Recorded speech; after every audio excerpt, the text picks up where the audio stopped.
Hello everybody. Thank you for joining me this afternoon. Got a lot of cool people here in the chat already, which is good to see. Probably not going to be able to go through everybody's names here, but yeah, thanks for coming. Thanks for joining us. We're going to be doing some Canadian coins today, and I did see Archaeology Mikey there saying thought he got some Canadian nickels and some Canadian cents. Well, yes, you did. But today we're going to be doing the nickels, $500 worth, maybe. I don't know. And we might not even get through all of them today. We're just going to go through. It's a lot of nickels. That's 10,000 nickels. So we're going to get through as much as we can. And then the next part of the break, it's all under the same price you paid, Mikey. So we'll do another stream in a few days where we'll go through the cents. And then I'll ship everything out together. So I don't know the date for the cents. I'm thinking... I need a day off. I can't do it tomorrow. I know that. I gotta have a break. Probably Saturday, Sunday, Monday. I don't know. We'll figure it out. But I'll let everybody know. But soon. It'll be in the next few days, and it shouldn't take nearly as long. But yeah, this should be fun. And again, for those of you guys that didn't see what we did there, it's where do we got that? Yeah, I got the video link in the description. Describes what we're doing here. I got a bag of $500 in Canadian nickels and $50 in Canadian cents, and I thought I had a picture of that here somewhere. I'll look at SoCal Boxer, and I saw Lady Kid Nichols joining as the member. Appreciate that. Thank you very much, Lady Kid Nichols. Good to see you.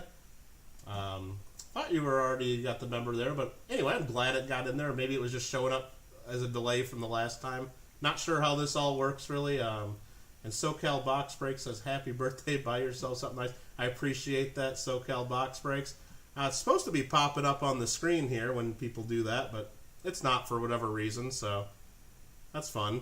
Hopefully it starts doing that, because I was playing around with the Streamlabs settings, trying to set some new stuff up, and we'll see if that gets working. And there we go.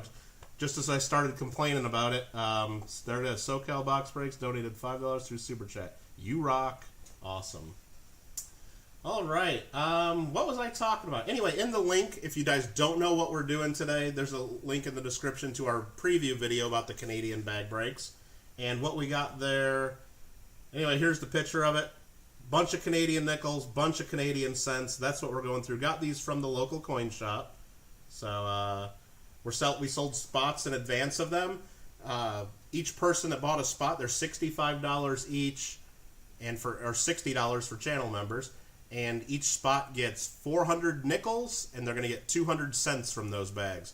And then they're also getting, we got here a little box, and I got the envelopes in here numbered. That's number 25. That's number 23. I mean, they're all in order here, or pretty much in order. You're going to be getting one of these random envelopes, and each one of them contains a Canadian silver coin. So you get one of those. You also get, for your Canadian nickels, 2 brand new Whitman folders. These have an Amazon price of about $20 for the pair. This one covers 22 through 60. I'm sorry, Sheldon. 1922 through 1964. And then this one's 1965 through 2012. So you'll get those. And your coins will also come to you in a nice handmade canvas coin bag with a special channel logo on there with the Canadian Beaver. Very cool. That one's the 47 dot. Really cool variety. And yeah, Miss Ida Herring made these for us, so that's very cool. So we appreciate that. And what else does everybody get? Oh, and you get free shipping anywhere in the U.S. too. So it ends up being a pretty good deal, I think, if you're wanting to start a collection of Canadian nickels and or Canadian cents. So Nightbot's working. So here, I'll put this command in here. There we go. Got A for Canada. And let's see if that works. Not sure what we're doing. Here's the video on the Canadian bag break that explains it all. So if anytime during the stream people are like, what's going on here? Are you giving these coins away? Or, hey, can I buy these? Or what's going on? Well, exclamation point EH for Canada answers that. Super Silverman says, word on the street that it might be your birthday. Yeah, just might be. It is. So figured might as well do that today. And today's as good a day of any to go through a bunch of coins. And apparently most of us are still kind of stuck at home anyway, so We might as well do it. Thanks for all the nice emojis there, Paisley and Daddy Show. Very cool. I do have a link that will run occasionally. I don't know when it will. Nightbot will come up with a link to Sheldon, who is the Paisley and Daddy Show. They did a mail call video for me in the last week, him and his daughter. And if you leave a comment, like, and subscribe to that video, you'll have a chance to win one of my Indian cent posters and some other coins too. So that'll show up. Nightbot will automatically run that link at some point. If it doesn't, I'll have to fix that. And I think we just might have to get into it. Again, thanks everybody for coming in. We got 31 people already. Wow, that's just awesome. Oh, and if you see on the screen, I added a whole bunch of junk to the screen here. I was having a little fun with Streamlabs. It might be way too much on the screen. You guys will have to let me know that feedback. But I don't know. We'll just try how it works. We added in just under my microscope in the upper left corner and my email address. I show that we have 6 open spots left in this break still. Right under that, we got a Stream Boss with 1,909 hit points for 1909. So anytime people subscribe or join as a member or do a super chat, that takes a hit out of there. And supposedly once that health goes all the way down, it switches to another person, and just something fun. In the lower right-hand corner, they have an option to add a tip jar. So anytime people make those super chats, and you can see we already got a few of them. I know Don Berry did, and SoCal Box Breaks. It depending on how much the chat is, and it drops some coins in the tip jar just for fun. I don't know. And it's supposedly transparent too, so you can look at that. Ooh, fun. So hopefully that's not too distracting. And if it is, I can with a click of a button, I can make that disappear. I don't know if all this stuff will work correctly, so please don't get mad if you make a super chat or do something to try to become Stream Boss or try to get a coin to drop in a jar. Sometimes it just ain't gonna work, and we're just that's gonna be part of it, I guess. I don't know. Sorry about that if it doesn't.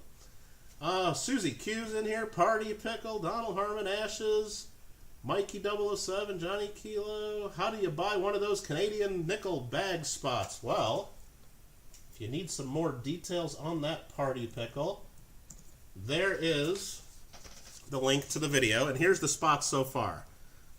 It's $65 by PayPal for a spot, or $60 if you're a channel member. And I didn't really do the math thinking that out because I had quite a few people just pay the $1.99 to become a channel member to save the $5. So whatever, it's fun. What kind of silver coins are in the little envelopes with the lot? I have no idea, Andrix821. The coin shop put those together for me, and I have not opened up any of them. They're stapled shut.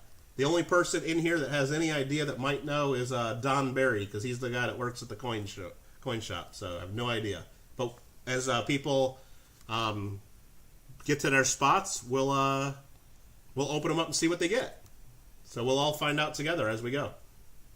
Again, thanks for the happy birthday wishes. I really appreciate that, everybody. Pizza Guy, thank you for that too.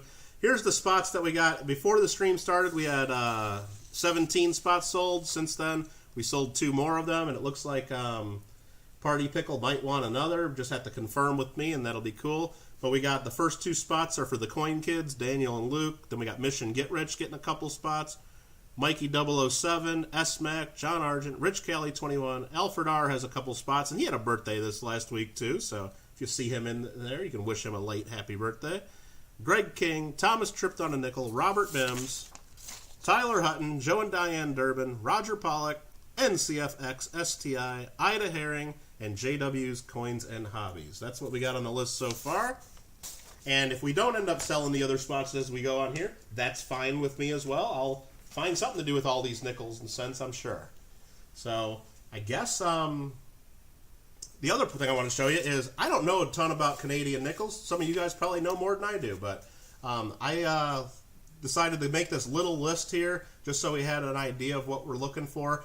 These here are what I could figure out are the major keys. So basically these are the dates we will not find. Some of these coins are worth thousands and thousands of dollars, even in low grades. So we'll probably not find any of those. And what these are, like there's a 1926 with a FAR 6, 36 dot, a 47 dot. 1953, there's several varieties. That's the first year of the Queen Elizabeth II.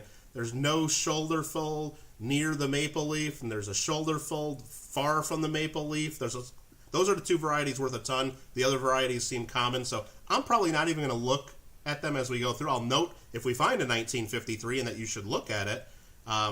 The 65 large beads, I mean, it's a real fine difference, but it makes a big financial difference from what I can tell. And then, but yeah, if we have any real questions, Andrix821, he seems to be know the key dates and stuff. And then these are better dates that I could find just looking through stuff. So we might find some of these, but again, my plan is to go through these, and if I see anything that looks cool or really nice, I'll point it out. All the old stuff I'll mention if we find stuff from the 60s and earlier. And you'll be on your own and have a lot of fun searching through these when you get them at home, because I won't be able to read off every date of every coin. Because we'll be here until tomorrow going through $500 worth of coins. And you're wondering, like, well, why don't you just start getting into this? Let's get into this so we're not here all day. And then we're going to do that. So again, if anybody has questions during this, just feel free to tag me. Let me know. How do you become a member via mobile device? Party Pickle, it depends on your phone, so I can't give you all the ideas on that. Some people, when you close the chat, you can see a join button next to the subscribe button. Other people say click on the super chat icon in the chat, and that'll give an option to join there. I don't know. It's different on different mobile devices. 64 extra water. Any water on the cents? I don't think they're on the cents, but they're on the nickels. And we'll see a bunch of that too. So it's just an extra wavy line that kind of blocks part of, I don't even remember. I'll have to look at them to see it. But I found pictures of it and it adds some value. So with that, so if you guys have questions, just go ahead and tag me so I'll see it. And if I don't answer, just ask again. And again, there's a command A.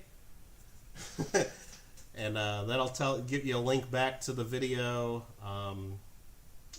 that we did, explaining what we're doing here. So I'm going to take this back off screen because I have it setting right up there. So as we go through these, I'll count out. Fortunately, my counter here only goes up to $3.75 of nickels. If it just had one little spot, it'd count up to $4.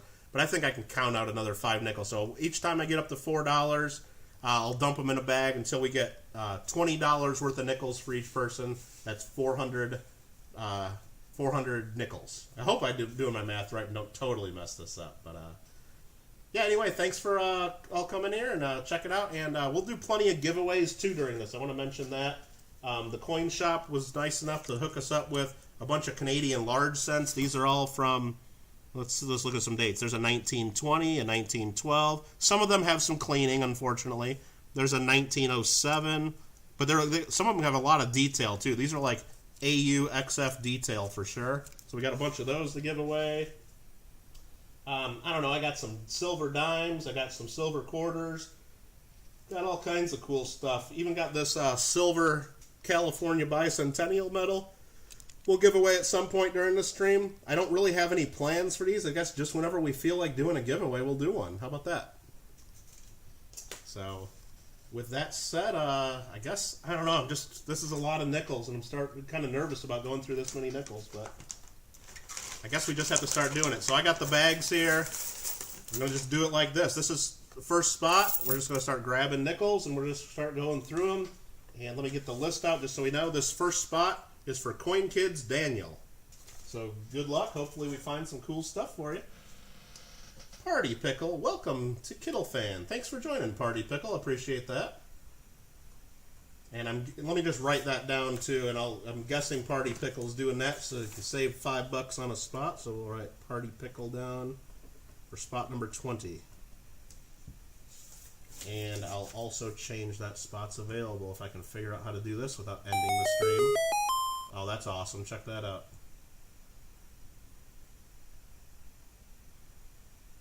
Very cool.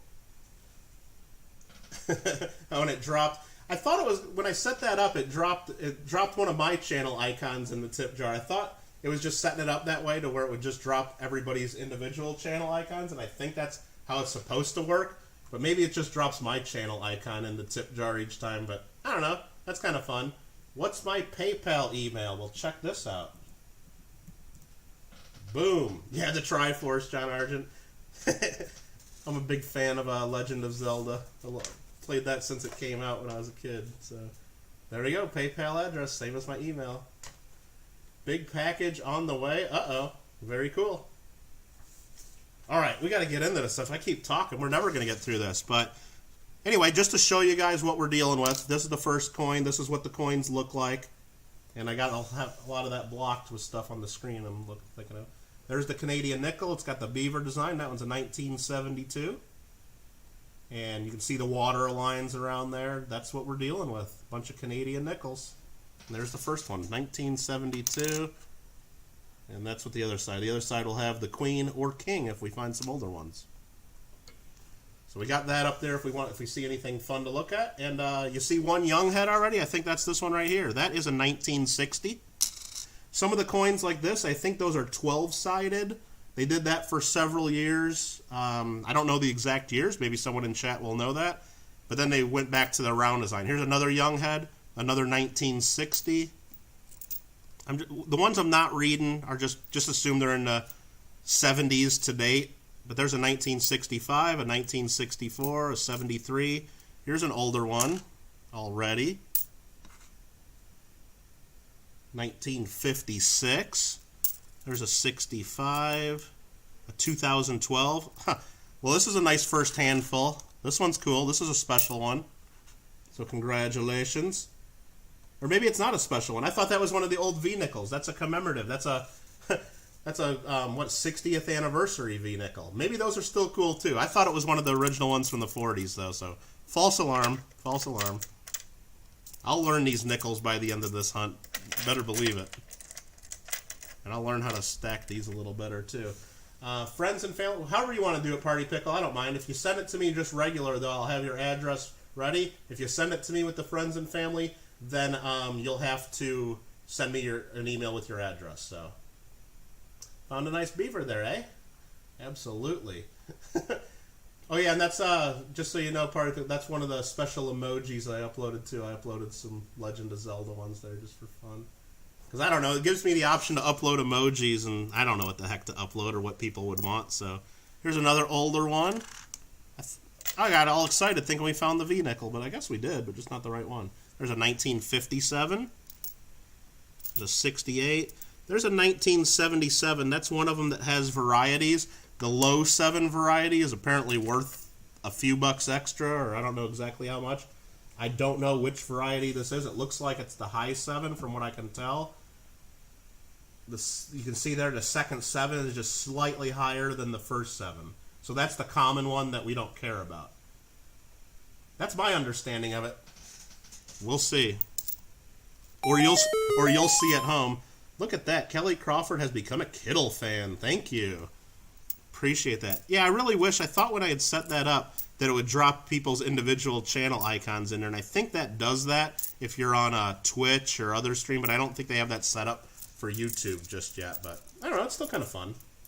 But it does knock down points for me being Stream Boss, so I'm only down to 211 points. You see there under my icon, so that part of it's working at least so far. Check for the bug tail. On which date was that? That's right, 1957s. I do need to check that. You know what? I already missed it on those. I put those away. But you know what? Right here we got another 1957. So we will check. So what the bug tail is, it would be cool if this was one of them, but I don't think it is at the end of the tail there's like an extra little speck. I think it's a dye chip probably. And this one, this tail just ends right on the water line. There would be an extra chunk of metal at the end of the tail. So that's kind of how that works. So that's that. That was a 57. There's a 68. And we got our oldest nickel of the hunt so far right here. A 1949. Payment sent. All right. Thank you very much, Party Pickle. Lisa Plusky just became a Kittle fan, and that's my mom. So everybody say hi to my mom, Lisa Plusky. Thanks for coming. And thanks for becoming a fan of me, Mom. So, thanks for that. That's awesome. Doubling on the bird. Yeah, I'll have to try to remember that, Mikey, but I probably won't. Check PayPal when I get a chance. Okay.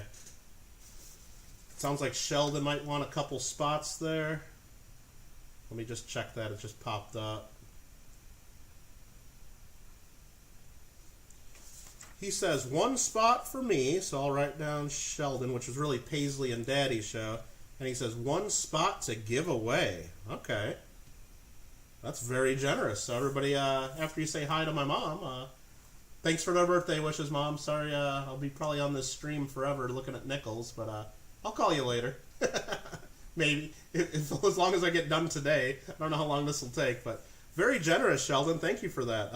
And everybody say thank you to the Paisley and Daddy show. So I guess spot number 25 is going to be a giveaway spot. So we'll have to figure out some way to do a giveaway on that, unless Sheldon wants to be the person to pick, but we'll find out on that. And I guess I need to update. This is going to take way longer than I thought, but that's okay. I'm having fun. I'm hanging out with some coin friends. So let me update that to 3 spots remaining. And my AC just kicked on, so that's good. And if I'm missing you in chat there, sorry about that. But, all right, my mom is a fan of the channel. That is awesome. Be making sure to enter that giveaway. All right, yeah, we'll have to figure out some way to do it. Maybe I'll just do it right here in chat. Or you know what I'll probably do, just to make sure it's someone that's watching? I think once we get to the end and we're on spot number 24, whoever's watching at that time will do a giveaway in stream just so that person is there watching at the time. I think that's probably the way Sheldon would be pretty cool with that. Or the Paisley and Daddy show, I should say. And make sure that Nightbot will be showing links to Sheldon's channel every now and then. He's doing another giveaway on my mail call video. And Mom, if you're watching that one, check out, if that link does pop up, you'll want to see that too, because his daughter Paisley sings a Michael Kittle song in there that's pretty funny, and something like my sister would do when she was a kid. So anyway, I got to get this 1949 out of the way. I'm going to show more in this first break just so we can get more familiar with the nickels, but here's a cool one. 1952 to 2002. It's a dual date, so it's just a kind of a circulating commemorative. Here's a 2009. I don't know if 2009s are any better. This one's kind of cool, though, right away. Let me just put those away. This one here is a 1971 proof, or I guess they call them proof-like. Thanks for that, Sheldon. That's awesome. That'll be fun. All right, what else we got here in the chat? I'm just trying to pick a number. Yeah, I'll probably do that, Big Mike. Or what I'll do is I'll roll dice. So if we got however many people in here, everybody will have a chance.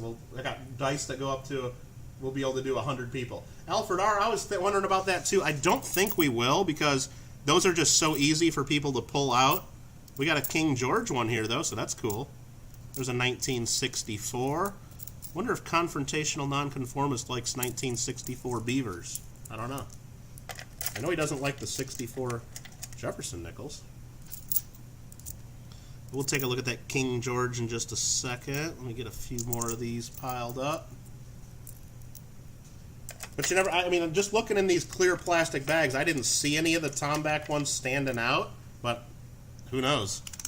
So that one there, that was a proof. That's kind of cool. I guess they call them proof-like. There's a 1940. So that's, I guess, the oldest one we found so far. And that is King George VI. So that is cool. All right, I'm already getting tired of this, guys. Maybe this might get cut short. I'm just kidding. This one here looks proof-like. I don't know if it is. It's a 1973, but the other side is real hazy and dirty. But I think it is a proof, actually. But it's a 1973. Here's another King George. Let's take a look at the date together. I did not see what it is. We got ourselves a 1939. Nice. 80-something, they start with actual proof. I'm just going to call them proofs, Alfred, because they look proof. And to me, being an American collector. AZ Coins doing pretty good so far. We're searching a lot of Canadian nickels. There's a 1956. 1978. Looks like we're getting a good mix of dates. A lot of them that I'm skipping are from the 70s and 80s. Like there's a 1988, 1977. Well, when you get that at home, you'll have to check that for the low 7. 1962, 1974, 78, 1990, 1956, 78, 73, and a 71. So seems like a pretty good mix so far. I'm happy with it. Hopefully, the coin kids will be happy with this too when they get them. And anybody else that's participated so far. And again, I'm just grabbing into this bag at random, not even looking. 64, 73, 72. Real nice 1963. Looks brand new, like mint state. That's nice. Now there's a bunch of 1977s in here. I'm not even going to look at any of them for those varieties. It'll just take forever if we look at every coin. There's a 1957, 1962.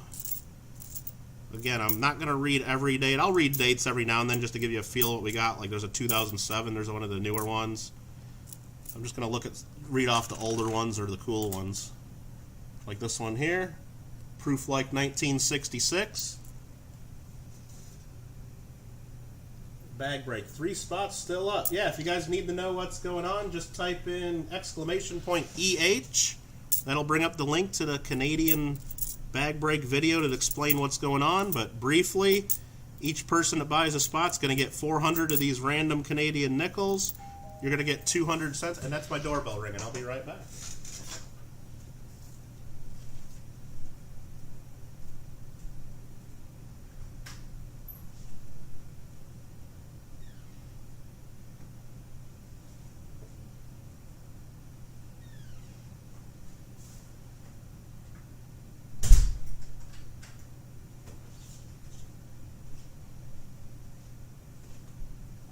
No, not pizza time this time, Alfred.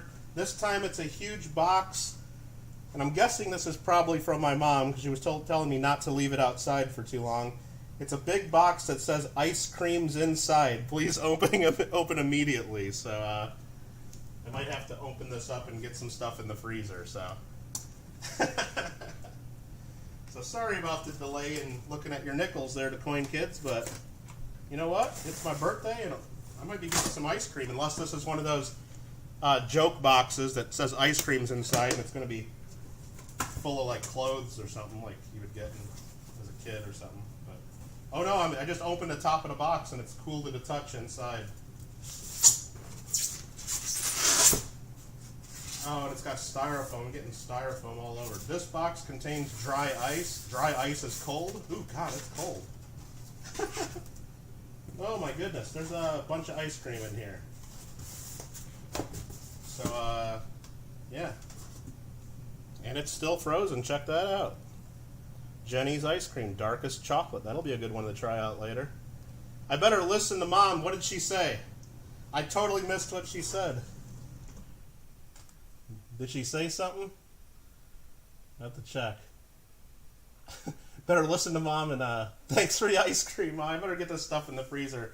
Looks like there's caramel pecan, salty caramel, dark chocolate. I don't even know what that one is. Texas sheet cake. I don't know. But sorry about this. I'll be back in just a second. I gotta run this to the freezer.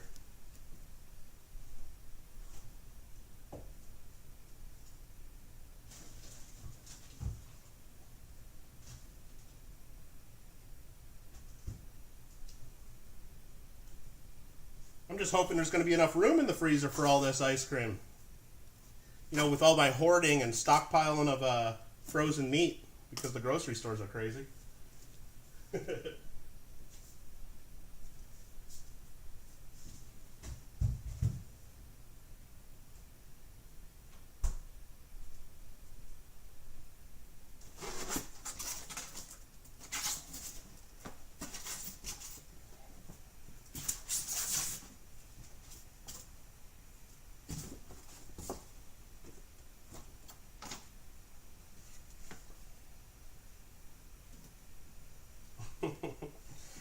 And just like a kid, I ripped right open through that box and went right to the ice cream. I didn't even read the card that was right on top, but I just saw the card there. Thank you very much, Mom, and the rest of the family, too.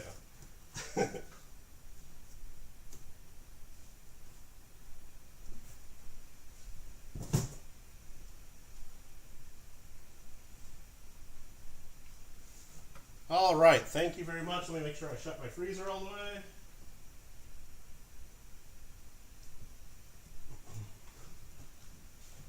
All right, thanks again, everybody. Sorry about that. Now I want some ice cream, but maybe we should just cancel the stream, right? No. There's another 1957. Getting almost filled up there, and we'll deal with that in just a second. Some more from the 60s. There's some 80s. Is there enough for the chat? Yeah, there was 6 pints of ice cream in there, so that's going to be doing me no good for a while, so that's all right. So we got that filled up right there. That's $3.75 face value. I want to make it an even $4. So here's 5 more nickels, and I'm just going to stack them right here so we remember that we took some already. And I got another bag over here for them already. And I can dump these in.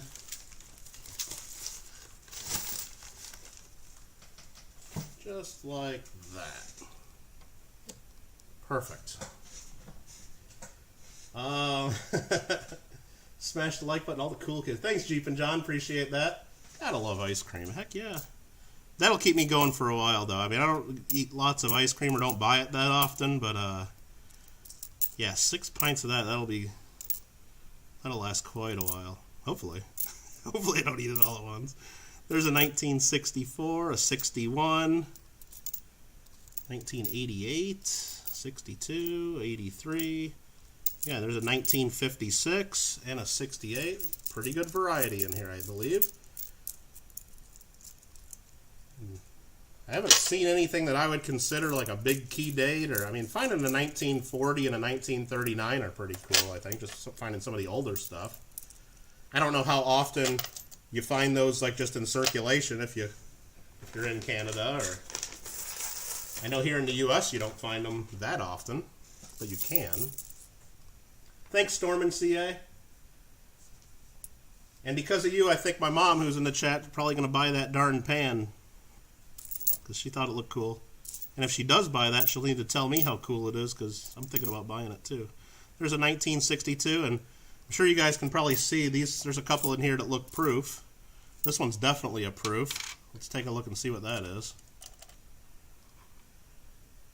It's a proof 1986. So that's pretty darn cool. And again, I'm sure I'm missing things in chat. Michael, how are you doing this? Well, I have a camera here. It's connected to YouTube. I go through Streamlabs OBS, and it broadcasts across the internet. Yeah, Storm in the Hex Pan. Oh, did you mean something else by that, Ida? Like how we doing this bag break?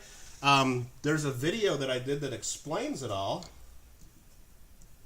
Right there, And what we're doing is basically I got these bags of Canadian coins, and we sold spots to people. We got 3 spots, and look at that, SoCal box breaks. Dropping some Indian cents in the jar. Oh, one just fell out of the jar. Oh, no. But, oh, I didn't even realize earlier, my mom became the stream boss up there in the corner you see there. And when she joined as a member, I guess she took out whoever was leading. So, SoCal just took 200 points off my mama's name up there. But yeah, there's a video there, Ida. We're just selling spots. Everybody gets a bunch of coins. Everybody will get a couple of the Canadian coin albums. And their coins will be sent in this bag here. Made by Miss Ida Herring. Very cool custom canvas coin bag with a neat Michael Kittle Rare Coins Beaver logo. Very cool. Yeah, I totally missed when the stream boss became my mama there. That's pretty funny. Not a believer when your wife bought it, but you believe now. Uh-oh. All right, you've heard it there. I think this is another proof-like coin. I guess that's proof-like because it was before whatever the cutoff date was. There's a 1965, real flashy. Here's another one just because they stick out so much. I'll show it. There's a 1963, proof-like it looks like to me. There's a 68. 61, 62, 62. I think a lot of those spots in these albums are going to get filled up. There's 1959.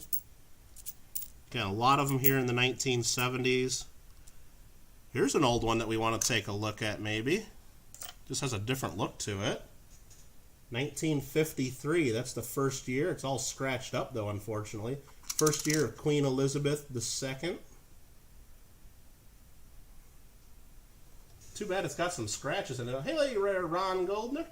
Thanks for coming in. All right, get a sponsorship from Costco. Stormin, Costco doesn't even have them. I looked on their website because I was going to buy them on Costco, and they don't. So maybe it's like an in-store only thing because me and the family, we looked right on Costco.com and they are not on there. So we're going to go here. I clicked the wrong thing there. I didn't want to show you guys all that. I want to click microscope. So apparently here on her shoulder, there's a little fold of the clothing, and I don't know if I see it or not. I think there might be. So that's one thing we look for. And then on the reverse, you got to look at how close the maple leaf is to the rim. I got no idea which one's which. Maybe some of the Canadian collectors can spot it right away. But I'll leave that to you guys at home. I know there's 4 different major varieties. 2 of them are worth big bucks. 2 of them are not. So I'm just going to assume we have the ones that are not. She got it in-store, not on the website. Okay, Stormin, I might have to check for that. But it's probably one of those Costco things where it's only like limited time and they might be long gone out of the stores. But I'll definitely check store. Some more from the 60s. There is a 1960, a 1968, 74, 61, 58, 1960, 1958, another one. Getting a lot of coins from the 50s and 60s. I got a lot to pile up here in the counter. I'll try to get an accurate count for everybody. If some people end up with an extra nickel or 2 and some people get shorted an extra nickel or 2, sorry. I'm going to try.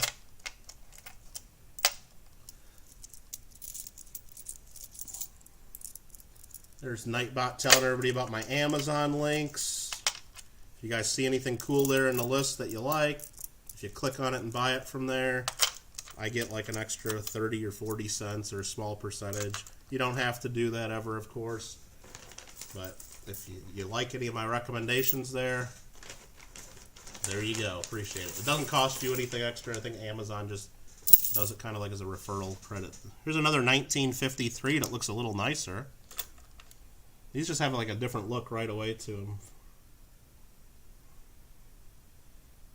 Again, don't know which is which. That one looks like the leaf is a little closer to the rim, actually, just by looking at it. But again, oh, that side's scratched up again. I don't know. Why were people scratching up? They did not like Queen Elizabeth when she came in? I don't know. 71, 77. Getting a lot of 1977, so there'll be some coins to look through for those, that low 7 variety. You're going to get tired before you go through them all? Probably. So, yeah, that'll be fun. Yeah, you're spot number 18, so yeah, it'll probably be hours and hours before we get through yours. I don't know. And there's a chance that we might get to spot 10 or 15 or whatever, and I might say, you know what, I've had enough, and I'll just end it, and we'll do it again tomorrow or the next day, and I have no promises that we're getting through all of them today. And then in the next few days, we'll do another stream where we'll go through the $50 of cents for everybody. There's a 1959, 1979, a 1960. Here's another King George. We'll take a look together at what that is. So there we go. We got a King George the 6th. So that's going to be before 1953. And it's another 1939. And yeah, I think we saw it on Amazon there, Stormy. You're right. Yep. Earliest date we found so far is right there. I had a 1939. We found a couple of those. Don't I have a website where I sell rare coins? Well, funny you mentioned that, SoCal Box Breaks, because I do have a website. And Nightbot will tell you all about it. There's a 1990 with a little bit of toning on it, a 1961, a 62, and a 1960, and we're getting another group filled up here. Make sure that's all good. We'll stack up 5 more of them just to make sure we know that we've dumped another group, and that adds up to another $4 worth. Make sure I can get these into the bag without spilling them all over my floor. And success. At least 20 times a day, Kelly. Canadians do apologize. Okay, I see what you're saying there. Ida's at work listening in, and we did look through these, I believe, so we're going to stack these up too.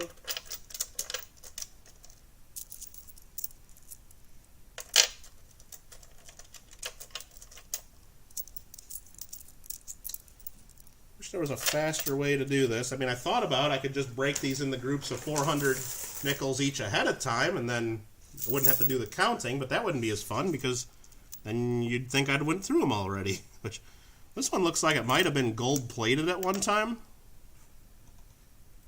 Or it's just really dirty, but it looks like it's been plated in 1974. Or plated very poorly. Not sure. Special events cheaper than buying on Amazon? Yeah, probably. Okay, here's a dual date one that's just kind of fun. I don't think they're worth anything. 67 to 92.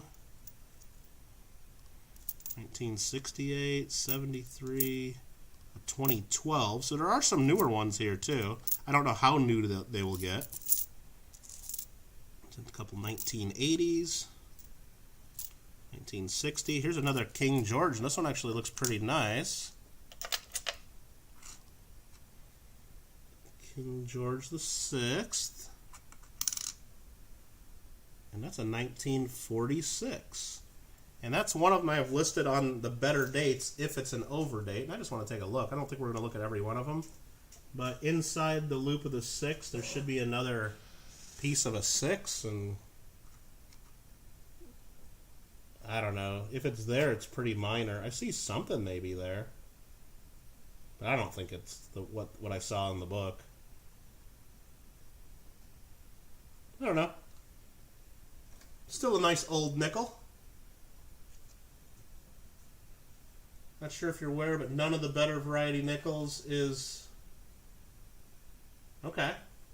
Yeah, I got my list here. I'll show... This is the list I came up with just kind of searching around. I don't know if it has that much or if it's accurate or... That's kind of what I'm keeping an eye out. These are the ones, the major keys are the ones we'll probably not find because they're worth hundreds of dollars, if not thousands of dollars. And then these are the ones that maybe we'll find. I don't know. And there's a ton of other varieties that I didn't even put on the list just because it's too many. There's some more from the 60s, a 63, a 60, and a 69.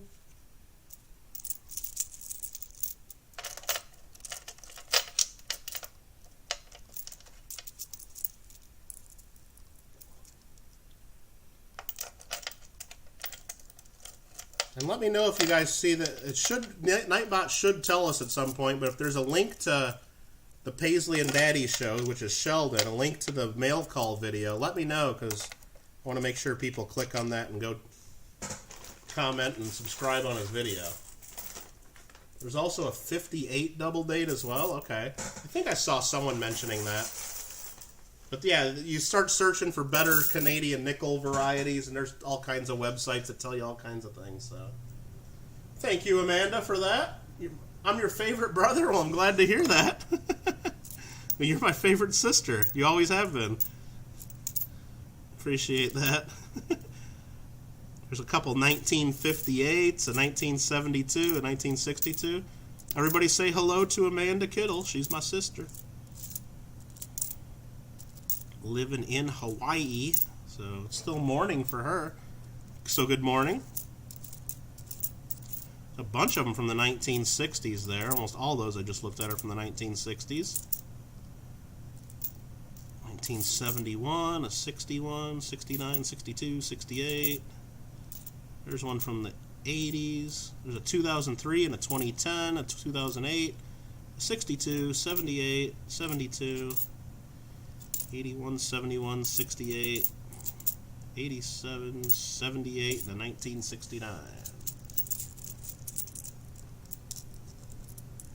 Sister's in the house, yep. She knows she has a great brother, Rich. You don't have to tell her that. She knows. She might not have always felt that way, but she knows. Thanks for that, Stormin'. Appreciate it.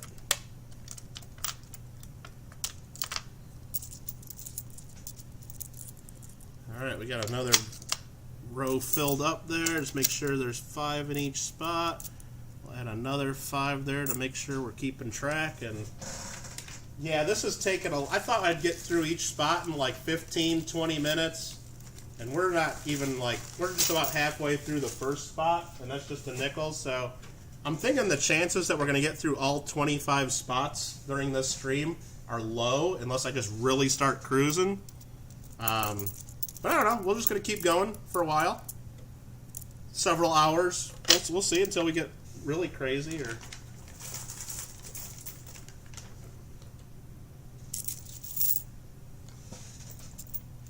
I guess I just start going through these a little quicker and quit reading off every date and only show off the cool. But I don't know which ones are all the good dates, like I said. But here's one of the centennial ones. Those are cool. We haven't showed one of those yet. The 1967s with the rabbit. But that's the thing. I don't want to go too fast through these and miss something really cool. Like this one right here. This is a King George, and this is going to be the oldest one of the day. King George VI, 1938. And I got listed on here that 1938 is a better date. I don't know if that's really true. Maybe our Canadian experts will chime in to say, is 1938 better or not? I saw it on the list that it was one to definitely save. There's some more 1960s. Mike's a cool dude. Tell him how I put cents all over you. Yeah, she did that once. She broke into my room. I had a little, not like a piggy bank, a little bank that had a combination lock on it. She somehow cracked the code and got into my bank, which, was just a kid's bank, so you probably just didn't even need the code.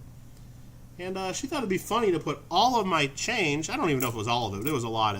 And she says it was pennies, but we know they were cents. Oh no, she said cents. I was correcting her even though she was right. But she put all these cents all over the top of my ceiling fan. So when I got into my room and turned on my ceiling fan and it starts whizzing around, yeah, we had pennies or cents, as you call them, go all over my room, hitting everything in my room like crazy. She thought it was hilarious, but I didn't.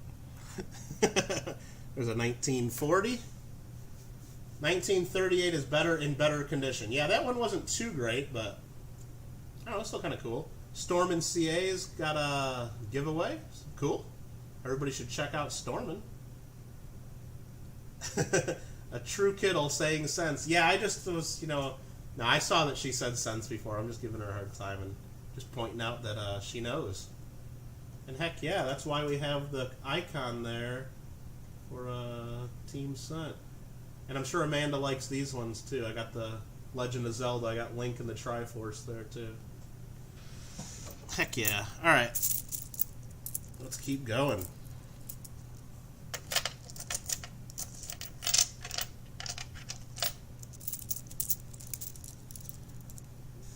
Do 5 spots per stream, do a stream each. I could do that. I haven't really thought about it too much, or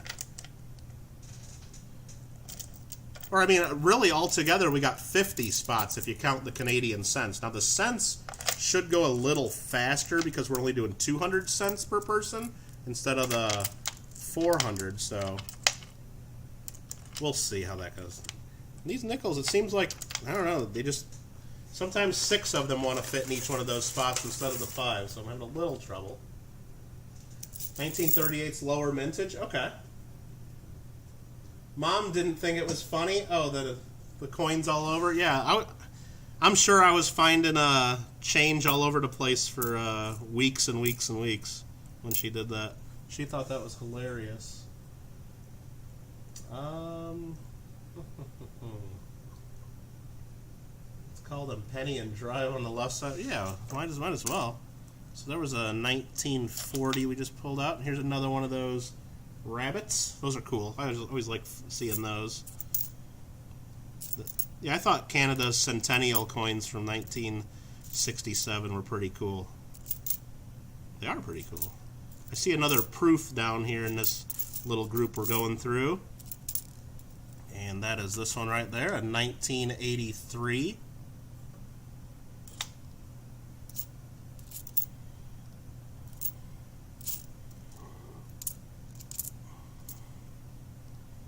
$2012. 2013 is the newest one I've seen so far. Here's a 1959.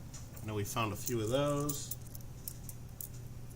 1938 in VG condition is $15 Canadian. Okay. I mean, that one had to be in at least VG details. I know it had some crud on it and it looked a little dirty, but I mean, that would be really cool. I would be happy if it was worth just a couple dollars, but if it's worth anywhere near that, that would be amazing. That'd be a real nice find. All right, is that another $3.75? We'll get 5 more and make that an even extra $4. I'm kind of barely staying on camera with that, so that's good. Treasure Trolls, Michigan, how you doing? I'm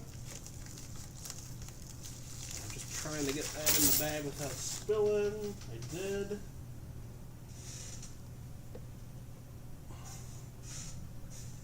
EF. Oh, EF, okay. Yeah, I don't know if it was up that high of a grade, but David Carlisle says that doesn't make sense. Can't say cent for well, I guess not. But when Ben Franklin first came up with that phrase, he had pennies because they were British coins at the time. So the phrase still applies, penny for your thoughts. It's just you would have to give a British penny. Hey there, Kellen. What's up? Thanks for coming and joining. So I don't know how many of these. I think that'll be enough. We're getting towards the end here of spot number 1. Finally, some of you are saying. And I think we'll do a giveaway after we get done with this spot, because I advertised, hey, we're going to be doing some giveaways, and we haven't done any yet. And it's like, we should do some, huh? I don't know. I got to think about what I'm even going to give away. I don't even know. I didn't really plan that part of the stream as much. I mean, I got a bunch of stuff I could give away. Here's another King George. That's fun. Let's see what date this is. 1950. I don't think we saw that date yet.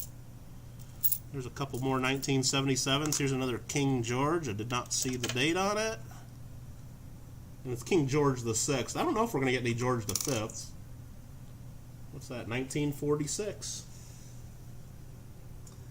And I'm getting some pop-ups here. Don't want that. Fred Carson, thanks for coming in. Appreciate that. Ben Franklin gets credit for a lot. Yeah, he probably wasn't the first to say that, I'm sure. But he was the first one to probably print it en masse because he was the good marketer. Give away your kid's safe code? Yeah, I don't even... I might still have that somewhere boxed up in my attic. I don't even know. It's kind of funny. There's another one of the Canadian rabbits. Those are always fun to see. And I think I better start counting these up just to make sure I don't get into the next spot. So let me start filling up the counter. I don't want to... Remember, these are all for... Did I just drop one there? I did. These are all for Coin Kids Daniel. I don't want to get in the Coin Kids Luke spot. So...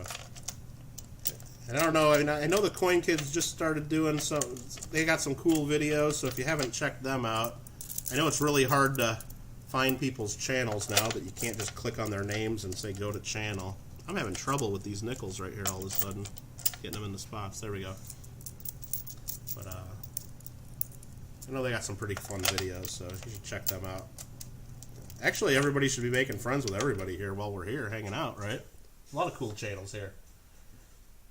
You can find a 1921 be worth $5,000. I'll keep an eye out for that one for sure.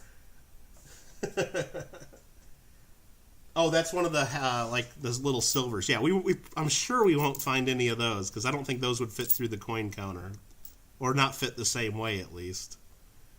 They would jam it up or slide right through and not even get counted, or I don't know how it would work.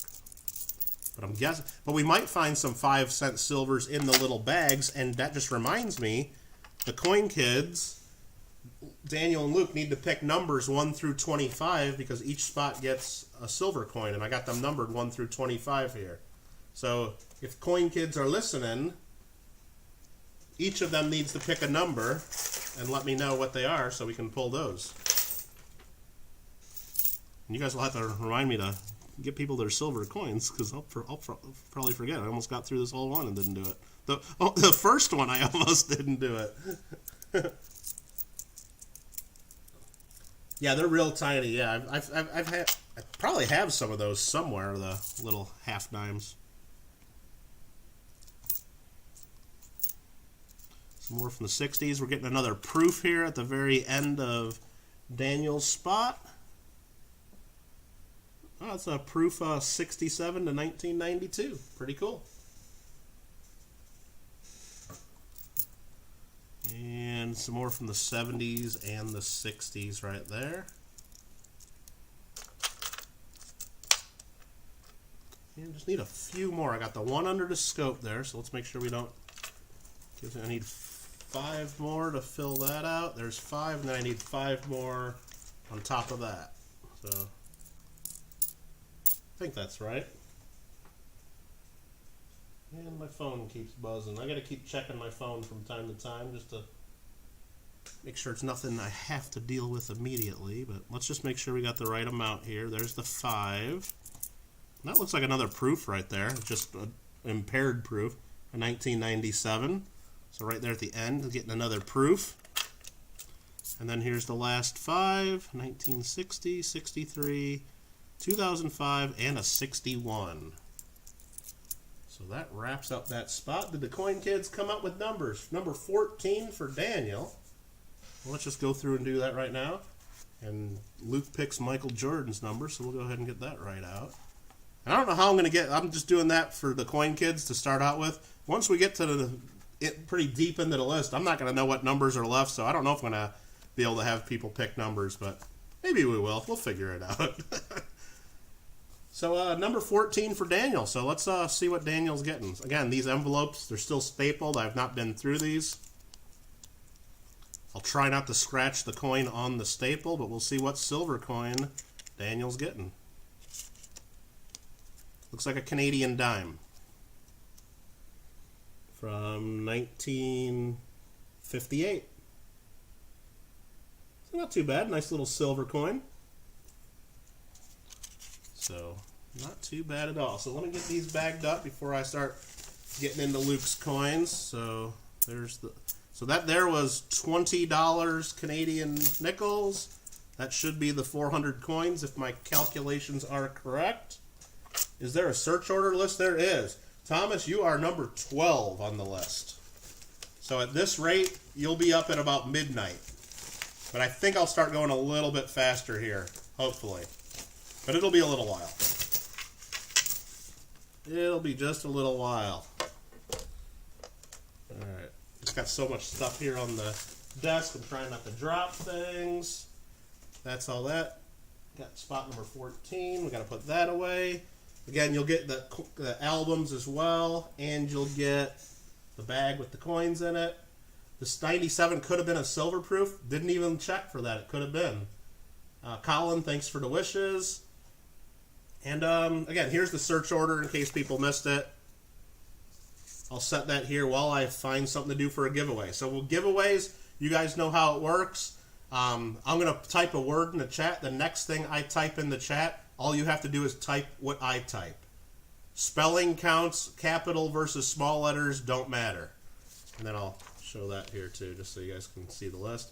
But yeah, the next thing I type, so get your keyboards out, and then take your time entering it, because I'm going to roll a dice to see who wins. Everybody will have an equal shot at winning. And you know what? Let's just let's give away one of these Canadian cents. This isn't the best one in the group. It's got a light cleaning on it, but it's a 1913. It's got a lot of detail. And who's the king in 1913? Is that Edward, or is it one of the Georges? That was George. George V. So yeah, it's just a Canadian large cent. It's cleaned, unfortunately, but not all of them that we're giving away are going to be cleaned. Let's just show that while you guys are getting your keyboards ready to go here, and let's show that full screen just so you guys can see what they look like. They're a real nice coin. That one's not a nice one, and it's probably of the group that we have to give away. It's not. It's at the lower end of the scale, but hey, if you don't want it, if you don't want to win this coin, do not type what I'm going to type. So that's all you got to do. Just don't do it.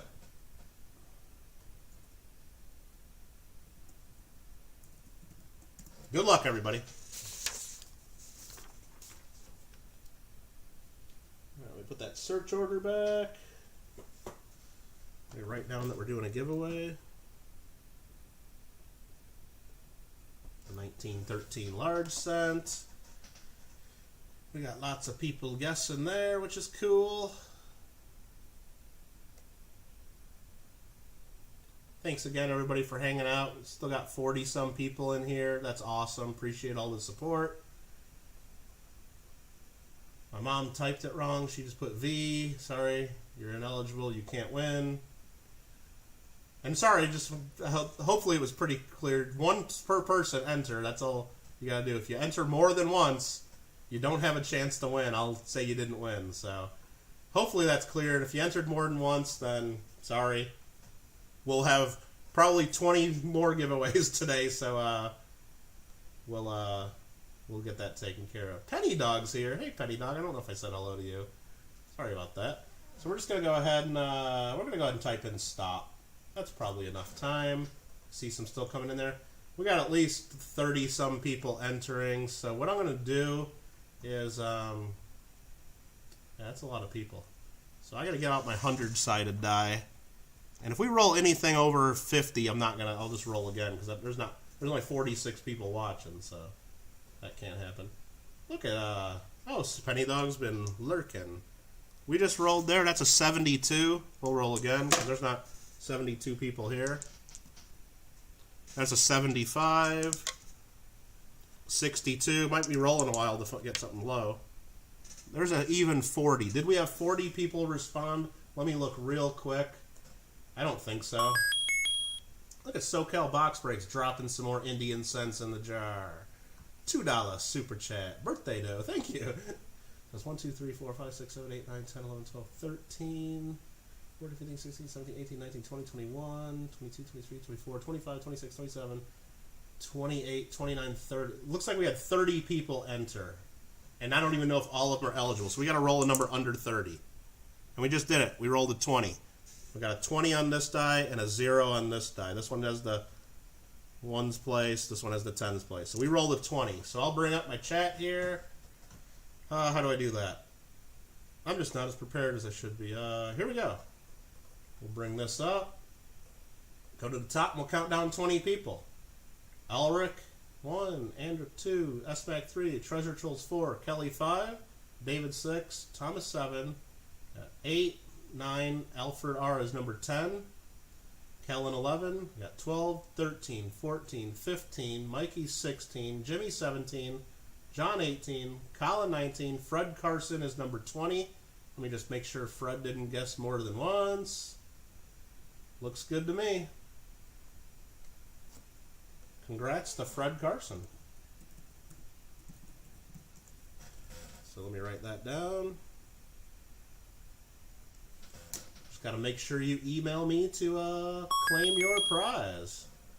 I'm the king. It's my birthday. Hey, there you go. Thanks, Kelly. I appreciate that. Alfred R. donating pennies for the jar. Well, I guess. I mean, you donated. You can call them what you want, but, you know, it's really team sent. That's the way it works. But appreciate that. And I installed that. Hopefully this isn't too distracting here in the bottom corner. I just thought it looked fun when I was looking through all the different options of things you could add to the streams, and I don't know if it ends up, and I don't have no idea what happens if it fills all the way up or whatever. I have no idea if it resets, or I just saw it with one of the options, so I played around with it and uploaded some pictures of coins. So there we go. Baja Wildman, thanks for coming in. So all right, next up we got spot number 2. We got to get to work here because it's already been about an hour and we've only got one spot done, so we need to see if we can get this done in half the time. Next up, Coin Kids Luke. Coin Kids Luke has already picked a silver coin. Let's get right into it. This is number 23. We'll start out with the dessert first, right? Let's see what silver we get. Having trouble getting around this staple without bringing it up too much. Looks like we got another Canadian dime. I got to put the giveaway prize over here. Sorry, make sure we remember to do that. But this one looks a little bit older. You know, I can tell it looks older. It's got an older king on there. Look at that. Georges V. George V. This is Nuggets. Nice. Nuggets epic. Nuggets are epic. This one looks like a 1911. Look at that. Let's get a closer look at this one. See, this is how I'm too much of a coin nerd. I got to look at everything closely. I can't just hurry up and go through this stuff. Sorry. But that's a pretty cool one. 1911. It's kind of worn there in the center, but I don't know. It's still, what, 109 years old? Pretty cool. And then here's a close-up of the obverse.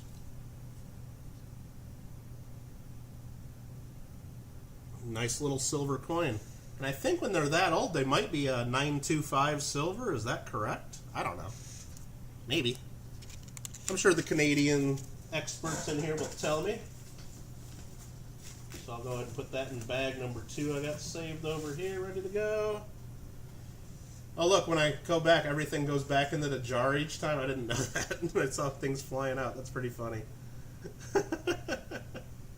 Alright, let's look at some nickels. Penny Dog, look at you. You didn't have to do that. Thank you for that, though. That's awesome. Joining as a Kittle Fan Plus. Look at you. Alright, so we got some more from the 60s here right away. 61, 62, 67, 62. Oh, look at that. Penny Dog attacked, it said. My mama's down to 600 some hit points left. Uh-oh. Yeah, Tyler does say it's 925 sterling. That's awesome. Thanks again, Penny Dog. That's awesome. Appreciate the support. Big dog stuff. Penny Dog's awesome. I'm sure a lot of you guys already follow Penny Dog. If you do not follow Penny Dog and you like coins and you like fun, you should be following.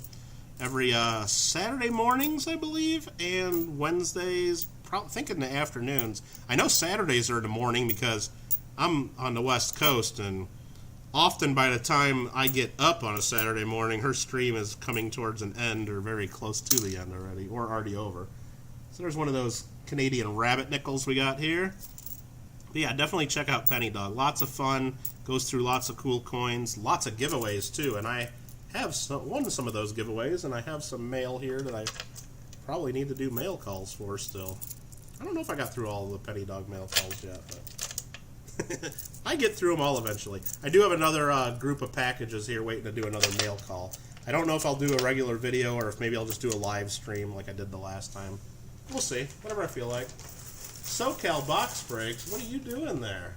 He wants to be the boss? Well, hopefully that pops up and works, because I see on other streams when people do that, it doesn't always pop up, but hopefully you become the boss. Look at it right there, right when I say it. I am the boss.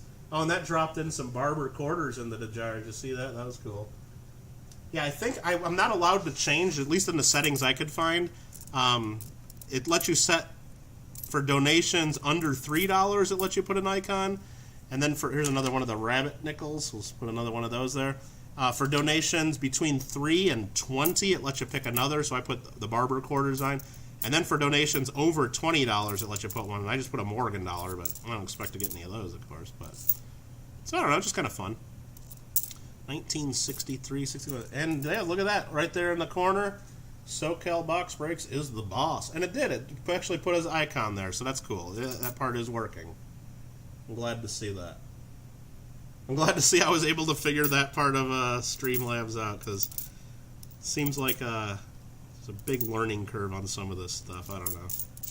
And if any of that stuff gets too distracting, I want your feedback. If you say all this is nonsense, there's a 1958. I'll consider your feedback. I might not listen to you, but if a lot of people say, get rid of that stupid whiskey glass in the corner full of all the fake coins, it's in the way, but I mean, I decided to put it there because, I don't know, it's kind of cool, and it's transparent, so it really doesn't block too much, and I don't know, I usually don't have coins and stuff showing in that corner anyway. So we got some more from the 60s there, some 70s, a 1960, a 1964, 62, a 64, a 68, and a 74. A rabbit nickel is cool. Those are cool. Makes you want to chase. Those are like the ones at the... Sounds like the dogs at the racetrack would be chasing the... Wasn't that like the rabbit that would go around the inside of the racetrack when you'd watch the dog races and stuff? I don't even know if they did even have those anymore. I remember watching those as a kid, like at the off-track betting and stuff, the greyhound racing or whatever. I would guess there's probably a lot of people that don't like that, or it's probably not PC, or the animal rights people might have shut some of that down. I have no idea. I haven't been to the track in a while, I guess. There's a nice proof-like here. This one is a proof-like 1977. Probably ticked off Pete. Yeah, I would imagine, but this one looks like it might be another proof. No, I think it's just a really nice, shiny 2009. 61, 78, 58. So we're getting some more in the 50s. There's a 69, a 74. And some more from the 70s and the 60s. Why are my chats so small? I gotta make my chat big again so I can see what's going on here. Alright. That filled up all those. We'll count out 5 more to make it an even $4 worth. I'll set that there. I'll get this in the bag number 2.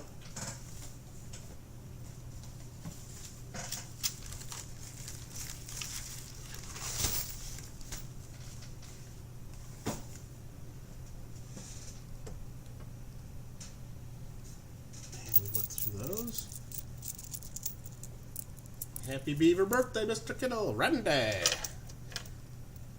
I don't know. I want to make sure I'm pronouncing it right, Randy. Is it Randy or is it Randy? I don't know. You spell it in how we pronounce it just to make sure we're all clear, because I'd hate to get embarrassed saying your name wrong all correctly. I know it's just not Randy. That would be way too easy. It's got to be Randy or Randy.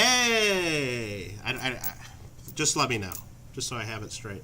Here's another one of the dual dates, just for fun. I don't think they're worth anything, but the 52 through 2002, the Golden Jubilee, I believe that's what they called that. TNO's telling us how he pronounces his name. Okay. The emphasis is on the last syllable, the emphasis. Is that how that works? There's a real nice looking 1963, nice uncirculated. There's a 65, a 64, 66, a 1980, 81, 61, 62, and a 78, a 68. Either one works. You don't mind. Well, okay.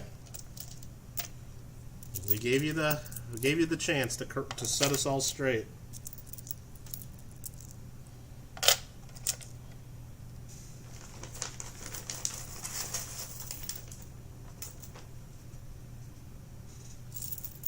John Chum, never find the rabbit coins and change, huh? Well, we found a few here in these bags. I don't know if that's considered change, but here we got a King George the 6th right here, so that's kind of cool. Wonder what date it is. Let's find out together. 1941. I think that's the first of that date that we've seen. That I remember seeing, at least.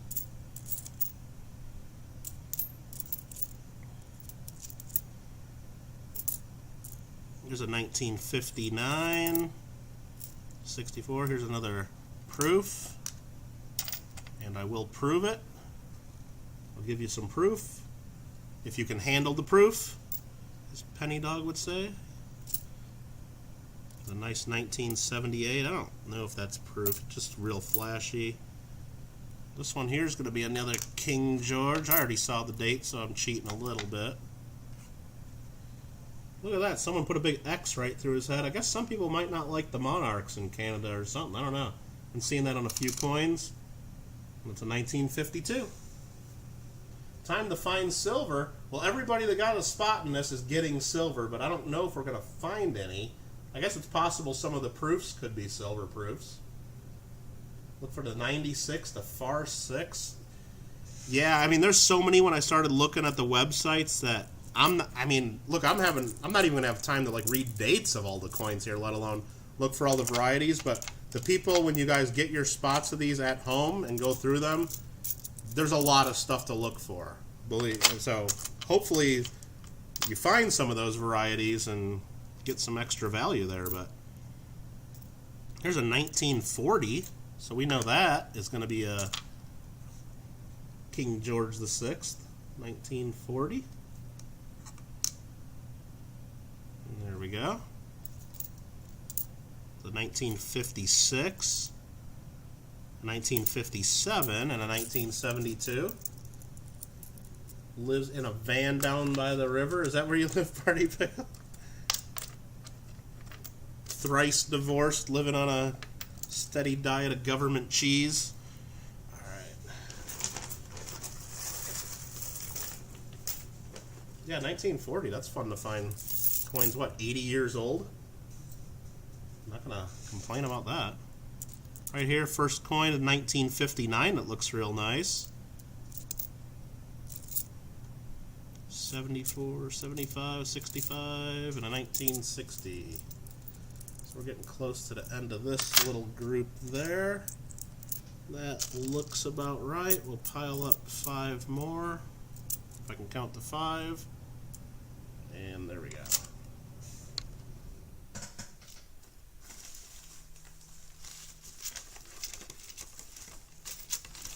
And I'm getting phone calls right now. They obviously are not YouTube viewers, because they know they shouldn't be calling me right now, but that's okay. I'm sure I'll get a few calls.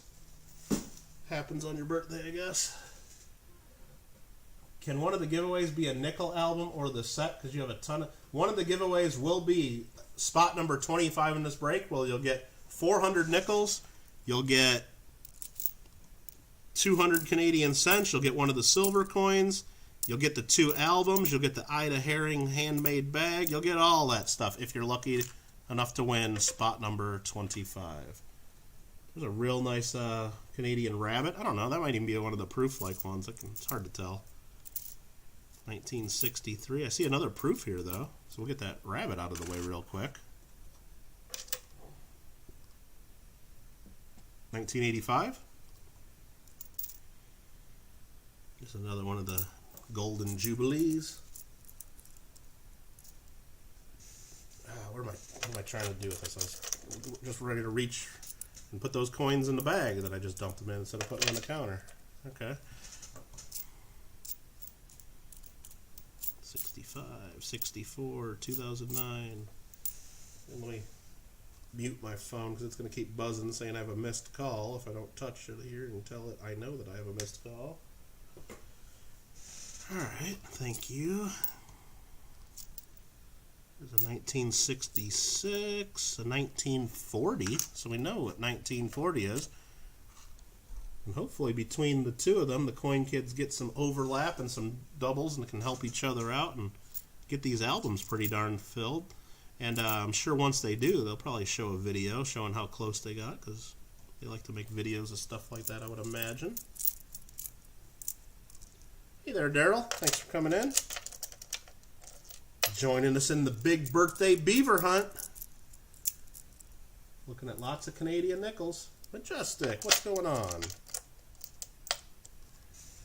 Kids are out riding jet skis. Can I trade with them? I'd like to be doing that too. That'd be real fun. You like how the Canadian nickels have animals on? Yeah. I mean, I like Canadian coins. Even like a lot of the modern stuff. If you go to the Royal Mint's website, they have new coins coming out literally every day, it seems like. And once you get on their mailing list, it's crazy, and you'll want to spend tons of money. Now, they usually have some big premiums on the stuff for collectors. There's a nice 1957. But yeah, it can get crazy, and you can spend a lot of money on that. And they know a lot of Americans buy coins, so they set it up to where the shipping isn't really that much, and especially with the exchange rate, everything seems a little cheaper. Like when you're looking at the website and seeing all the prices, and then you switch it to U.S. prices, and that got a lot cheaper all of a sudden. That's fun. So Canadian experts, there's one of the 1953s, first year of Queen Elizabeth II. Again, there's 2 varieties of that seemingly in the price guides are really valuable. I doubt we're going to get those, but I hope someone gets one of those. But yeah, there's some really cool stuff on the Canadian website. I ordered so much off of it. It wasn't last year. It was the year before. They put me in like their collectors club where I was getting all kinds of like extra emails and discounts and able to get stuff in advance. Mama Lou, happy birthday. Thanks for the happy birthday, Michael wishes. Who else just came in that I saw? I saw somebody else I was going to try to say hi to. Maybe I missed it. That one's the far leaf, and then we'll check the other side. I think that's where we got to look. for the fold. Again, this one's scratched up. I don't know. It's hard to tell. So it's the far leaf. I think this one has no shoulder fold. So, I mean, I think that's one of the common ones. I think we need the shoulder fold on that one if I got that correct. I don't know that I do, though. So, and for me to actually have to pull up pictures or get out the book on every one of them that we find, we're not going to do that. We'll let you guys do that at home. No shoulder fold, so I think that's one that is pretty common. But I read somebody else on their website, they said just save all the 1953s, so that's what they said at least.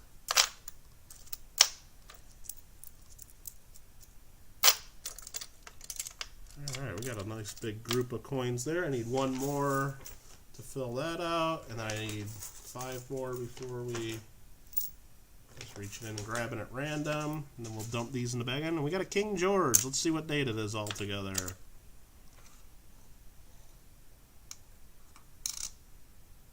$1940.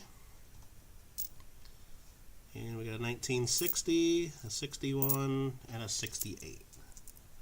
So there's the 5 we'll use as our counters. That's all filled up, and I know we got one more under the scope too, but that's fine, because we're not done yet.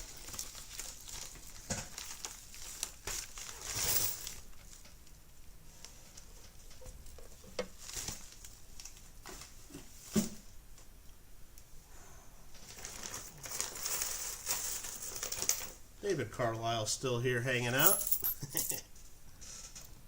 This one looks old. Nope, only a 1963. I guess that's old.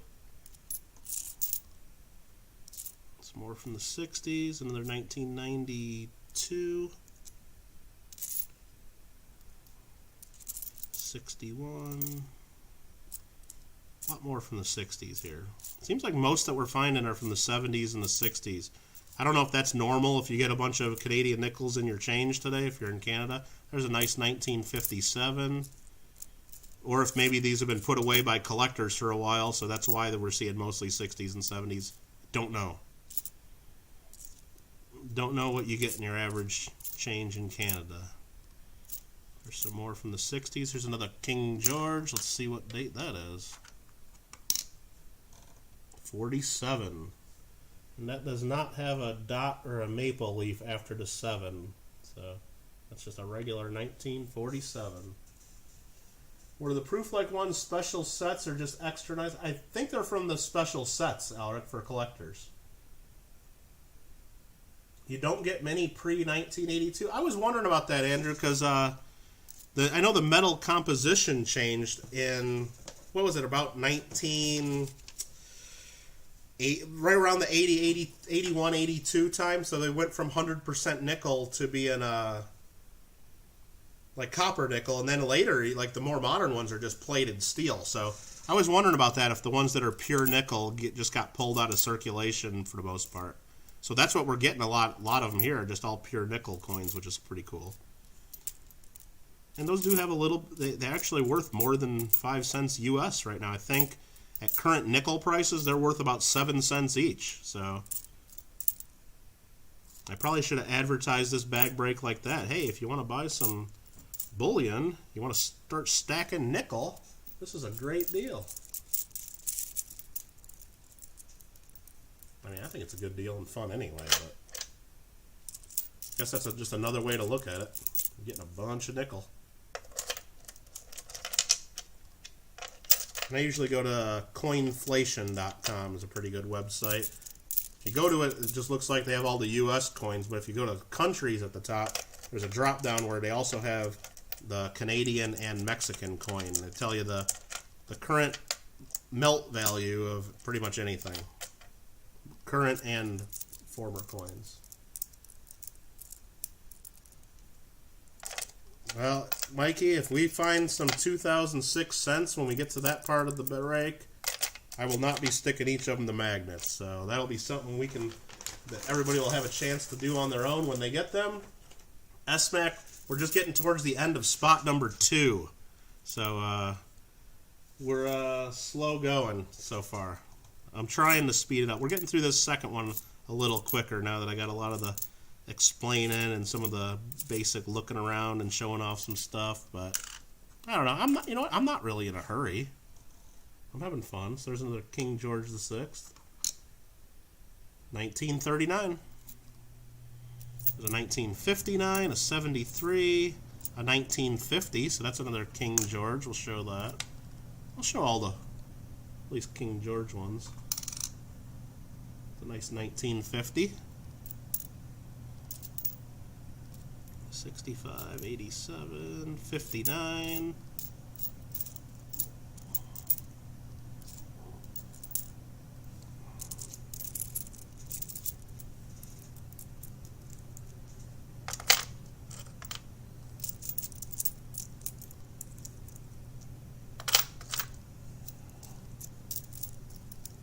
$19.39 in that kind of condition's actually worth some money. Okay.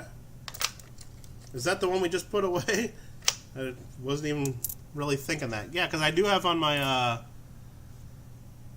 don't have on my list 1939. 1938's one of the better ones, and we already talked about that, but I guess 39's kind of cool too. Alright, so that's that. We need 3 more to round out that $4 worth. And there's a nice 1974. Might be a proof like, I don't know.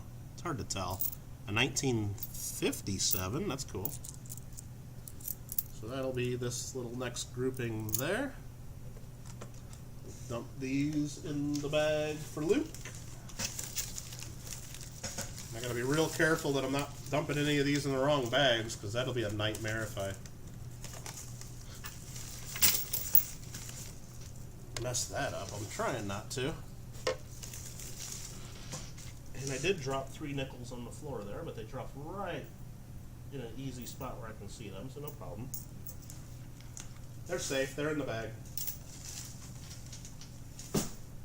Crisis averted. Oh, you'll be back when it's your birthday? Yeah, maybe, S-Mac. I'm trying. 41's also slightly better? Yeah, I would guess once you get back into the ones from the 40s in better condition, they're probably all worth a little bit. Right, here's another King George that we find right away. Well, at least it stood out right away. 1940. There's a 65 that's real flashy. Might be a proof like. Another King George right away. This one looks okay, except for the big scratch across his face. And look at that. Wow. That one's worth maybe showing. I think that's the real deal one too, isn't it? 1945 Victory Nickel. Cool. Again, I don't know if they're really any premium or any value to them up above, you know, a few cents, but I think it's cool to find a 45 V nickel. Heck yeah. It's unfortunate that it's not in the best shape and it's got a scratch and a little bit of rust popping through it, looks like. But nice, very cool. Glad to find one of those. Well, I know I saw at least one of them when I was peeking through the bag. But heck yeah. Any variety on a 68S proof? Oh, you're asking Majestic. Okay. V-nickel. Heck yeah. I'm glad we found one of those there. 68. Hopefully we find more. Hopefully we find some better condition. But that'll go in just with all the rest of them. And Luke's going to have to find that on his own and do his own hunt. Fill in his album. Alright, there's a 56, a 62, a 59 in pretty nice shape. 2010, 2011, 1956, 81, 64, 68, 65, 61.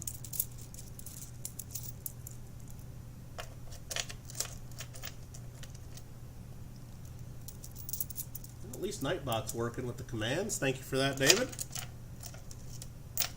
So far, Nightbot's working. Gonna push our luck. 59, 61, 72. And that's cool for other people that have channels too. Once you get a lot of these duplicates, I mean, anytime you mail out packages to people and you've already paid the money for shipping, that's why if I end up with these extra spots, we got 3 spots left in this break, I don't mind keeping them because I don't mind throwing a few Canadian Beaver nickels into somebody else. I think everybody likes them and they're fun. So, Coin Kids, you have some work to do. Heck yeah, they do. They got a few videos to do here after getting these. I'd like to see somebody do a video after this at least. There's another scratched up George. 1939. Bummer that it's scratched up on the other side. Just because I'm just curious, like how far into the album, like how many spots will get filled from one of these. I have no idea. Just looking at them, I think a lot will get filled. I just don't know how many. Like here's one that we haven't seen yet, and I got to be careful because we're getting to the end of Luke's spot here, but there's a 1947. Nice shape too, and that's got a little maple leaf after the 7, so that's the 47 maple leaf, and I believe that means that was actually minted in 1948, and the Canadian collectors here will correct me on that, I'm sure. That's actually a pretty nice one, I think. I don't know if it's actually worth anything, but not a big print. I just think that's cool. There's a 2014. That's the newest one that I remember seeing. It's a 1957, 1963. You would say 35 spots. What do you mean, Charles Kelly? I'm sorry, I forgot what I said. 35 spots.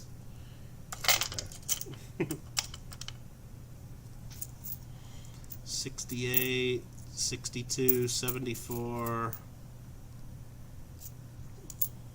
61. Yeah, it's just really hard to really stay at 56 and a 1960 is to keep up with chat. 39 spots. Oh, spots to be filled in the book. Okay. Yeah, I don't know, maybe more.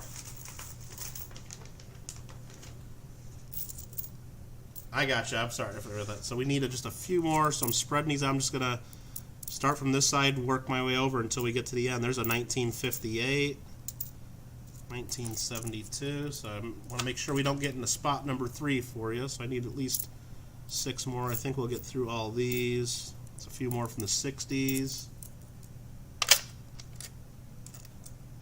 So that fills that. Need 2 more there. We got the one under the microscope. So I need 2 more nickels. I'm just going to grab 2 at random. The last 2 are a 1971 and a 1968. So that there wraps up 400 Canadian nickels. For spot number 2, Coin Kids Luke. And we've already given the silver coin. It was that nice 1911. Well, I think it was nice that it was a 1911. It wasn't really the best shape, but it was pretty cool. For those who don't know, O'Doyle rules. Well, one of these days, I have a bad feeling about O'Doyle. The whole family's going to get it. Ah, son of a gun. I just dropped about 5 nickels. They got caught on the edge of the bag, but... So sorry, Luke. I hope that wasn't the really rare ones that I dropped, because some of those you might not be getting. I'll get them. Hold your horses. Well, one of them was the 1950 King George. Another one was the 1940 King George. Those are the ones right in the front of the group. All right. Very good. Very good. I dropped a couple. Just a couple, Mikey. I think we got them all. Crisis averted. I think we're good. And then we're going to go on to spot number 3. And actually, spots number 3 and spot number 4 are going to the same person. Mission, get rich. So there we go. And again, thanks, Coin Kids. Hope you guys do have a lot of fun going through those, and good luck filling up the books. I think it'll be good. And actually, we got through that spot in about a half hour, so that was a lot better than the first spot that took us an hour. So we'll get through them. Floor count? Yeah, anything on the floor right now belongs to Coin Kids Luke. unless I drop some more. So if I find some later, then I know where to put those. So I don't know. You guys want to do another giveaway? Let me know if you want to do a giveaway real quick. I'm feeling like doing some giveaways. Maybe we'll do one after every spot. That'll keep us busy. I don't know. We could. And should I do another Canadian large scent? Yeah, I should. Let's take a look at this one. I just grabbed another one at random. Didn't even look at it. Let's go to the microscope. This one here. This one looks a lot nicer. 1916. Look at that. Get my finger out of the way. I'm trying to hold the flip open so you can see it. Nice King George V. 1 cent Canada. So does anybody want to win that? If you do, get ready to do a giveaway, because the next thing I type in the chat, all you have to do is type it 1 time per person. That's it. Randy, hey, it says you have 3 spots. That means for $65, can you get a spot with all the goodies? Absolutely, Randy. Here, I'll type this in for you. This is not the next thing I'm typing. This is not for the giveaway. That's a Nightbot command, so sorry. I know I'm going to have other people typing it, but that are on a lag there. But Randy, there is the link. Yep, there we go. Everybody's typing it. I screwed that up. That was not for the giveaway. Nope. But go ahead, have fun with Nightbot. Heck with it. That explains everything you get, Randy. If that sounds good to you, just confirm in chat and try to tag me, and I'll put you down for a spot. And then I'm not even going to type in ! PayPal. That's my PayPal address. And same as my email address right there. Now, wipe the floor clean. We'll do the Zamboni across the ice, clear things out. And now the next thing I type in will be for the giveaway. So everybody get ready for that. And I got to come up with something to type in. There we go. You guys broke Nightbot, or I screwed that up totally.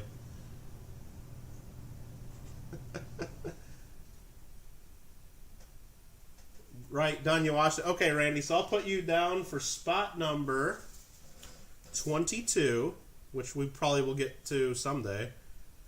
And just go ahead and send that PayPal when you're ready. It's $65, or it's $60 if you're a channel member. But if that doesn't sound good for you, then the $65 is perfectly fine. Got a bunch of people typing in fun all of a sudden. What's that all about? Oh yeah, that's the giveaway we're doing. I'm just kidding. I knew that. All right, what do we got here? How many people is that? Please be less than 20. No, it's not. It's about 30 people again. So that means I got to get out that 100-sided die and roll a number under 30. So I'll give you guys another little chance to keep typing in. Take your time. Make sure you spell it correctly if you want a chance to win. 1 time per person, or you will lose.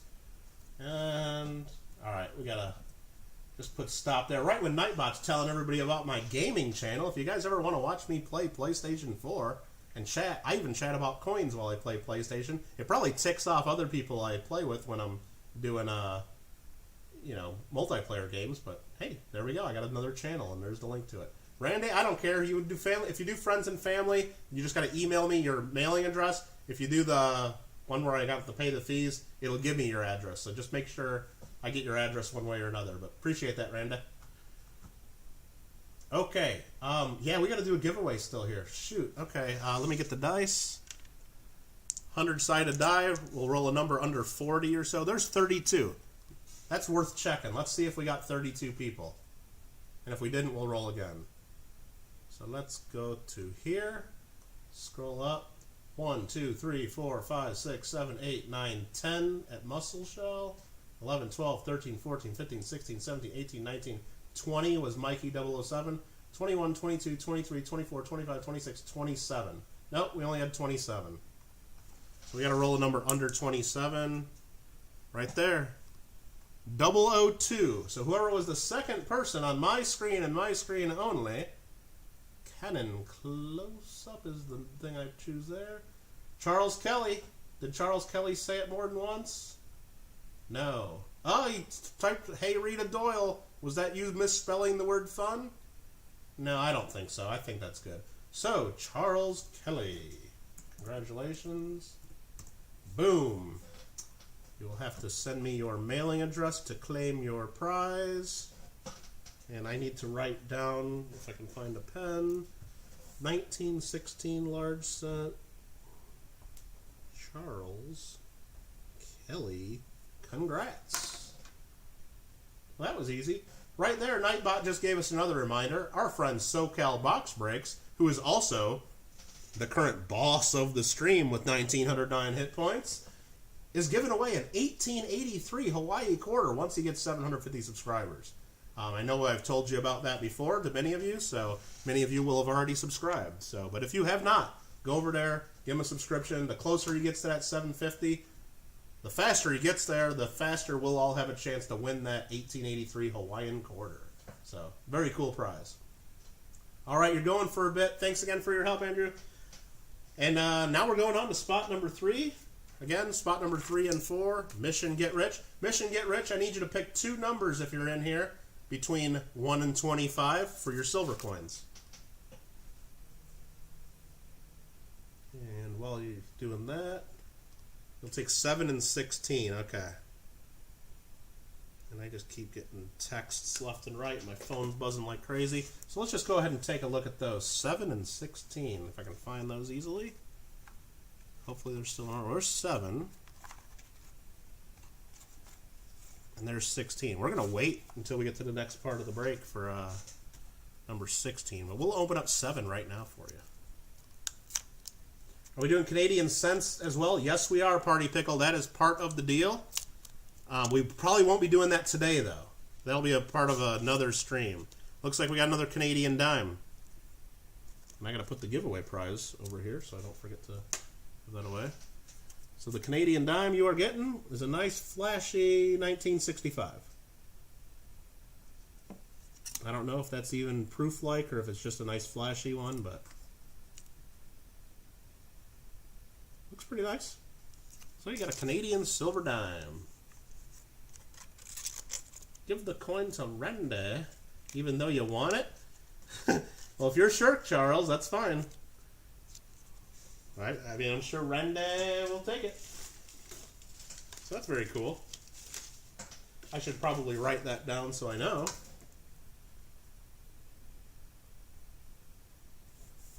Now, very generous. Very cool to do that. Thanks, Aunt Orta. Thanks for coming in. Appreciate that. And I'm getting emails. I see there's Randy. And Randy sent some PayPal, so we're all good. You're in. And we're going to start going for Mission Get Rich. Start grabbing some more nickels. And that one there just almost made it out of the bag, so we take that. Let's find some good ones right off the bat, huh? There's a 1959. Sorry, I had to move my chair there. 1964. There's a bunch from the 60s. Does that mean since you bought in for today's stream, you're in the Canadian cent as well? Type in !EH,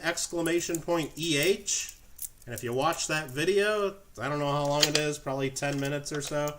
It shows you everything you're getting. So what we're doing today is the nickels. We might not even get through all 25 spots. I might get through half of these several hours from now and say, that's enough, guys. Let's just do another one tomorrow or Saturday, whatever. So then we'll get through the nickels eventually, and then in the next couple days after that, we'll start up another stream that'll go through just the 25 spots for the cents, and they'll just be added right to the bags I got going with your nickels. So you're going to get one of these bags just like this, hand done by Ida Herring with my logo and the Canadian nickel design. You're going to get one of these, and it's just going to be a mixed bag with Canadian cents and nickels that you'll get to go through. I'm not even going to separate. I'm just going to dump them all in there, and you'll get to have fun. There's a 1959 for you. A nice-looking 63. Hopefully that makes sense. I mean, I guess I could keep the nickels and the cents separate. Where did I get that guitar coin? Did I show a guitar coin somewhere? Where did I show that? Do I have a guitar coin out? Let me know what you're talking about there, Mikey, just to be sure.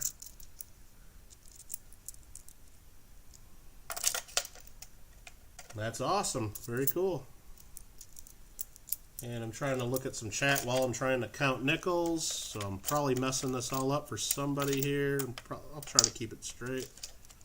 Sometimes they put an extra nickel in this spot. We can't have that happen. I think the Canadian nickels are pretty much the same size. I don't know why it's giving me so much trouble. You showed a coin shaped like a guitar one time. That's why I was asking, because I didn't know if your camera could see this. You mean like one of these?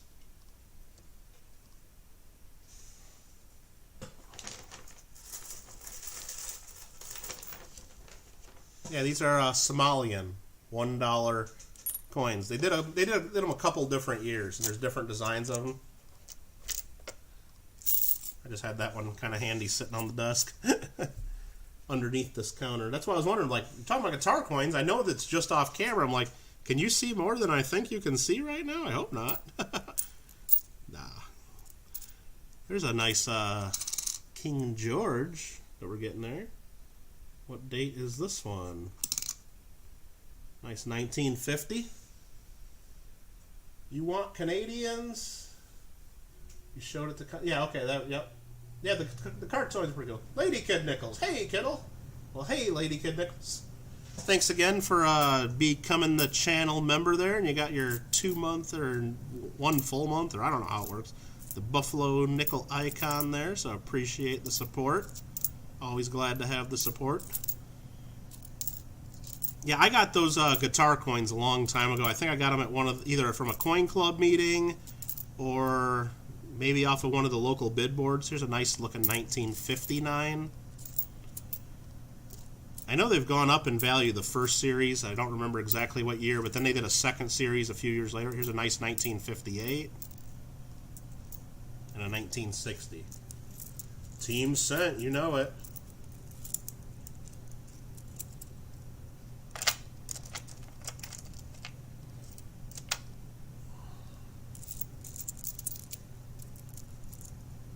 Those guitar coins are pretty cool. Yeah, they are pretty cool. And they actually, at one point, NGC... Well, I know you can get them graded. NGC will put them in NGC holders. But at one point, for one of their shows, when those things first came out, they bought a bunch of them and put them in sample slabs that they gave out to certain dealers and certain customers, which those were really cool. And now those in the aftermarket, if you can find the guitar coin sample slab, those have some value. So it's basically just the same NGC holder, but it says, you know, sample on it instead of a grade. Bunch more from the 60s. Seeing quite a few of the 1977s, again, to check for that low 7 variety that I'm not checking for right now. A really nice 1969, a 61, 81, and an 84. Thanks, Linda Wallace. Appreciate that.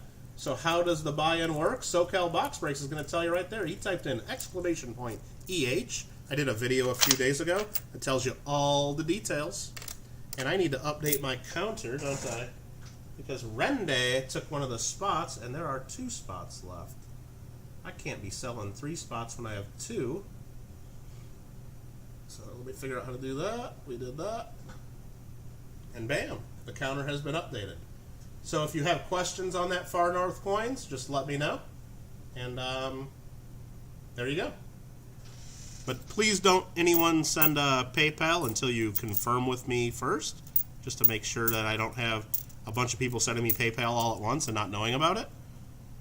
Unless it's just a nice friendly gift, and then please send me tons of PayPals, that's fine.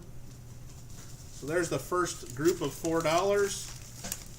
Be a little more careful dumping them in the bag so they don't end up on my floor with the rest of Luke's coins. I'm just kidding, Luke, if you're still watching. I don't think you have any more on the floor. If it is, it's maybe just 1 nickel, but probably not. It's Kittle's birthday. It is, Lady Kid Nichols. Can you believe it? Seems to happen every darn year. Another trip around the sun, as some people would say. There's a nice 1959, a 1960, a 76, 78, 72. And I already got the doorbell ringing earlier. Mama sent me some ice cream in the mail. She's been all weird and cryptic all week about make sure you're home when you get the package. Make sure you check. Don't leave it sitting out. I'm like, she's being all weird about this package. Like, what the heck are you sending me that you're being all weird about? And well, that's why, because it was ice cream. She didn't want it sitting outside melting because it's like 80 degrees out. So, got another King George here. We'll see what that is together. But I do appreciate it. And look at that, another scratched up. So, any of the Canadian collectors in here, can you explain to me like why people put scratches across their King's head? I don't know. Oh, look at that. Another one. Let's take a look at that one. Boom. 1945 victory nickel. Awesome.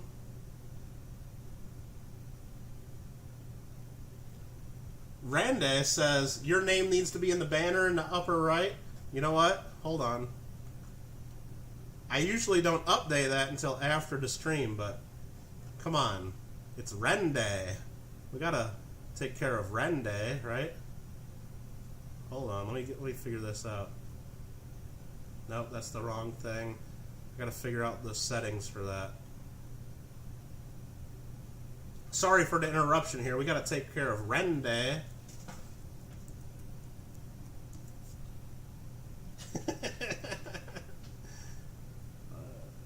Alright. Well, I've been meaning to try to make sure I can do this during a stream too. I don't know. I don't really know how to do most of the stuff that we're doing here, so I only kind of know how to do it. So let's see if that updates on its own or if I have to restart it somehow. I think it's supposed to update on its own. But anyway, back to the beaver hunt. Were you talking about me? Oh, I wasn't talking about you, Lady Kid Nichols. What are we talking about? You thought that was for people that bought... No, that's just people that have supported my channel since the beginning of the year in one way or another. So it's a bunch of people, which I'm very thankful for each and every one of them. And now Rende's name should be on that list eventually. I don't know if it'll update this go-around or if it has to cycle all the way through the names, or... We'll see.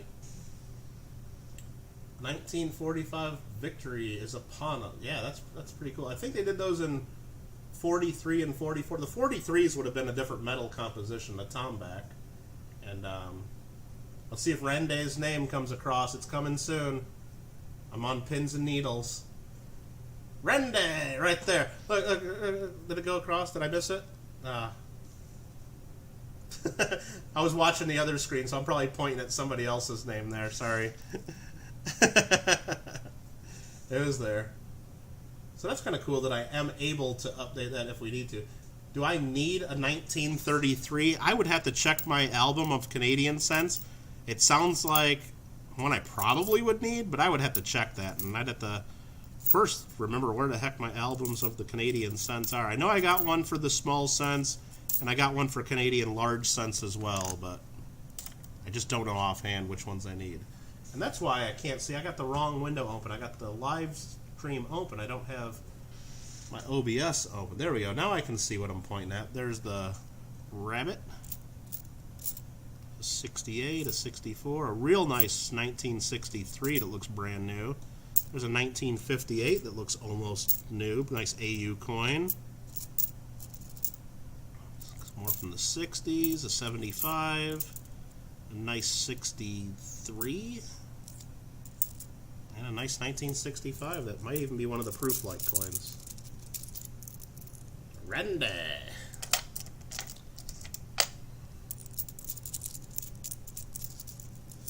Rand Goldner's not on there? Yeah, he is. He's got to be. Did I delete Rand's name to put yours? I better not have done that. Now I'm going to have to check when it comes through again. Pay attention. Let's see if Rand's up there.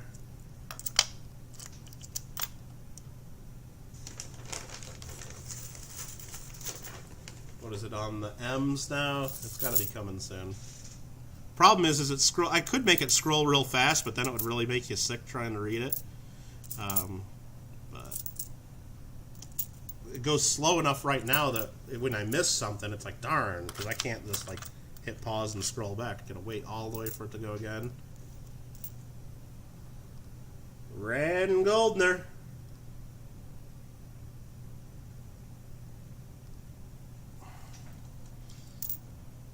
Some more from the 60s, 2010, 68, 63, 68, 63, 62, and a 1960.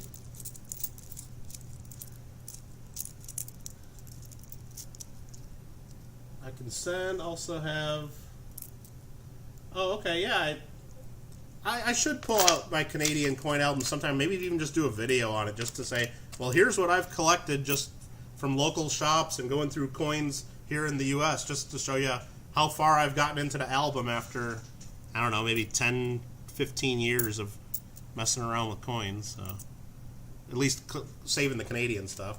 So there's another group that we're pulling aside. This is still part number 3 we're on this break.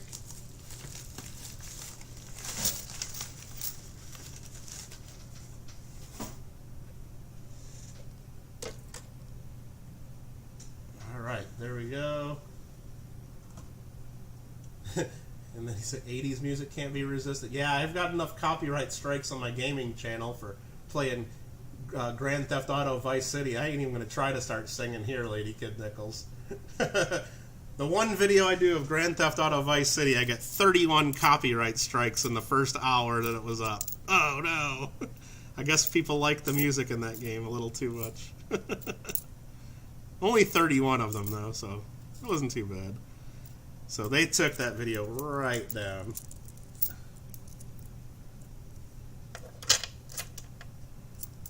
Yeah, Charles, I probably have more than most collect, because I go through a lot of coin collections or get little grab bag lots here and that, and every now and then there's some earlier Canadian cents or some of the large cents, and I always check to see if it's ones I need for my albums, and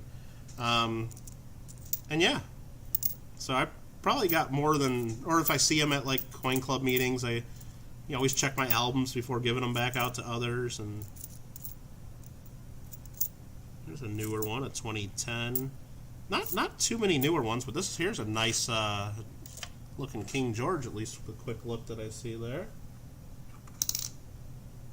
1939. That 1939's in pretty good shape, I think. Wow. Not too bad. And I'll save that one for just a second. We got another proof. I'll let you guys look at that 1939 for just another second, because I think that's in pretty good shape.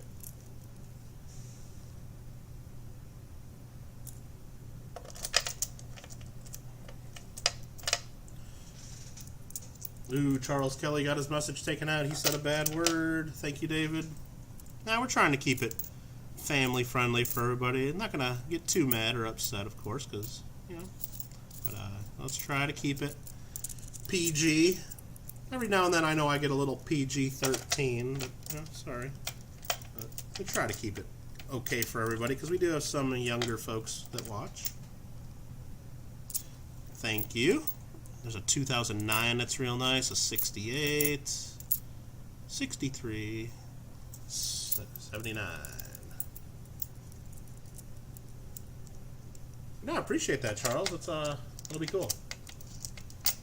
I'll have to. I'll make a note of that right now, so I can remember to maybe do a video on my Canadian stuff. I don't have albums for everything. I mean, I really just have them for the cents. Those are the ones. There's another proof. We'll take a look at those. Yeah, I just don't get enough Canadian nickels or the other denominations to where I really save those on my own. There's in 61, 1980, and an 84. So we looked at that nice 1939 enough. There's a proof 1990.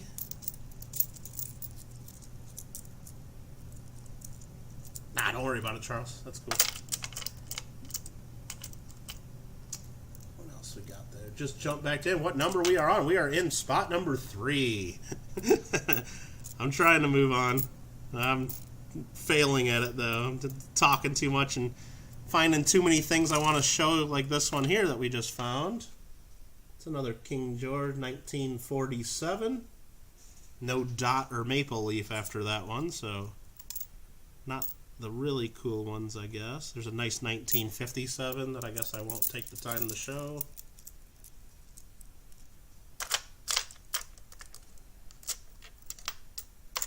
And then the other one I've been saving here is a 1991 proof.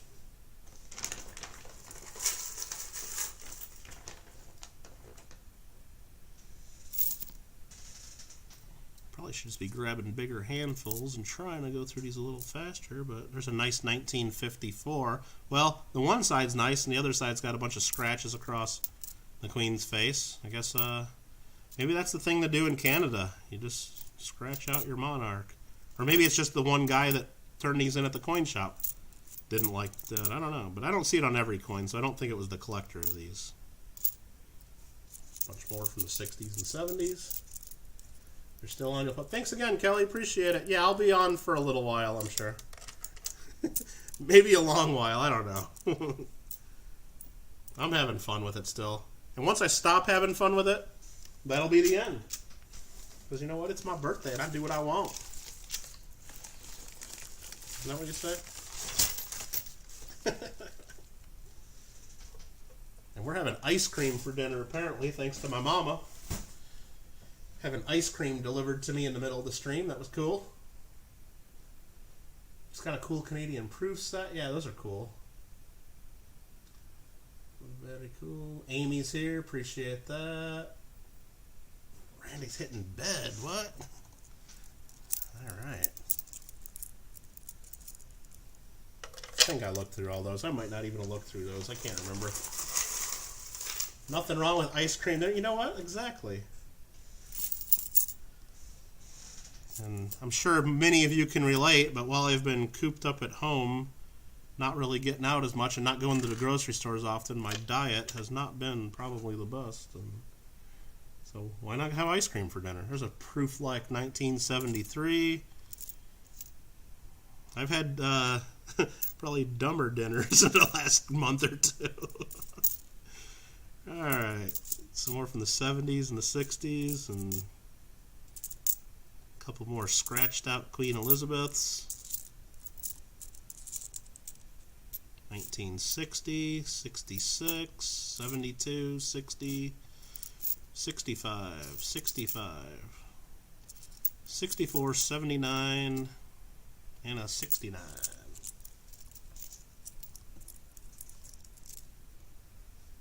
Aunt Orta wins all kinds of giveaways. Lady Kid Nichols, what? Dropping some coins into the jar, and I just saw something bounce out, too. That was fun. Thank you very much for that, Lady Kid Nichols. Really appreciate your support. You don't have to do that. And Clever Coin Name just subscribed. Heck yeah. Nothing wrong with that. Appreciate it. You guys are taking some hits on SoCal box breaks, too. Glad to see that's actually working, I think. I haven't been paying that much attention to it. There's a 1957, 68, 66, 1980, and a 1955 that's in okay shape. Still getting a good variety. You'll fill lots of spots in that nickel album for sure.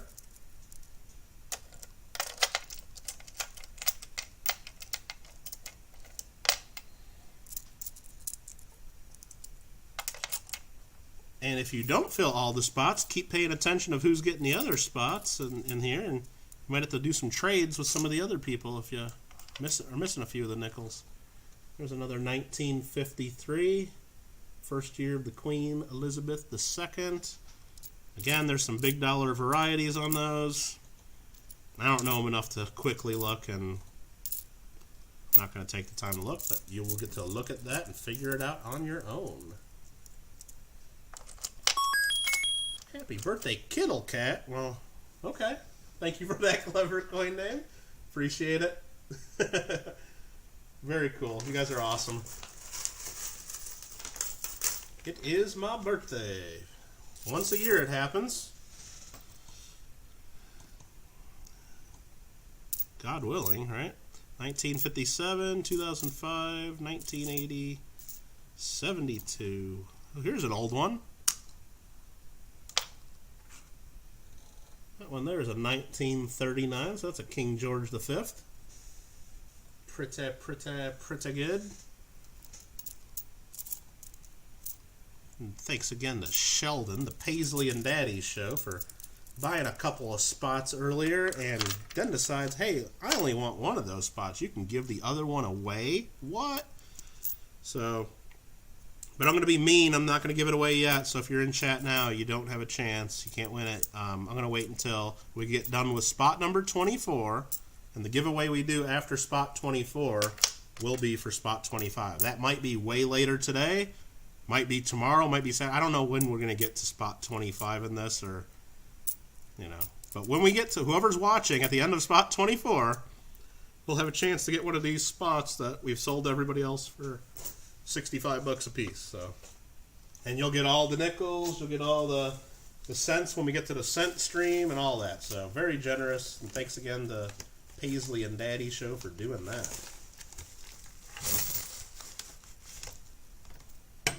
And I'm trying real hard not to mess this up and put the wrong nickels in the wrong bags.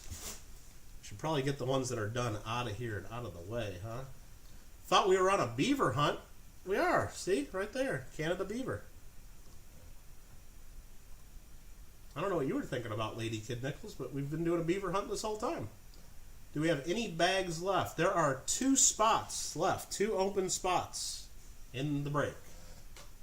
I'm trying to catch up with chat because I know I'm missing stuff, and I know that adds some delay and makes this longer, but that's fine. Where are all the war nickels? We did find a couple 1945 V nickels, Muscle Shell, so we have been getting a couple. What else we got going in chat? G-Dub's here. How you doing, G-Dub? Thanks for coming in. Appreciate that. AZ Coins, what are you doing there? $20 super chat. Happy birthday, Michael. Well, thank you very much. That's way generous, and really appreciate it. That's awesome. Well, thank you very much. Hope you're doing well today. I'm doing awesome. Very, very cool. How much for a spot? Lady Kid Nichols, they're $65 a spot. If you look ahead, if you type in !EH, A for Canada, you'll see the video on it. It explains everything. $65 a person, or it's $60 for channel members. And since you're a member of the channel, yours would be the $60. And that includes shipping. It includes all kinds of stuff. You'll see in the video. But please don't just send money for a spot. Please confirm before you do it, because I know there's a couple people that have been asking about it, interested, and I don't want everybody to just send money at once thinking they have a spot, because I don't have spots for everybody. Thanks again, AZ Coins. And look, AZ Coins became the stream boss and dropped in some more coins into the bucket over there. That's awesome. I just put that stuff up. I was playing around with Streamlabs the other night and figured, let's add all this junk, the Stream Boss and the whiskey glass full of coins, just for fun. And if it's not too obtrusive, maybe we'll leave them up there and keep doing it. And if it gets a little crazy and in the way, maybe I'll get rid of it. There's a 1939, another one.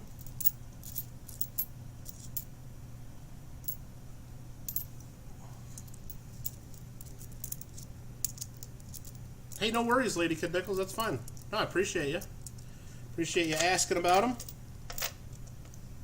I'm not, like I said in the beginning, we had 8 spots left at the beginning of this, and I said, hey, if I end up having to keep some of these spots, I'm not going to mind, because they're cool. What do we got there? Charles Kelly, $2 through Super Chat. Love you, bro. Thanks, man. That's awesome. Really appreciate that. There's a 1956, a 71, 76, 62, 77. Come on, let's find some more good stuff here for Mission Get Rich. There's a real nice 1959. I mean, I know I'm making this going to last for hours and hours, but I just can't help showing a nice Canadian beaver from 1959. Check that out. And then we got another King George. I guess we can show that in just a second. I guess. Finding too many cool things. That's what happens. Find too many cool things. Party pickle. Look at that. Just want to see more coinage drop into the whiskey glass. Yeah, the whiskey glass is getting pretty full. You guys are just way too generous, and I don't know what happens when it fills up. I've only played around with it a little bit and testing it just to make sure it kind of worked, and I have no idea. Lima Echo Numismatics, I didn't see you come in, but hey, how you doing? Glad to hear that you're done with your school. Awesome. And congrats again on winning that big silver quarter. What else do we got here going on? Like the Tomback. I don't know if we're going to find any of those, but you never know. Do I collect Ike dollars? I really don't collect them. I have Ike dollars, and I guess I keep them, so I do collect them, I guess. But I more hoard them. I don't really collect them. I don't go through them. I really don't look for many varieties, but I do have a couple bags and a bunch of rolls of them, so I do have them. And I do like them. It's just, I guess I don't like them enough to put them in an album or buy like really high dollar ones or anything like that. But let's show some more nickels here, because it's starting to fall behind here. We got this little guy here, just a nice looking 1939. Your Facebook picture was lame, just messing with you. Thanks, Charles, appreciate that. Yeah, that's when I started Facebook, I uploaded that, and now that was, when did I start Facebook? It was probably like 15 years ago or 20 years ago or something like that, and I just never changed my picture. I don't really go on Facebook that much, so I never update any of that. Just finished some poutine. Look at you. I know what happens when your glass gets out. Yeah, no doubt. If I keep going at this rate, by the time we get to spot 20, I'm going to need a couple glasses. You just discovered Streamlabs? No, I've been playing around with it. I've been using it to stream pretty much since the start, but it's just finally starting to learn different parts of it. Just having fun with it. But here's a nice looking 1967. That might be a proof like there. Nice rabbit.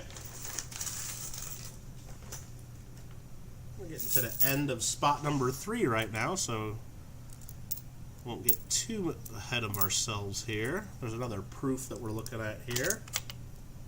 This here is a 1995, I think it is. Yep, 1995 proof Beaver.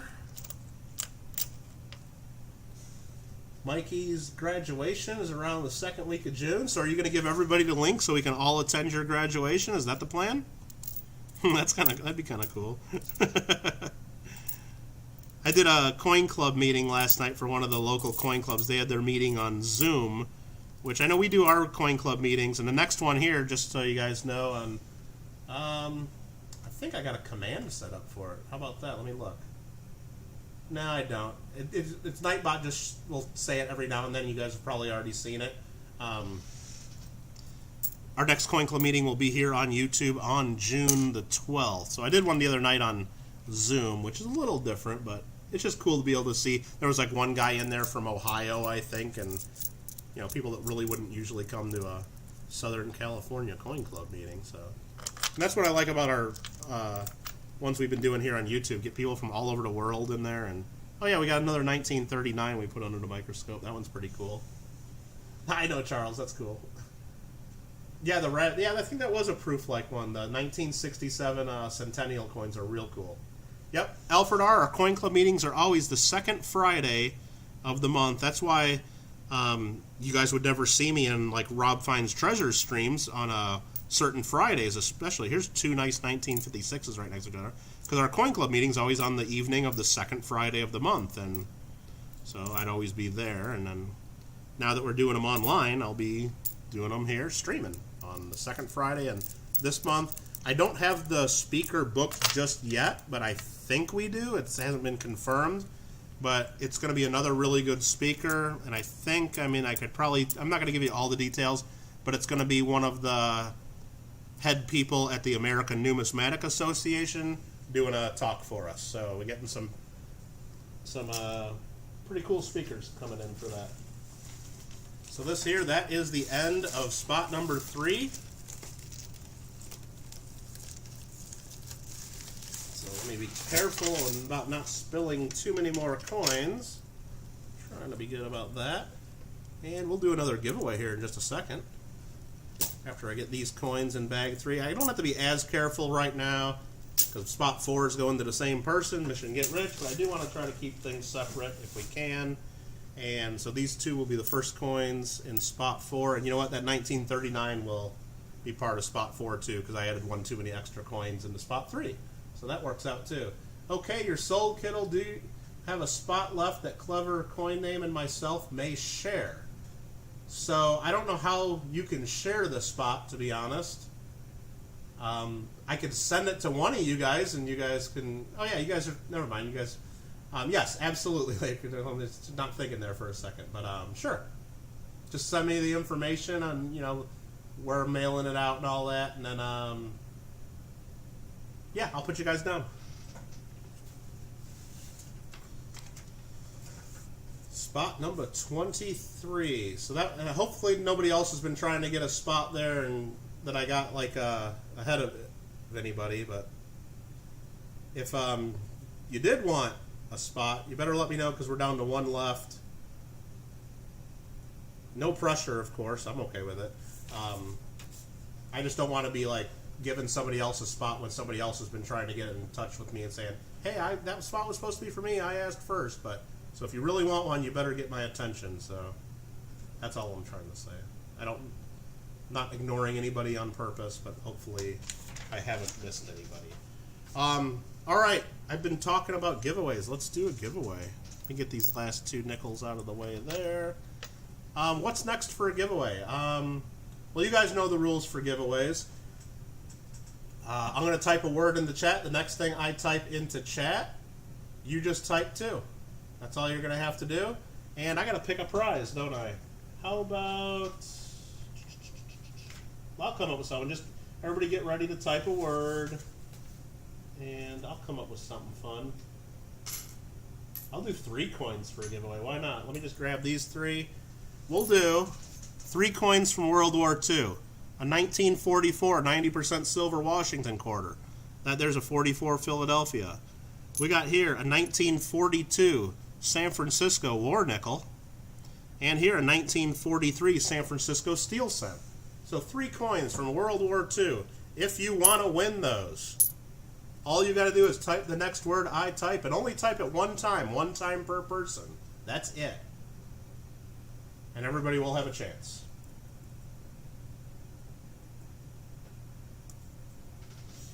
Misspellings make you lose. Typing it twice make you lose. Capital versus small, I don't care. Just once per person.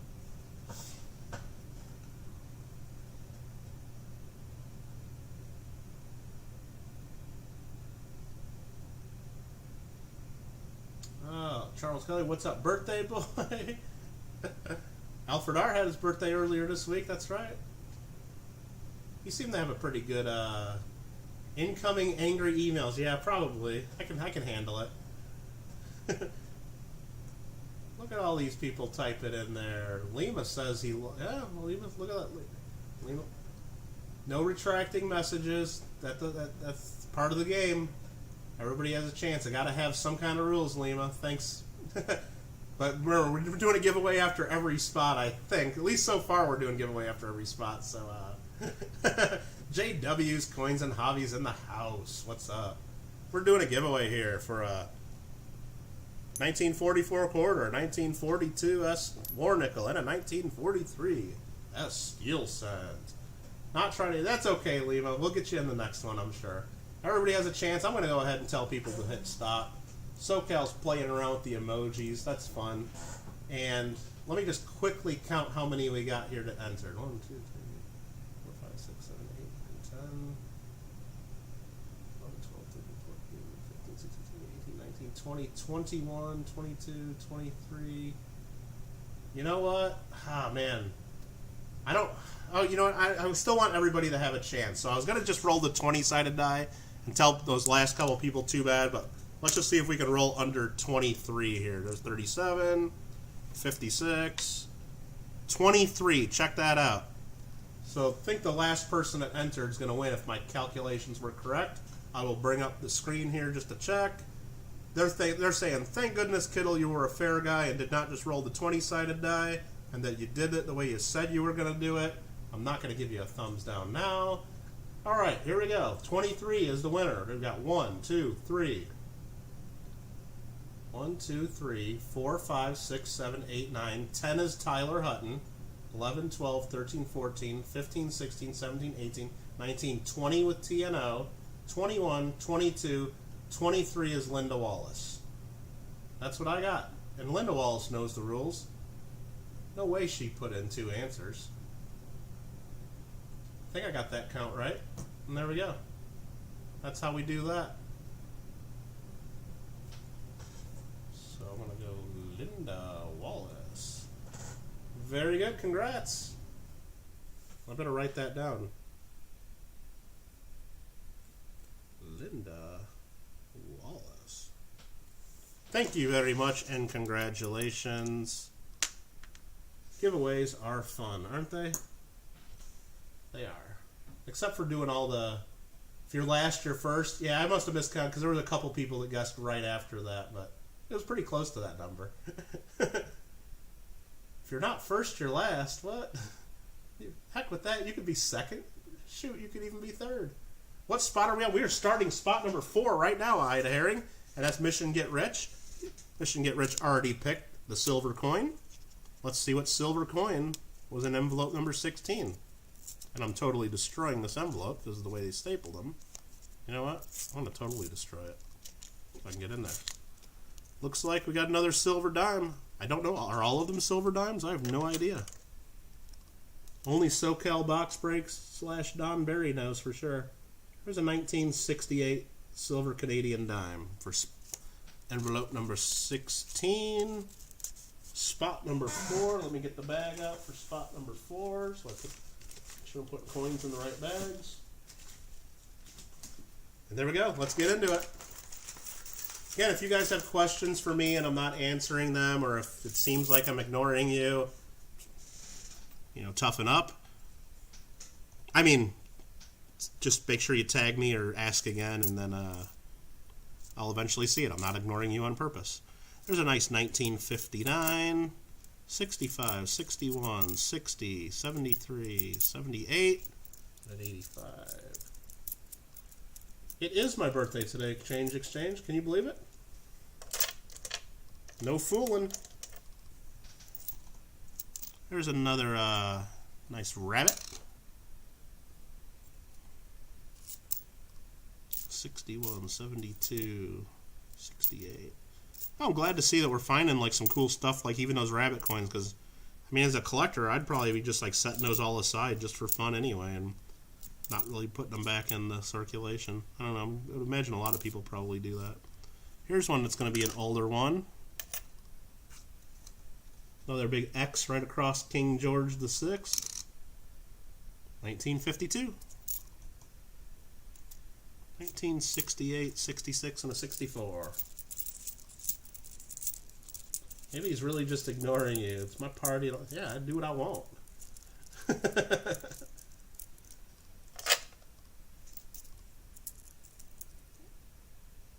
Is that a rabbit nickel? Yeah, I don't even know. Is that really the... Because I know everybody calls them the 1967 cents. They just call them bird cents when it's really a rock dove. There's probably a better name for it.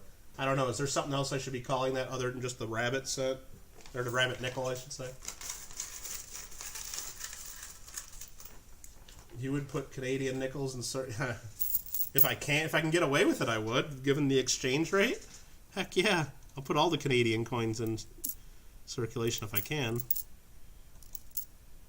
I think that works better in my favor. The problem is you can usually only get away with doing like 1 or 2 at a time, and it would take forever to get rid of $500 face value like we got here. So we're putting them in the hands of collectors, giving them some fresh new Whitman folders, and everybody's going to have some fun. Do you know why there's so many X's on the Queen quiz? I really don't know. I would guess somebody maybe just didn't like the monarch, or maybe something was going on at the time where people didn't like the king or queen for some reason. They'd put an X across their face. I mean, you could only imagine, given, like, you know, if we had the current president, I'm not talking about our current president right now, but just at any time, you know, half the people in the country would probably be putting X's across the president's face, whether it's the current president or the last president or the president before. So maybe that's what's going on. Just maybe it's a political thing where some people are just angry enough at their leaders. And, you know, the monarch isn't quite the same as having a president or like a prime minister. I know that, but all it takes is for a few people to not like the person, I guess. There's a nice 2011, 69, 74, 75, 74, 62. That's more from the 60s. You dumped a box of U.S. nickels at a bank. Really? See, they probably like taking those.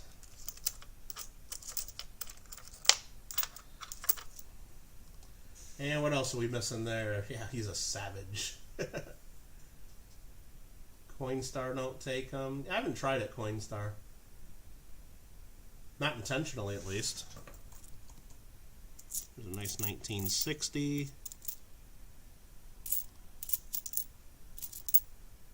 Here's an old one. What date is this? We'll find out. That's King George. 1941.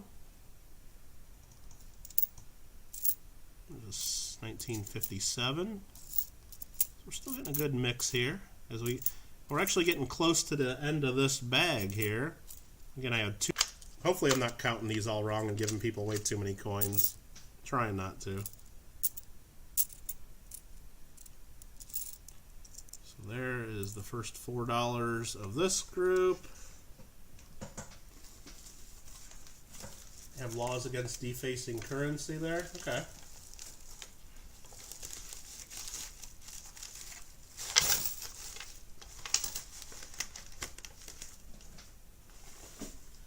Yeah, there's laws against messing with money and stuff here in the U.S., but you can deface it, really. I mean, as long as you're not doing it for fraudulent purposes, you can do it.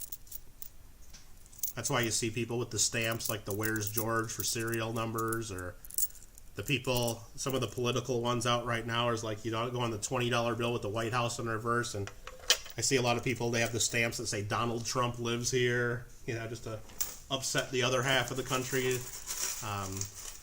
So all that's legal. I mean, yeah, I'm sure the U.S. government doesn't like it because it's defacing the money that they're trying to use, but it's not against the law. It's against the law if you stamp on a dollar bill that it's a $5 bill and try to spend it, or try to do something fraudulent. All right, we're going to go through some pretty quick here because that handful just gave us a bunch of cool stuff. There's a 1981 proof. Right after that, a 1996 proof. 2015, I think that's the newest one we've seen so far. And I keep trying to look at chat there. Beep beep says Roadrunner. Trying to get copy strikes.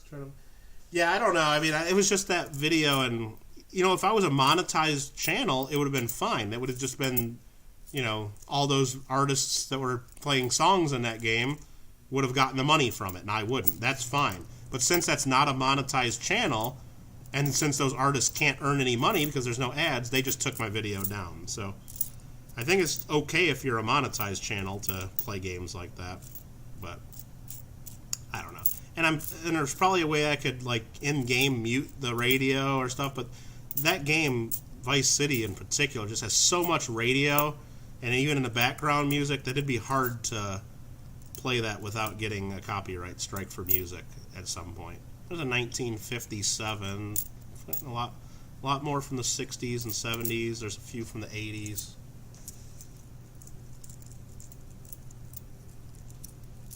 Didn't know they made proofs. Yeah, someone mentioned earlier that up to a certain date, like in the 70s, I think they technically call them proof-like. And then, that one's probably a proof or a proof-like. I don't know. It's hard to tell. I mean, it's just 1979, and then at a certain point they actually called them proofs. I'm not sure when that cutoff is. And actually, this one looks quite a bit different. Now that I put this in here, this one is just so much. The rim on this one is so much thicker. 1996. It's definitely a different looking coin. I don't know. Maybe that's a silver. Doesn't sound like it. It's hard to tell. But that one just standing here, I'll put a couple coins next to each other. See if you can see. Or maybe I can show under the microscope. I don't know. Just so much. It just stands out. I don't know. But you're getting it. That's your coin. Thinking it's silver? It might be. It has a different look, and it's hard to tell the sound bouncing it up against another bunch of nickels, at least. It could be a silver proof. It definitely looks like it from the edge compared to the others that we've been finding. And I've gone through, this is the middle of the 4th spot. We've seen at least probably 10 other proofs. None of them caught my eye like that one. So just that alone probably tells me it's something different or something special.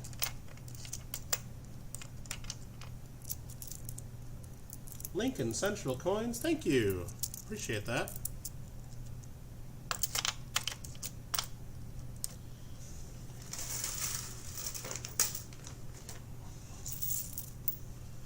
The 69 Canadian quarter doesn't stick to the magnet? Okay. Are they supposed to? I don't know. I don't collect enough Canadian stuff to know.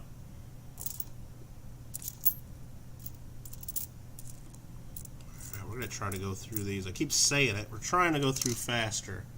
Just so we can get through more spots today before I call it quits. Because I know those people towards the end are like, Kittle, you got to get to my spot. I got to know what I'm getting. There's a nice 1957. Focus.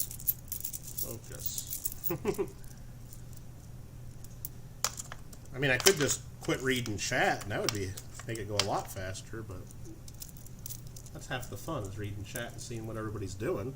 Otherwise, what's the point, right? Alright, there is another group of $4 worth, and I'm thinking that one right there just sticks out so much. That's got to be a silver proof.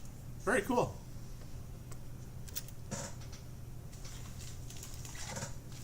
Yeah, even like when I pull it out of the light, it's a different color than the rest of them. Totally different. Was not expecting to see any of them, but that's cool. We'll take it. Just pretend we aren't here. You do talk to yourself like normal. Yeah, I guess. There's a nice looking 1959.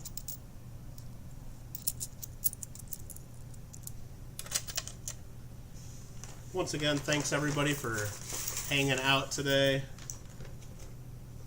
Trying to win some of these giveaways, or for those participating in this, trying to get some cool Canadian nickels and maybe some cents later. There's a nice 58. 64, 62, 57, 61, 63, 61, 80, 20. I'm not trying to turn this into my first 24-hour live stream, I'll tell you that. Although, if we want to get crazy, we could do it, and we could just go right into the cents after we get through all 25 spots.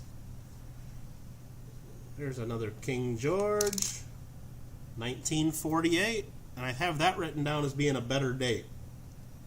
Anybody that collect Canadian nickels think 1948's a better date?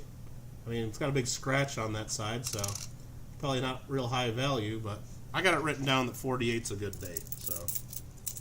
Not a key date. 24-hour farming stream? Heck yeah. Oh, if we could do the cross-platform, JW, I'd be all over that. Now, would we work together? It'd be like farming, like a farming company, and, you know, try to grow a farm? Or would we be like on opposite sides of the map, each starting out with the same amount, and then like competing, like competitive farming? I don't know. I don't know what would be better. Each could be fun. All 48s for good dates? Cool.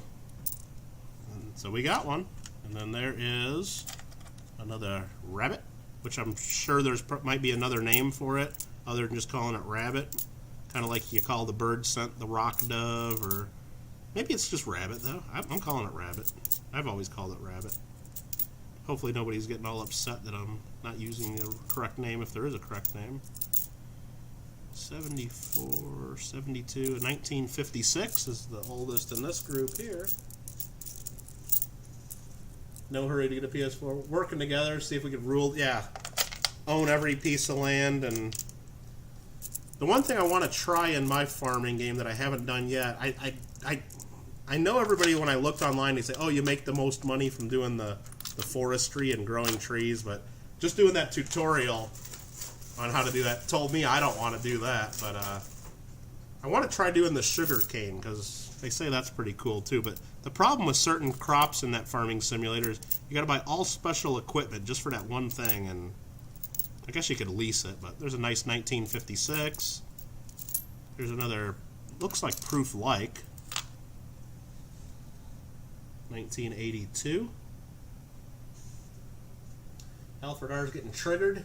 The bird sense train. Yeah, I mean, I call those rock doves because I've found enough of those just searching rolls of cents, not pennies, rolls of cents. I've found enough of them to where, you know, I cared to look up and know that, but I don't know the, you know, like if I find the dollar, it's just a goose on it, or if I find the, what is it, the half with the wolf, and I don't know if there's like, you know, better names I should be calling the other Centennial coins. There are some cool ones here, just a bunch from the 60s and 70s, but can't go through all of them that closely. There's another group there.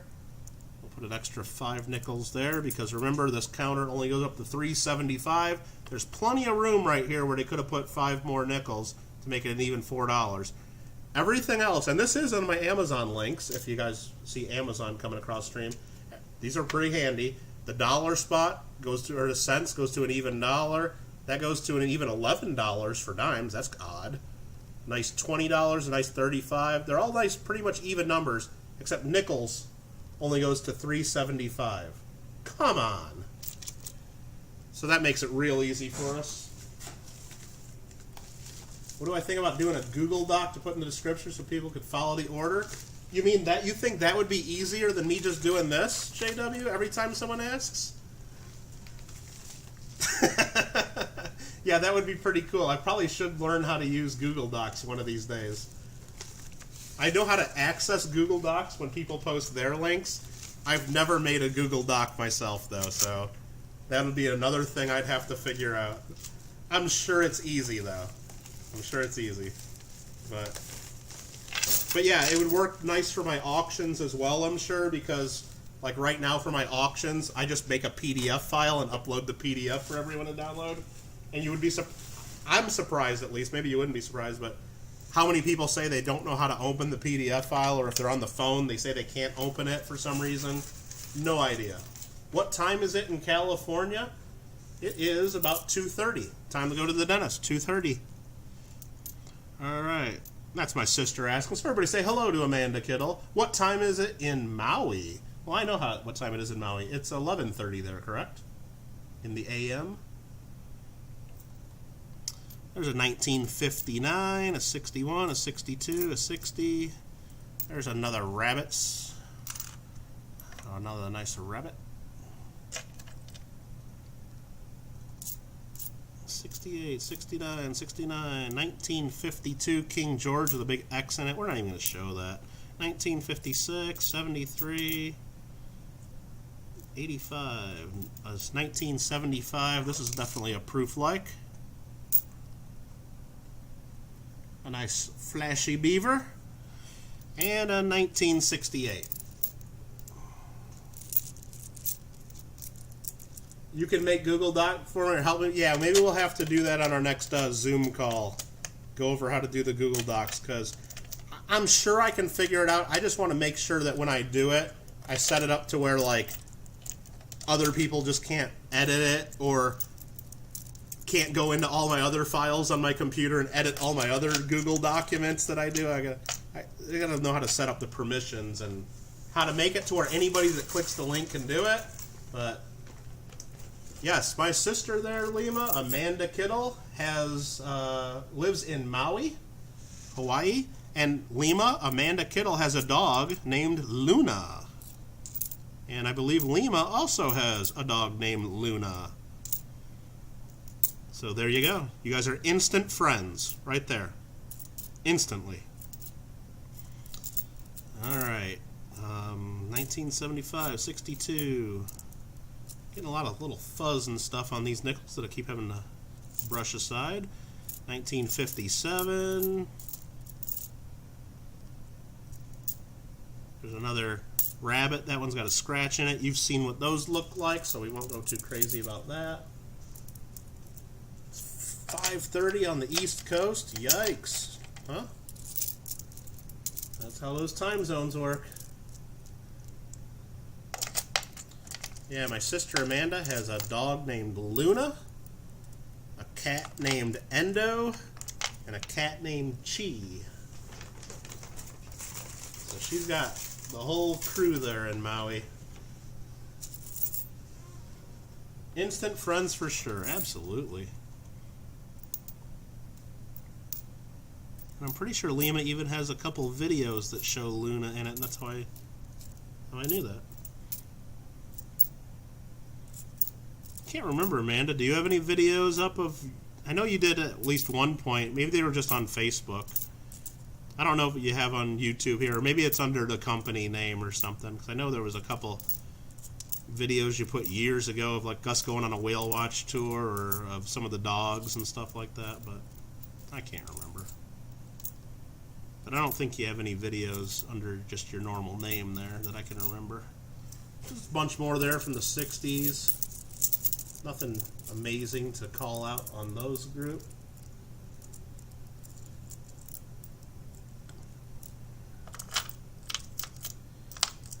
Alright, another nice group there. Finding anything silver. I think we found one silver proof. I think it's a 1996 silver proof. We're not really expecting to find any silver in this hunt, though.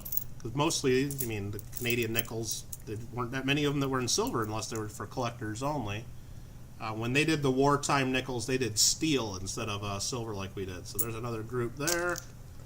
Getting right towards the end of spot number 4.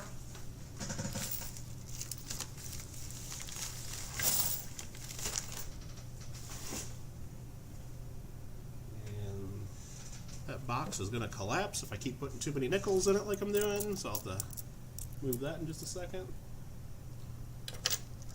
I don't know, I haven't done my research on the Canadian cents as much, Colin, so we're just doing the nickels now. But before we do get to the cents of this bag break, we'll have to get to that. Well, the 36 dot, that's like the 1909 VDB map proof of Canadian coin. It's like super rare, and even more than that, it's like, you know, those go for like thousands and tens of thousands or hundreds of thousands. They're like basically uncollectible, non-collectible coin, because nobody's ever going to get one of those unless you buy it in an auction and spend money. You're not going to... I think there's almost zero chance of just getting one of those and change, if my understanding's correct. There's a 56, a 58, a 2012, a 2015. I haven't seen anything newer than 2015 yet, so there are some newer ones, though. Another nice 1956. 71, 65.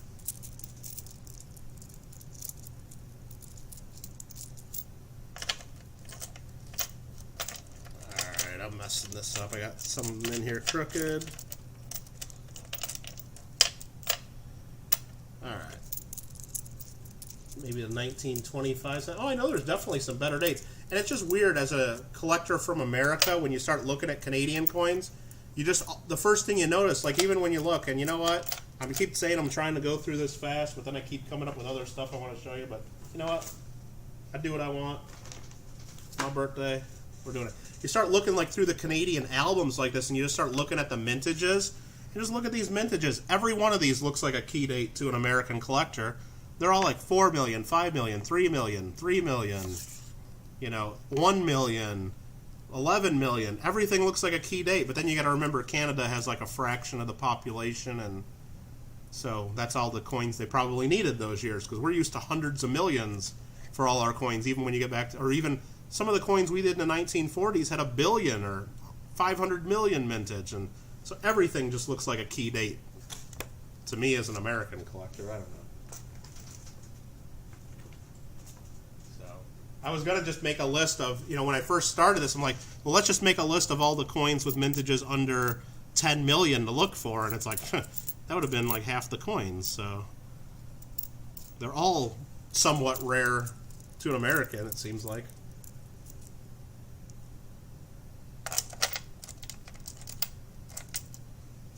All right, we're almost done with this spot, so I'll be a little more careful about not giving too many nickels. We'll spread those out like that. We'll get this one out of there. There's a 1947, so we know that's a King George. It's got the maple leaf after the 7. That's pretty cool. And not too scratched up on this side. Not the best condition though, but still a 1947.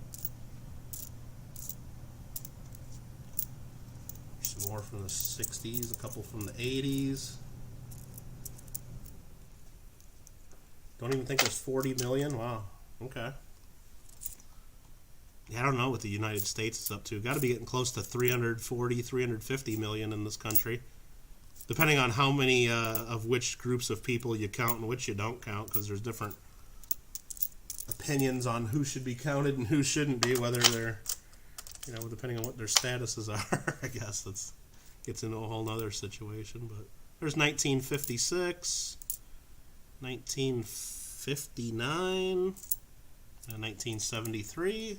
What's this last one hide? 1960, looking real nice.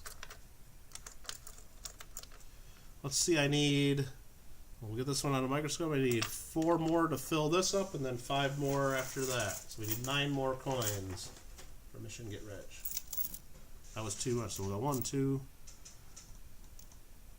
3, 4, 5, 6, 7, 8, and then this one's closer, 9. So these are part of the next group.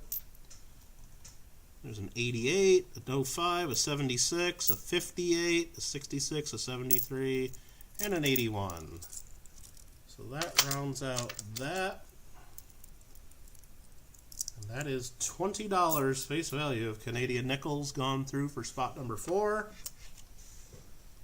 Let me get these poured out and in the right bag. Let me double check. It is.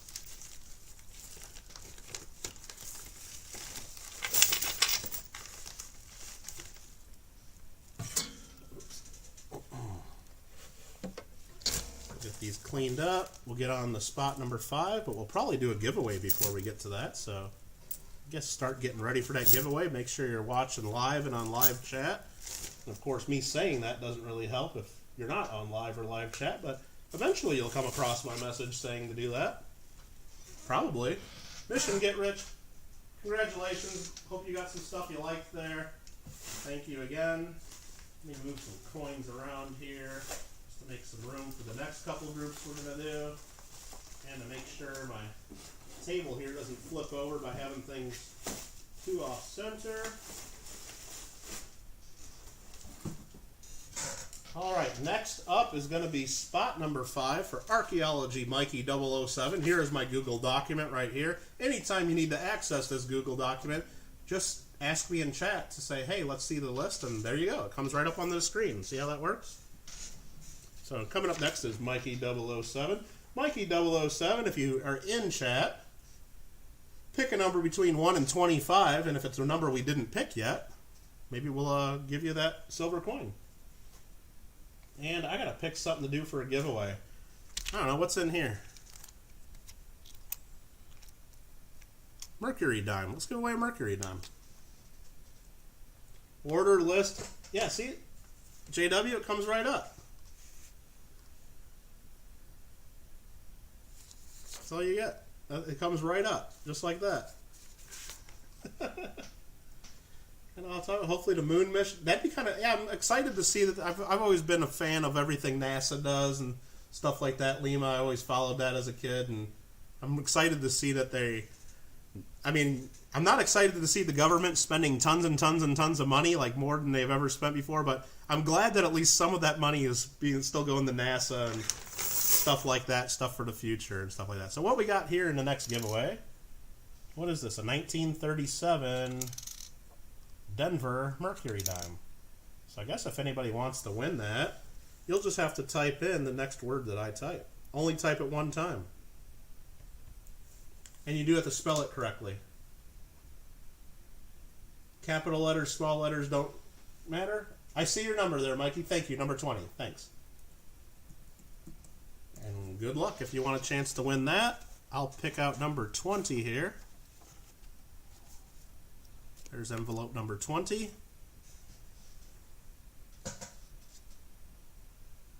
Colin S. I finally found it. I went through a bunch of stuff and I got that yesterday, and I'll show you quickly here under the scope. or under the, there it is, 1984 squared reverse quarter. I'll even put it under here because I'm sure other people want to see that now that I'm pulling out a square quarter. It's not the perfect condition. There's a couple like little bit of haze on it. But these are cool. And this is the smaller 1/4 ounce silver version. They do have a 1/2 ounce silver version as well. So I did pull that out. I was just had it here on my list to take some photos and to get back to you on that one, but just did not done that. We had a whole bunch of people just typing in Merc. Let's see. I don't know. I guess that's going to be enough. I'm going to have to just type stop for now. If you're not paying attention, if you're not watching live, that's just, sorry. Will be another giveaway after the next one. Let me see. 1, 2, 3, 4, 5, 6, 7, 8, 9, 10, 11, 12, 13, 14, 15, 16, 17, 18. I think we're under 20 people got into that giveaway. Wow. That's it? Sell that to me, Michael Kittle. Yeah, well, Colin S. has been asking him for me to like get him information on that because I told him I did have one. So I think Colin might have first shot when I finally figure that out. But what am I doing? I got the 20-sided die here. Looks like only about 18 people. We got 40 people in chat, and I guess only 18 people want a free Merc dime. But we'll roll that 20-sided die, and it's going to be number 10 is going to get this one. And I'll just make sure, I'll type this in. Make sure watching live and on live chat. There we go. Now you can see how much delay you have for me typing and saying that. We just rolled a 10. I got to pull up my screen. Trying to do a little too many things at once, maybe. But here we go. There's me saying Merc. And first one was right here, NCF. There's 1, 2, 3, 4, 5, 6, 7, 8, 9 was JW, 10 G-Dub. Did G-Dub mess up and enter more than once? Don't do it, G-Dub. Don't let me tell you didn't win. G-Dub wins. Congratulations. G-Dub, congratulations. And now we get to watch all that stuff go right back into the glass. Check this out. Will everything stay in? Oh, we lost a couple cents. Darn. Alright, yeah, congratulations. You get a Merc dime. I better set that aside and remember. Alright, 1937 Merc dime G-Dub. If you don't know my email, ! email will show you. And again, we're 43 people watching. We only had 18 people enter that one, so maybe I guess next one I gotta pick a better prize. I apologize. So Mikey, oh, sorry, someone asked for the Google document for the list of the search order. Oh, here it is. We're on spot number 5, Archaeology Mikey. And he picked number 20 for his silver coin, and let's get into it and see what silver coin Mikey gets. It's feeling like maybe another dime. I'm wondering if maybe they just gave us a bunch of dimes. I don't know. Like I said, I can't even get these open. So that just shows I haven't gone through these. It is another silver dime. This one here is a pretty nice looking 1966. So you got a silver Canadian dime to start. I'll put that in bag number 5 there for you. And we're going to get into some nickels. There's a couple 1961s, a 2011, and a 1975.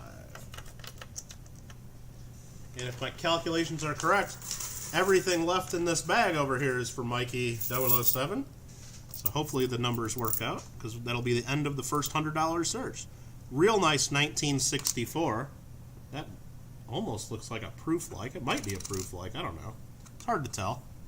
But we'll show another proof here. Or not proof-like. There's a 76 proof-like. It's a real nice 1958.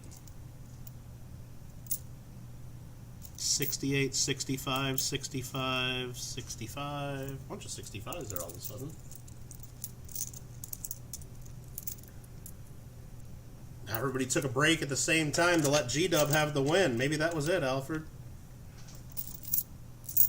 Alright, there's a 1954.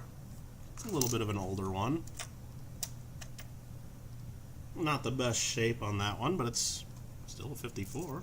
Haven't found too many 54s that I can remember seeing today so far.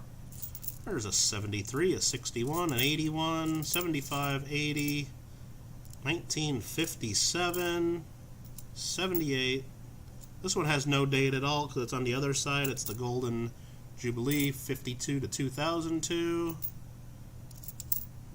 Another 64 and a 64. A lot of 1964 nickels. That's about the same in the United States.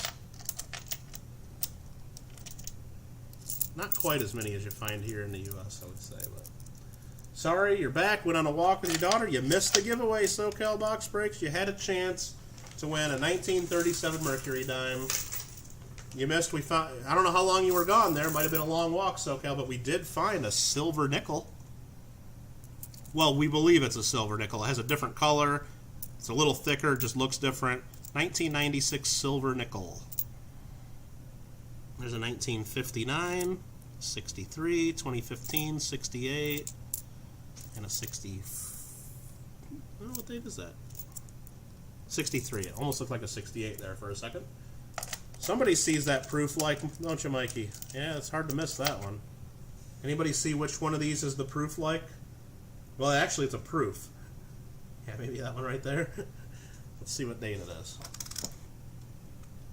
1994. Nice frosty beaver. Gotta love that. Amanda Kittle, what are you doing? I think my sister must have owed me some money or something. She must have. Maybe that's for me doing her taxes this year or something. Maybe that's my payment. Thank you very much, Amanda. That's awesome. Very, very generous. I think you're going to become the stream boss once this pops up.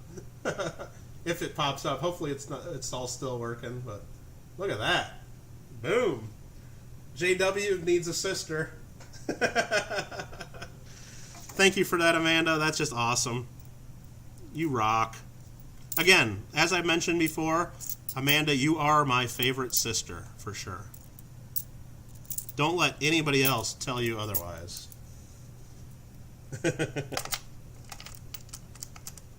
That is awesome. Wowzers indeed. And I just don't know why it didn't pop up on the screen there, but maybe we're just maybe we got disconnected and it's not going to work anymore. I don't know. That sucks. There's a 68, but here's an old one we just found. Look at this one, 1938. That's a better date, I believe. You Canadian collectors can correct me on that. That's a 1938. I got that listed as being a better date for sure. So Cal's like, it better work. Yeah, she should be the stream boss over there. AZ's getting some boss time that doesn't deserve, right? Oh well.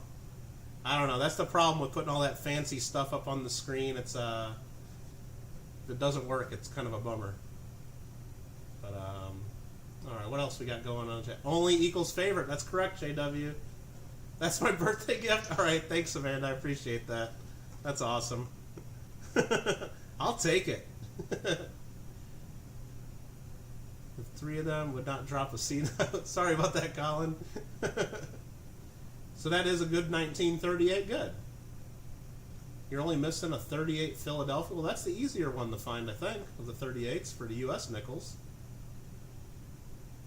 Nice. Well, that's a bummer. That's the biggest super chat I've ever seen, and at least on my channel, and the Streamlabs didn't pop it up on the screen for. That's a bummer. I wish I knew how to make that manually pop up there, but I don't know how to do that. But oh well.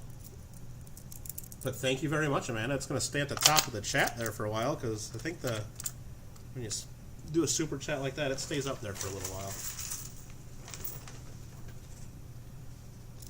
I've seen other people have that happen too, Party Pickle. It's like, and that's why I was a little hesitant putting this stuff up there, because, yeah, the one time, like, if people actually spend money to, like, try to get that to change or to do something, then it's like, when it doesn't work, it's like, well, shoot, what am I supposed to do, you know?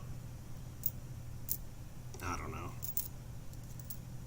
I mean, I know there's a way I can reset it right now to take AZ coins off there being the stream boss, but when I reset it, I think it just goes back to me. I can't reset it and type my sister's name there. I don't think there's a way to do that. And if there is, I haven't learned how to do that, so.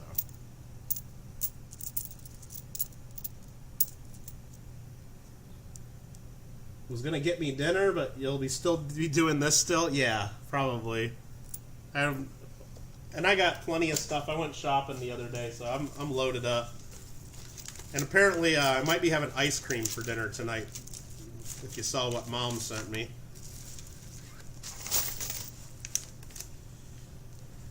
We got 6 pints of ice cream to go through later.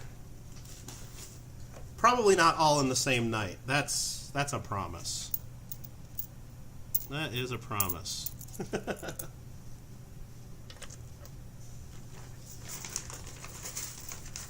Think we finally broke the bot. Yeah. Well, you know what? It happens. It's I see it happen on a lot of other streams. It just skips people every now and then. And I think it skipped earlier. One of the members that joined, it didn't pop up on the screen. It just certain things get missed. Here's a cool one though for Mikey. He'll like this one. A 1945 V-nickel. A little bit scratched on the other side. But at least we got a V-nickel for you.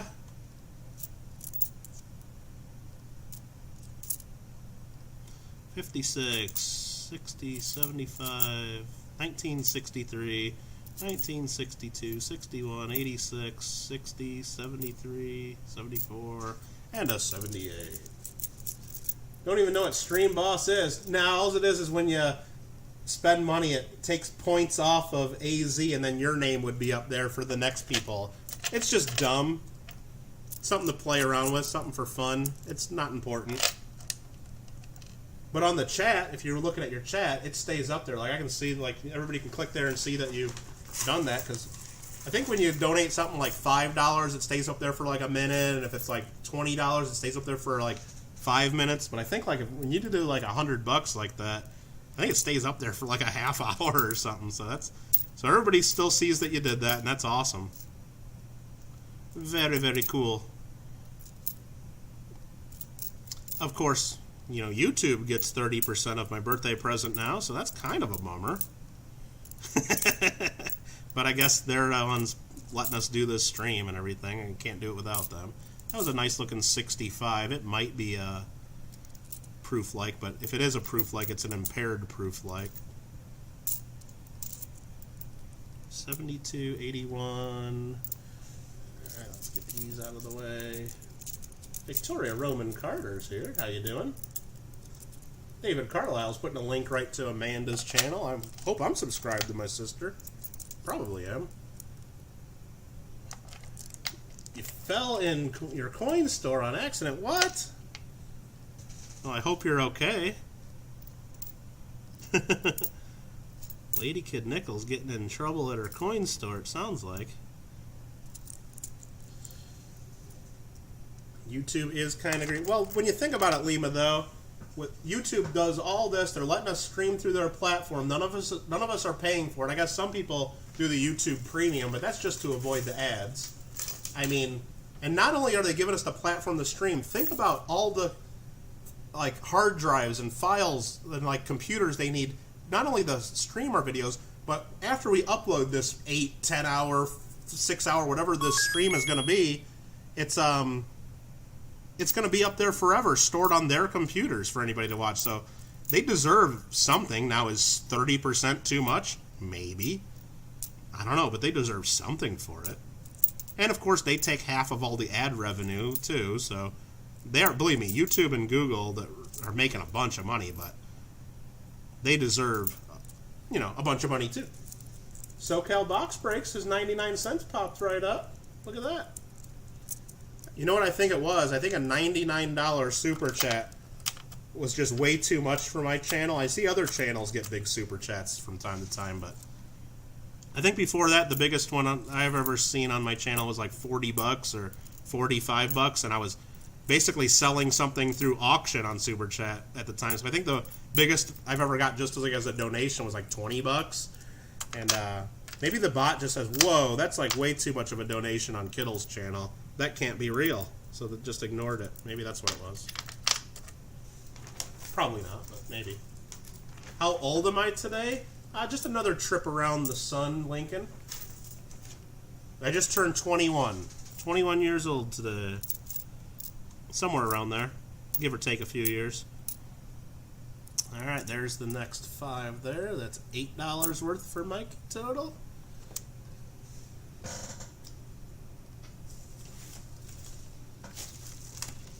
There's Nightbot reminding us about the next meeting of the Glendale Coin Club on my channel. Coming up in a few weeks. Hope you guys can all join for that. We'll have some more giveaways. We'll have a nice guest speaker teaching us all about something good. And, very cool. Totally tripped on a nickel. Isn't that Thomas's name? Thomas tripped on a nickel?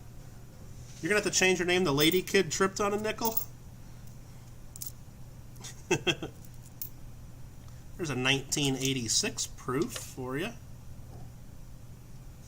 Alright, I'm missing some chat there. Carvin a Laulau. Alphabet Soup. Turned 21. Yeah, I turned 21 a few times. Yeah, almost, Gareth. Pretty much. That's a lot more. That's a lot closer. Where did I get the Canadian coins? Type in exclamation point coin shop is where we got it. And Alfred typed it in there too. Hey, that's the video about the Canadian bag break. And yeah, we got all the coins there from Coins Plus in Newhall, California. They had these bags of Canadian coins. They're like, Kittle will take these off our hands. He'll do that. I'm like, yeah, I guess. 1974 proof like. And here's another proof right away. What do we got going on there? SoCal box breaks again. Look at you. Yeah, the bot has no trouble with SoCal's donations here. I don't know why it's being it was just mean to my sister. Sorry. Make sure to slam that like button. We'll appreciate that. Thank you very much. All right, what else is here? YouTube Premium does more than just skip ads. You leave YouTube and go to another app and it keeps playing. Oh, that's pretty cool, David. I didn't realize. I thought it was just to skip the ads. I didn't know that. I've seen it pop up on my screen, or maybe it was on my phone a few times, where they offer free trial for like a month to try it out, but I've never tried it out. There's another proof for Mikey. 1990. 1965. Here's an older one. First year of Queen. 1953. Again, there are some good varieties of that year, so you'll want to take some time to look at that one when you get that one. Found a D nickel. Not a V nickel, but a D nickel. Okay. PG Coins doing a giveaway tonight. Okay.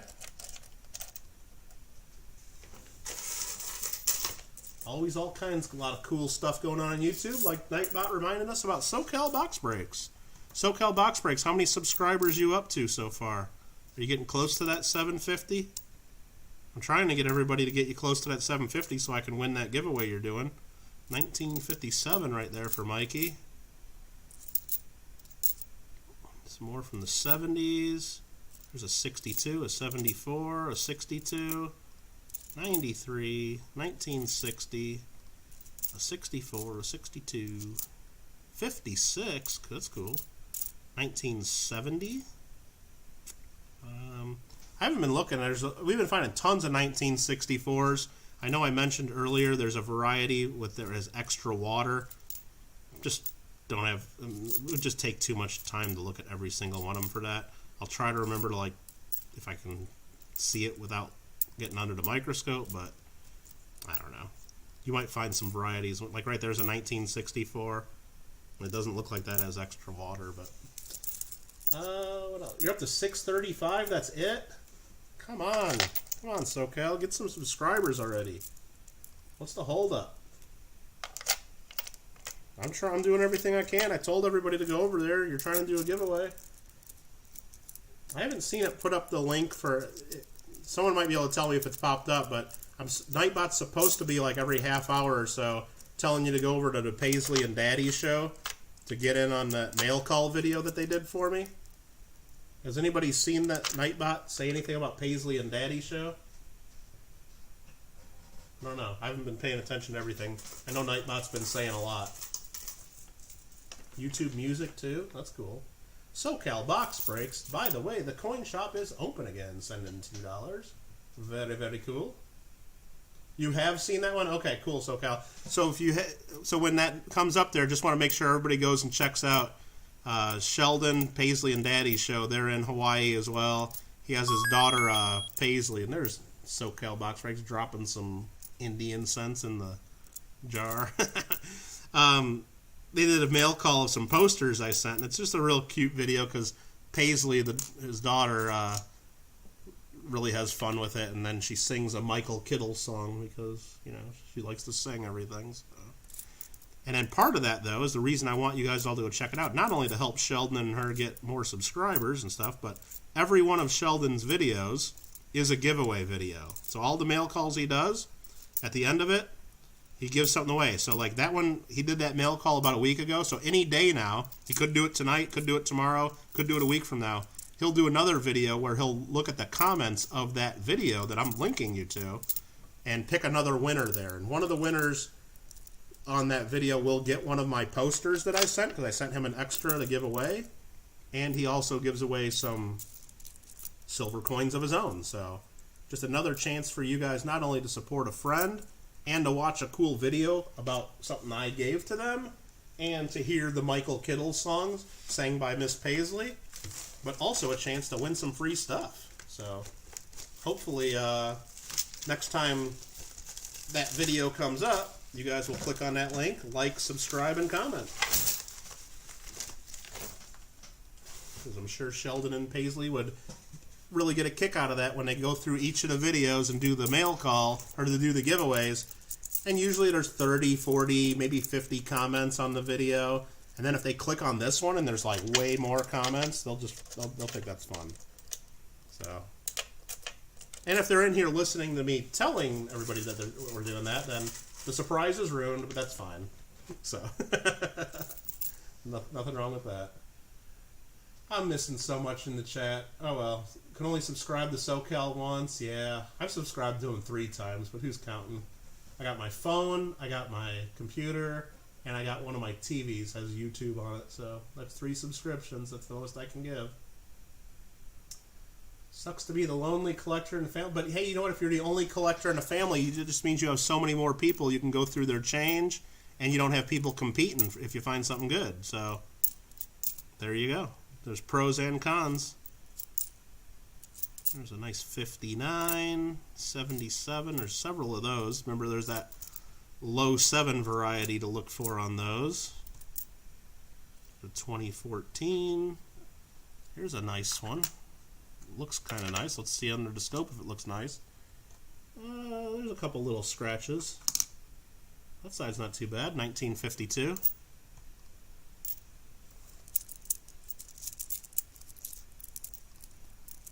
Let's SoCal Box Breaks. Then you subscribe to his channel. Perfect. Nice.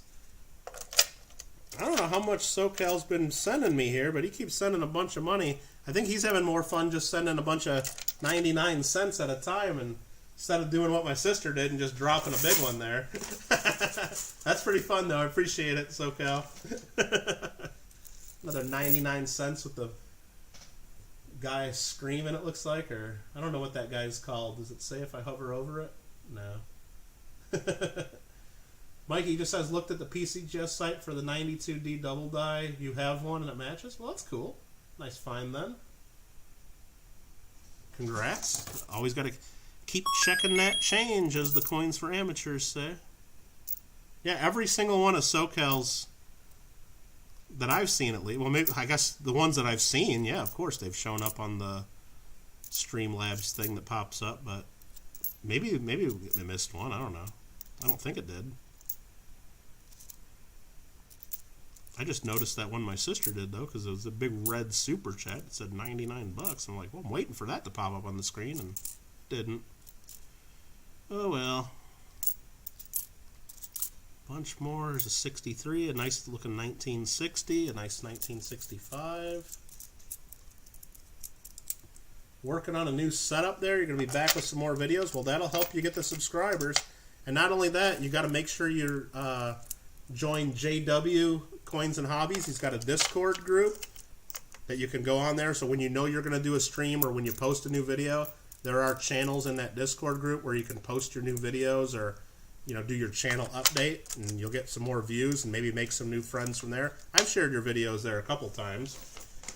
Also on Facebook, there's a few groups where it's YouTube people or the Coins for Amateurs Facebook page. That'll help you get some more views and meet some new people. And it used to be a lot easier, though. I mean, I'm glad that I got up to my 1,000 subscribers when I did and all that, because it was so easy for someone just like right now to say, hey, everybody click on SoCal's name, go to channel and join him right now. You'd get, 10, 20 subscribers instantly just like that. But now that everybody has to like either open up a new window and type your name in and then try to find you, it's like you can't do that on a phone as easily, for one. There's a nice 1956, and it's just not as many people are going to do that, which sucks. Which is nice that you're a mod, SoCal, so anytime you want, you can put your link in, but I mean, we've already been putting your links, so it's nice for the mods and channels to be able to put links to their stuff if they want, so. Yeah, JW, anytime you guys want to put links to any of your stuff, I mean, and even for people that aren't mods, if you want to do shout-outs about your channel, I'm always okay about that. The only thing I don't like is when people come in and just say, please sub, I need more subs, or, hey guys, I'm 3 people away from my goal of 540. I hope to get 540 by the end of the day, or just something dumb like that. No, we don't want any of that. But if you tell us, hey, I'm doing a new video of this soon, or if Lima's here, Lima says, hey, I'm going to do a video of my, the prize I won for Michael Kittle Rare Coins, please make sure you're subscribed so you can see that when it happens. Absolutely. Shout-outs like that where you tell us what you're doing and give people a reason to go subscribe to you, that is always appropriate. But just saying, hey, please sub me, nah, that kind of sucks if everybody does that. It's not cool. Road to 192, yeah, road to 193. Yeah, right now I'm on my road to 2234. So please, guys, just one more sub. I'll be at 2234, and then I'll have a big giveaway once I get to, what is it, like, I don't know, like 5,000. But I'm only like 2,700 away from 5,000, guys. Road to 5K. You ever hear any people like that before? Come on. 98,000 away from 100K? Well, you're on the road to 100K, Lincoln.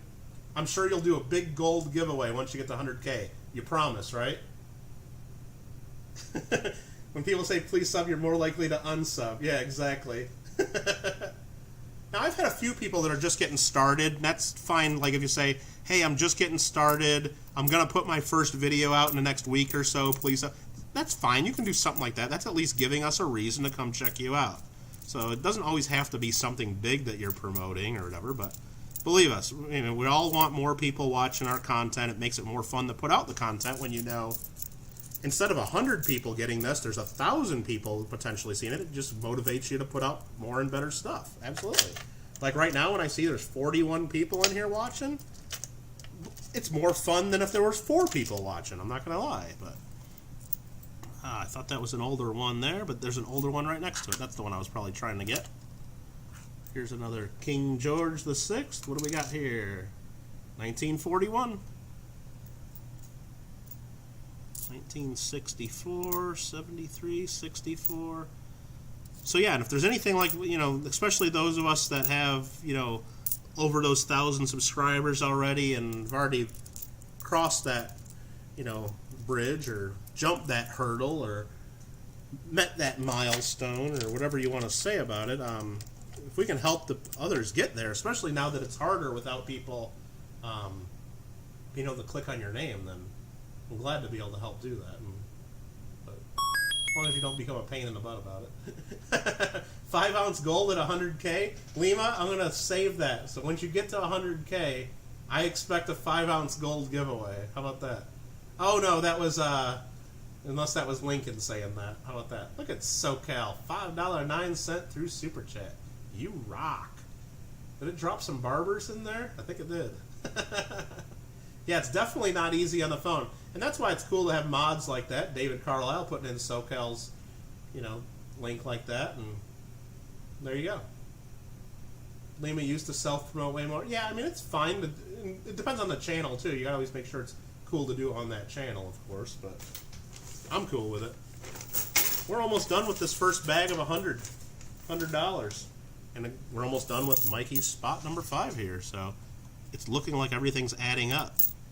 It looks like SoCal Box Breaks and the Coin Shop might have actually ran these through a coin counter and made sure we're getting the exact number of nickels we're supposed to get. I know they did. I think they told me he ran it through twice.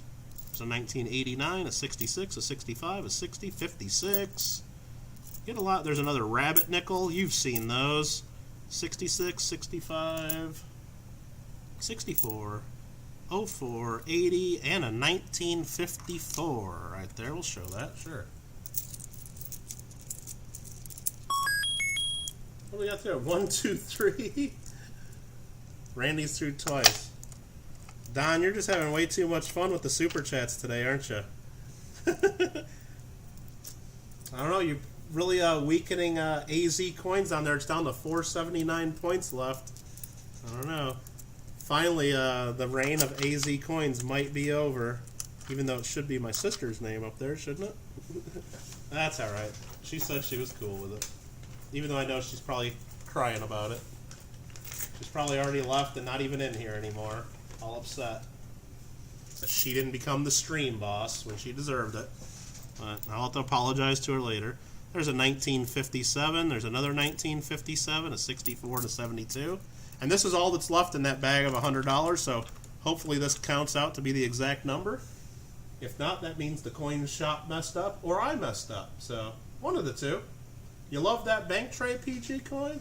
That is on Amazon, and I got that there. And if you go to here like this, it'll bring up my Amazon link. You got a link there for somebody, David? That's cool, no problem.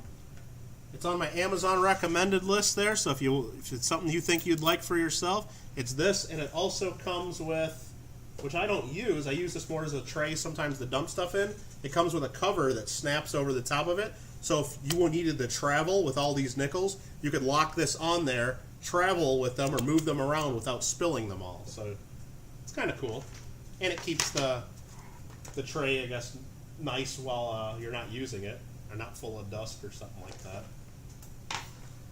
All right, let's finish up Mikey's spot here and then get to another giveaway. Who wants to do another giveaway? What do you think? What should I give away? This is spot number 5. This is a big deal. Nothing else really there worth talking about.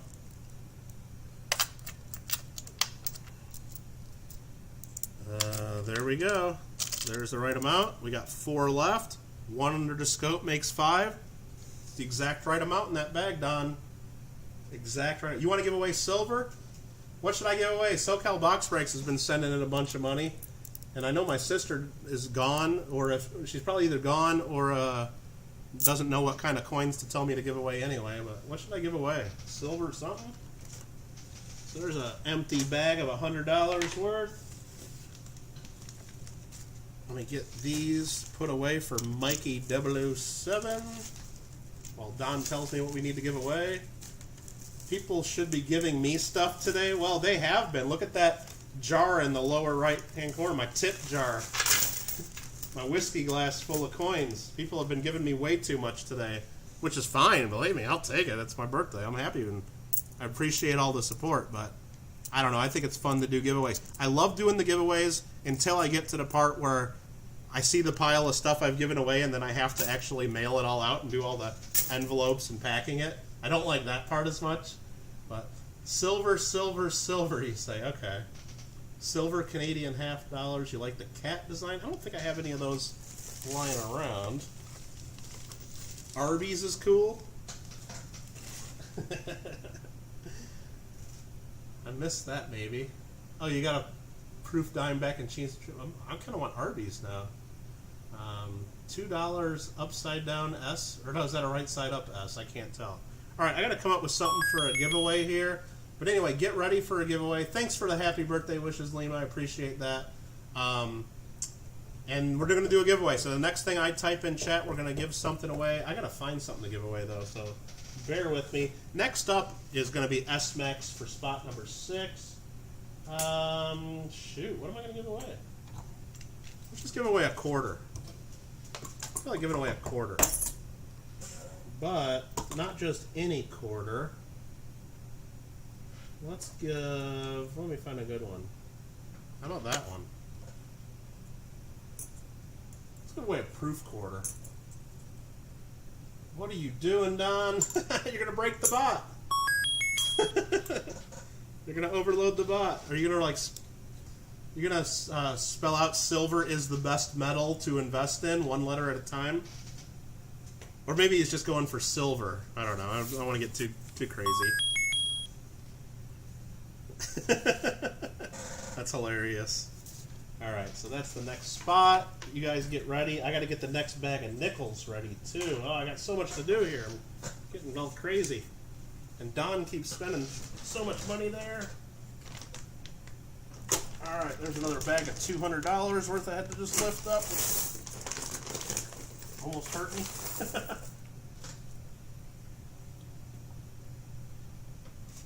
Paisley and Daddy show is back in the house.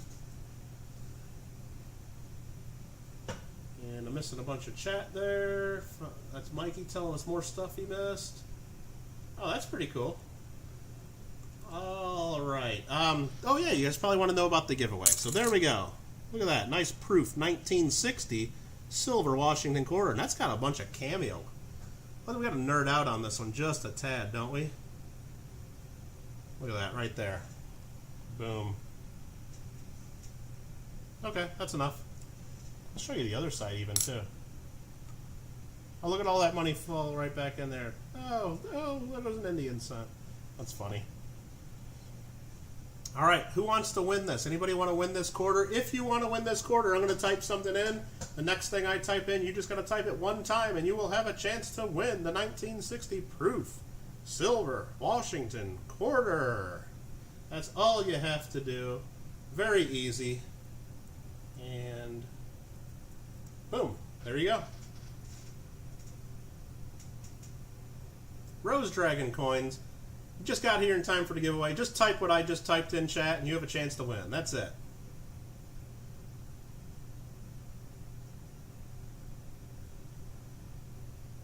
That's all you gotta do.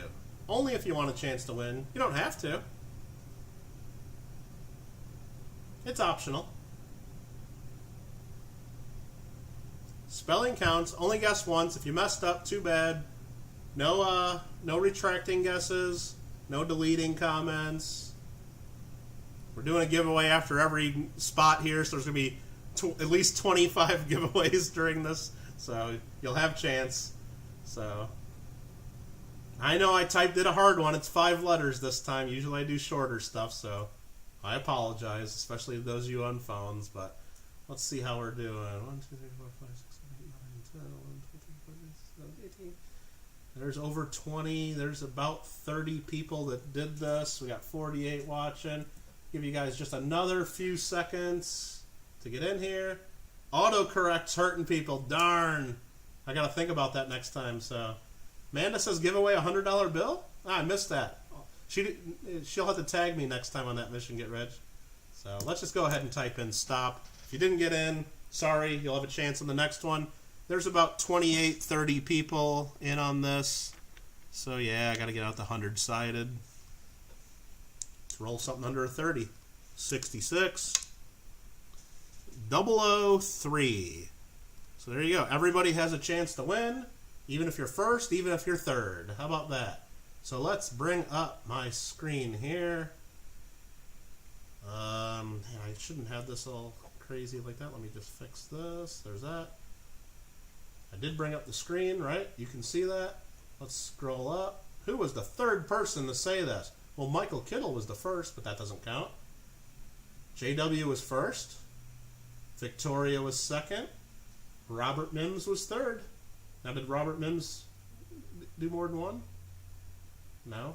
Robert Mims knows how to play. All right, let's make sure that's correct. Looks pretty good to me. 1, 2, 3. I can count to 3. So we're going to go Robert Mims. Boom. Boom. And boom. Very good, very good. Congratulations, Robert Mims. I better write down that you want to give away. 1960 PR quarter. Robert Mims. Congratulations. And maybe I'll even put that in a 2x2 or a flip before mailing it. Probably will. Silver Seeker's in the house. Look at you. That's awesome. Silver Seeker wants to be the boss. Hopefully it finally works and makes you become the boss, because it really cheated my sister out of her boss, or reign as the stream boss, but I really don't know how to control any of that or do anything about that, but we will see. All right. I hear it working, so there you go. Silver Seeker's the boss. Thanks very much for coming in and checking it out. We're going through a bunch of Canadian nickels. We are on spot number 6. SMAC in the house. SMAC, if you are here, you need to pick a number 1 through 25 for your silver coin. And if it's available, you get it. If not, I'll make you pick again, I guess. But actually, I need to cut open this next bag. It's still sealed. Me cutting into the plastic. This is the next bag of... This one has $200 worth of nickels in it. SMAC Yo-Yo number 17. Bugs a lot if the super chats come in close together. Yeah, it just sucks. My sister dropped $100 earlier, and it didn't work at all. But I guess that happens. She'll get over it. Number 17 right there. Let's see what silver coin you get. I'm just gonna tear into it. This one doesn't feel like a dime. It's not a dime. You got yourself an old silver Canadian quarter. It's pretty worn down, but it's still silver. 1955. That's got to be a early Queen Elizabeth. It is. Very, very cool. Thanks again, Silver Seeker. Everybody knows Silver Seeker, but if you don't, you should check him out. He does a lot of fun streams, searching through them halves. And he does some other cool streams too, just letting you know the latest and greatest that's going on in the hobby. Alright, SMAC, hope you're ready for a bunch of nickels, because let's get into it. Let's get into it and see if we can find something. Right here, I see a King George. Let's start out with an old one. Nice little scratch right across his face, like we've been seeing on these. And we'll start out with a 1940. There we go. Very cool. Yeah, Silver Seeker replying. I don't even really... Usually when I get on a stream and when I'm on my phone, I'll just end up lurking because I don't even want to say hello, which is horrible because then I don't want to have to say hello back to everybody. I know, Robert. I'll get that with your spot. I appreciate you letting me know, though. Reminding me. But, awesome. But I do that sometimes in people's streams that I know, like, man, especially the smaller streams, because then they notice when you come in the room and say hello a lot easier, and yeah, or I'll just come in there and say, hey, look, I'm on my phone. I'm not saying, typing hi to all you. So 2015, a 1974, some more from the 60s. There's a 1960. G-Dub in the house. Yeah, let me know if Nightbot's been saying too much. I set up like for it to say like 4 or 5 different things every like half hour or every 25 minutes or whatever I set it to. And if I haven't noticed it getting too crazy, but if it's too much, I can probably shut some of it down or make it not type as much. But the 1971, a couple 1980s,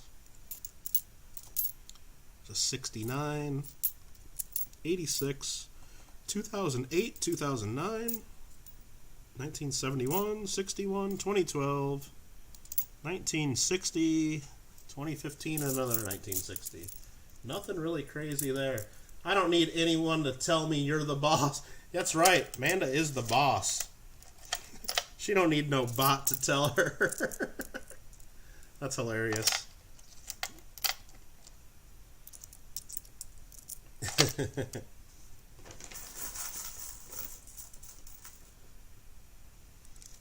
Yeah, that's me mostly, JW. If I'm on my phone, usually I end up typing. You guys can easily tell when I'm on my phone in the chat because I'm spelling all kinds of things wrong. I accidentally hit enter like right in the middle of a thought, or like right after I typed like the wrong thing, or I'll mess up my emojis because I still do the emojis old school. Like I'll type in the colon and then the semicolon or the parentheses. I won't just go to emoji and click the smiley face. I type them in, and sometimes I accidentally type in sad faces when I mean to do a happy face, and I'm like, oops, misspelled that emoji, sorry, and just, I'm not very good at it. I'll have to maybe take some lessons on typing on the phone one of these days, but on the computer I'm pretty good at it though, so, I mean, I can actually type mostly what I'm trying to say. And when I'm in, and that's, you've seen my mail calls, I win a lot of giveaways, because when I'm on a computer, first of all, I got a decent internet connection, knock on wood, of course. You shouldn't say that in the middle of a stream, but I'm usually able to get responses in the chat and type things pretty quick when it's like a number guess or something like that. But what do we look for in a bag of Canadian nickels? Well, we did make a cheat sheet. There's a few things we look for. There's some better dates while I look at the chat. JW is looking for a new sister there, Amanda. All right. Starbuck Jeff is in here. I don't know if I said hello to Starbuck Jeff, but hello. Sorry I missed you. Rose Dragon saying hello. Mostly King George. Yeah, we're just looking for some of the older stuff, and there are a bunch of varieties that, you know, just that, what do you call it? That we're not taking the time to look for. That we probably should be, but I just don't know Canadian nickels enough to really know to look for them. So that's pretty much all it is. So yeah, Sheldon got up to 700, huh? That's awesome. Yeah, again, if you're not following the Paisley and Daddy show, even if you don't, for no other reason, every single video they do, every one of their mail calls is a giveaway video. So if you just want to win some free coins, and you know, go over and subscribe to Sheldon and comment on every one of his recent videos. So I mean, you'll win some free stuff. Is that enough of a reason? But while you're over there and you're watching the videos, because every now and then they'll make you do like a keyword and the thing, not too often, but every now and then they'll trick you into that. But the videos are just great to watch. It's him and his daughter mostly going through a bunch of mail calls of stuff they've won or bought from different channels, and or that were just given to them. And his younger daughter Paisley does some pretty cute mail call videos there of the stuff, because Paisley is the boss and Sheldon, the daddy, is just a helper. So, and that the link that Nightbot keeps telling you guys to go check for Sheldon is a mail call they did of some posters that I have, and that's what I give out for people that join my channel at the highest tier, which I think I've only made at $9.99. I didn't want to have any like crazy super high tiers, and I explained that, like, I think in the video I did on memberships, is like, you know what, if you really want to give me that much to support my channel, just send me a PayPal or send me some coins, or, you know, send me a check. You know, I don't need you guys committing to paying a huge crazy amount every month like that. I mean, I know some people like that's more convenient, but it's just, I just didn't feel good about that. So, but anyway, at the highest membership tier I have is you get one of my posters. So I gave some of those to Sheldon, told him to give the extras away. So if you want a chance to win one of my posters, that's the video that we have linked, and he's also given away some other coins as part of that video too, which you'll know all about that if you actually watch his video and go over there and like and subscribe and comment and all the good stuff, because he deserves more than the 700 or so. Here's another early nickel.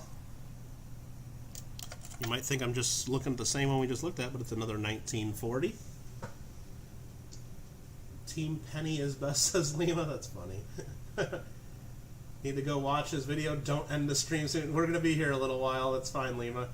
No problem.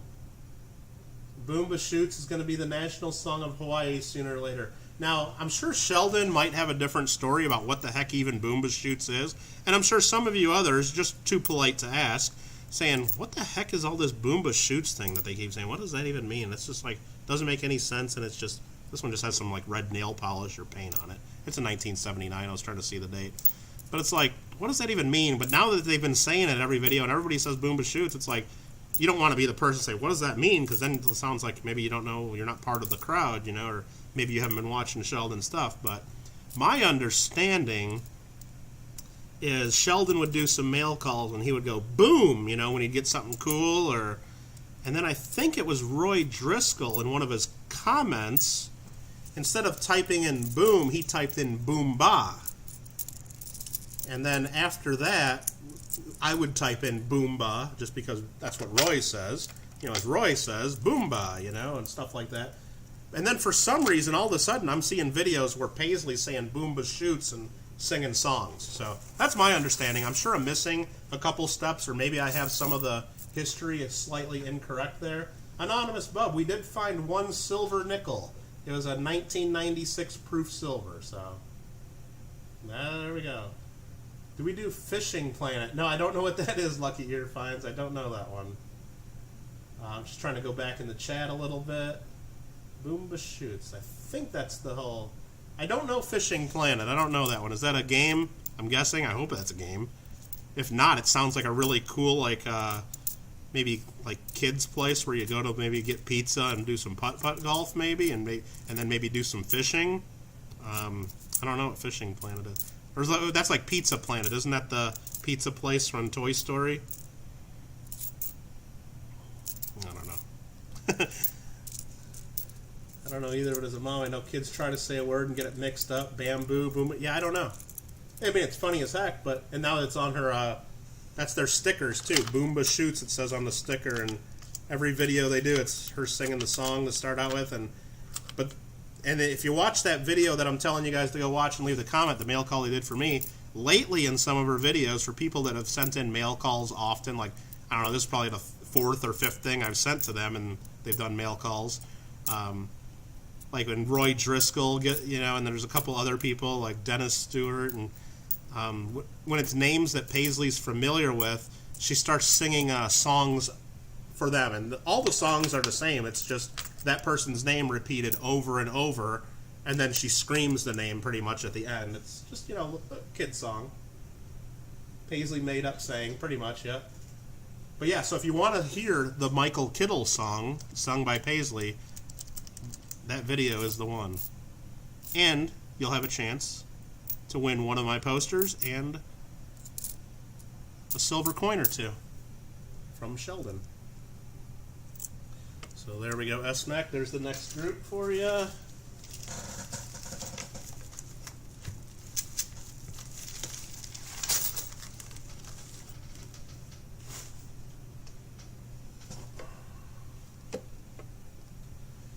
What else am I missing in the chat?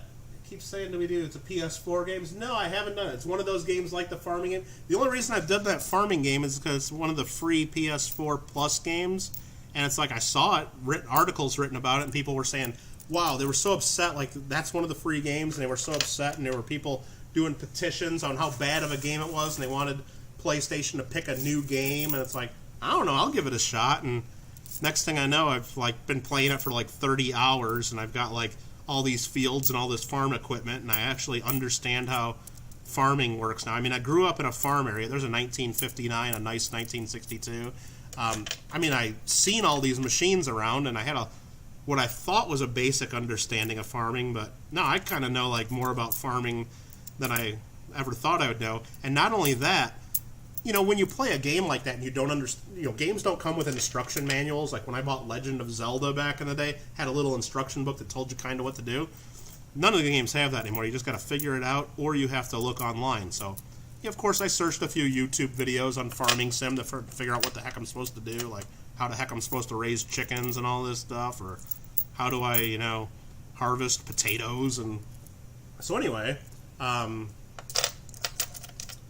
just in searching those videos, now all of a sudden in my YouTube recommendations, not only am I getting a bunch of farming simulator videos, but I'm getting a bunch of like real farming videos, like people really harvesting corn with their tractors. And what's crazy is apparently the farming simulator game is so accurate, which I didn't realize until I saw the other videos, that the tractors are all rendered like perfectly, and even the way the stuff works. some of the times when I see the thumbnails for real farming videos, I can't tell that it's not the game. I can't tell if it's a real or the game. One video I was watching, I was like almost a minute into the video before I realized it was someone really mowing a field and collecting hay. I thought it was the game. It was like that accurate, so it was pretty crazy. But anyway, yeah, and then now JW's addicted, actually, just because he watched one of my screens. He's like, oh, I gotta buy this game. But alright, what do we got here? What's the farming? Farming Simulator 19 is the name of the farming game. And I did stream it a few times on my gaming channel, and I'll probably do it again here soon. I haven't streamed every time I played,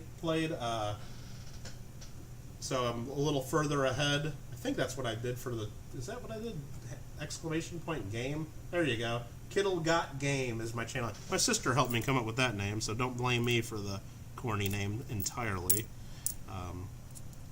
Now, I'll probably have other people that were really into it upset that, Kittle, you mean you actually farmed a few more fields and bought some new tractors without letting me watch you do that live? Well, yeah, I did. That did expand my farming empire, but I'll try to do another stream or two soon on that. Maybe other games too. I mean, I do have other games, but that one I've just been playing way too much. And maybe that's the other thing. Maybe I'm just slightly embarrassed that I've been, instead of doing more coin videos and supporting my coin channel, that I was like farming for 6 hours the other night instead of like answering all your emails. Maybe that's part of it too. I don't know. It's possible. Lincoln, it's on my Amazon link. If you're looking, what are you asking about there? With I saw you say something about the coin tray, didn't you? Where's that at? I don't know. I can't read my chat. Where do you get those cool coin trays? Yes, Amazon link. And I know how to get you that Amazon link. You just go exclamation point Amazon. It's right in there. Now, Amazon, sometimes you add stuff to your list, and if you go there and check it out, it won't even be there because they're sold out, or sometimes they come back, and sometimes they're not. And so if it's sold out, I'm sorry. There's a nice 1958. And sorry, S-Mac, I'm just kind of talking a whole bunch. I'm probably missing some coins, but you know, you're getting all these coins, and you'll be able to find them if I miss anything really cool. But I'm trying to point out some of the better ones for you, of course. But yeah, the coin trays are pretty handy, and it does come with a lid or a cover that you can put on it, that you can put on while the coins are in there too, which is really cool if you don't want to, if you're actually using it as a coin counter until you fill up enough, and they got marks there where you fill out the rolls, which is kind of cool.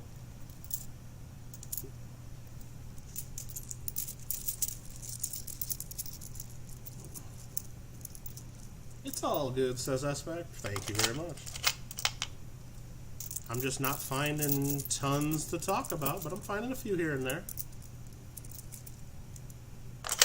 Still, I mean, what we're getting here is a really good mix. There's a lot of nice ones from the 60s, 70s, 80s. Not so many from the 1990s, but there are a few from, you know, recent years, but not nearly as many. All right, there's another group going into the bag. Thanks for letting us do this. I'll watch the next stream for Canadian Nickel. Oh, thanks again, Mikey. Yep. And if you're bored in about 5 hours or so, and I might still be streaming, who knows? Thanks again, Mikey. Appreciate it.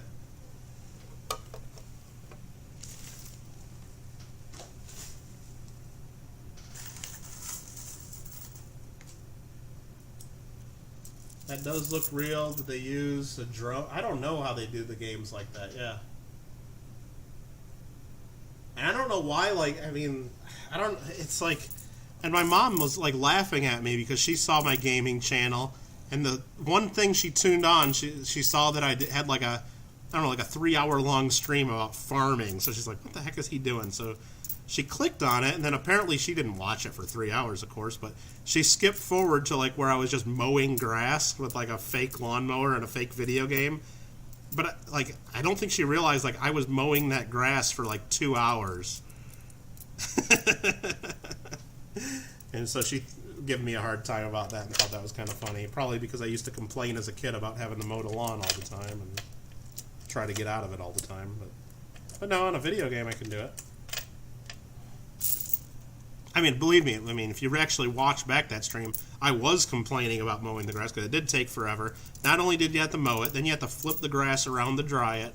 Then you have to, what do you call it, blow the grass in the rows. Then you got to collect the rows with the baling machine to make the bales. Then you got to pick up the bales to put them onto the trailer. Then you got to take the trailer to the barn. It's just like there's a lot involved in cutting the grass in a video game.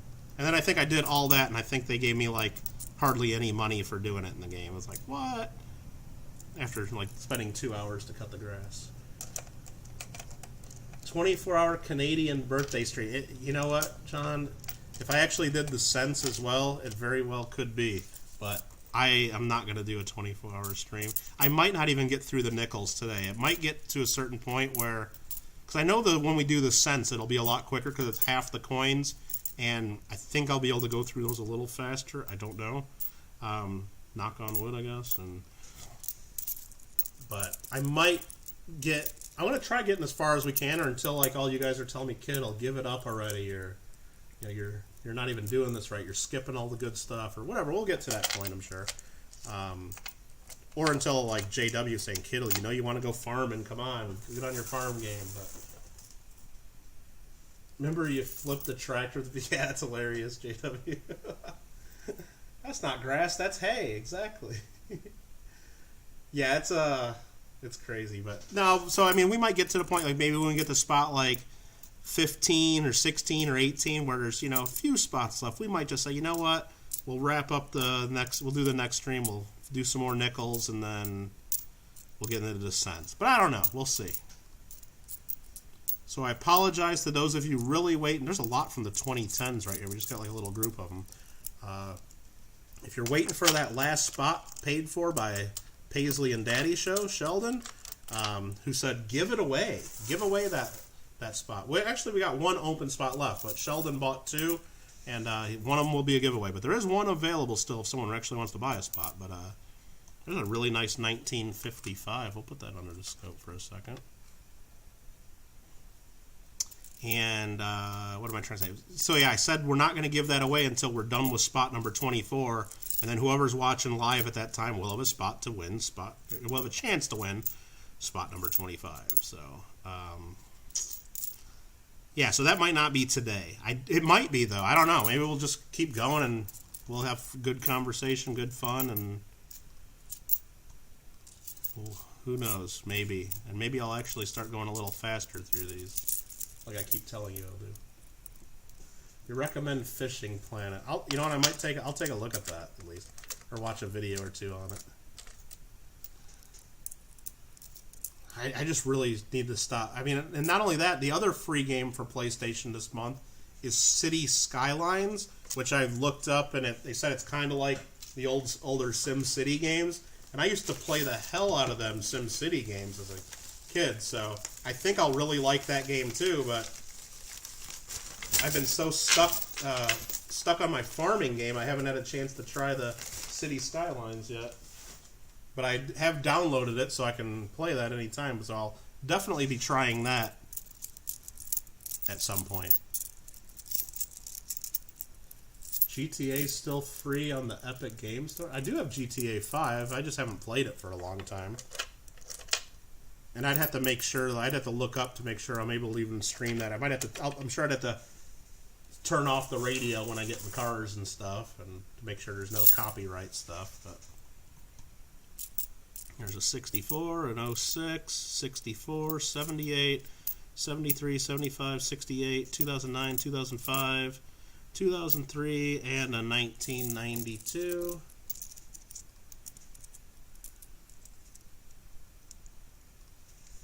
Yeah, I had a pickup truck that I had like weighted down with a bunch of trees in the back, way too much. So like anytime you'd go over like 20 miles an hour in the game, you'd like roll your truck. And luckily I kept rolling it, and when I went around corners, then it kept righting itself. But I had it totally upside down at one point, and I couldn't do anything. So I had to go get another tractor to like knock it over. But I did look at one point.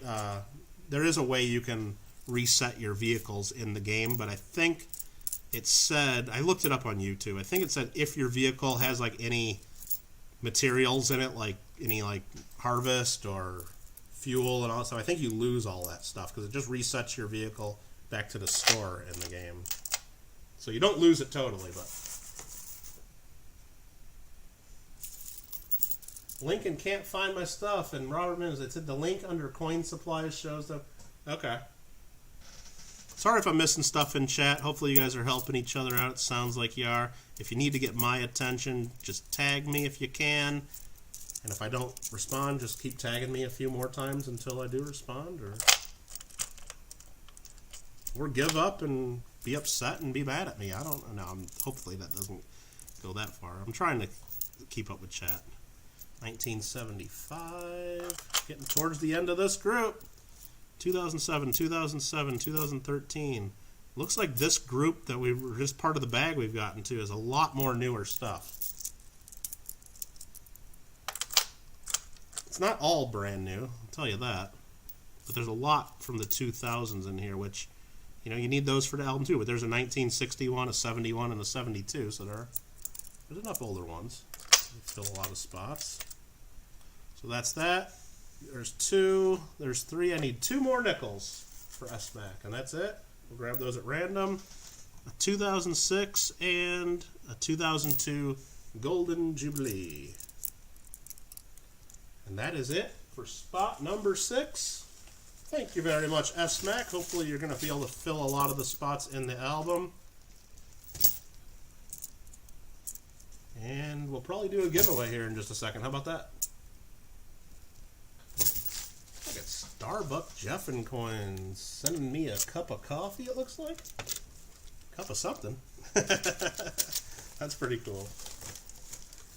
I'm trying to get this in the bag without spilling. Let's take more time to make sure we do it right.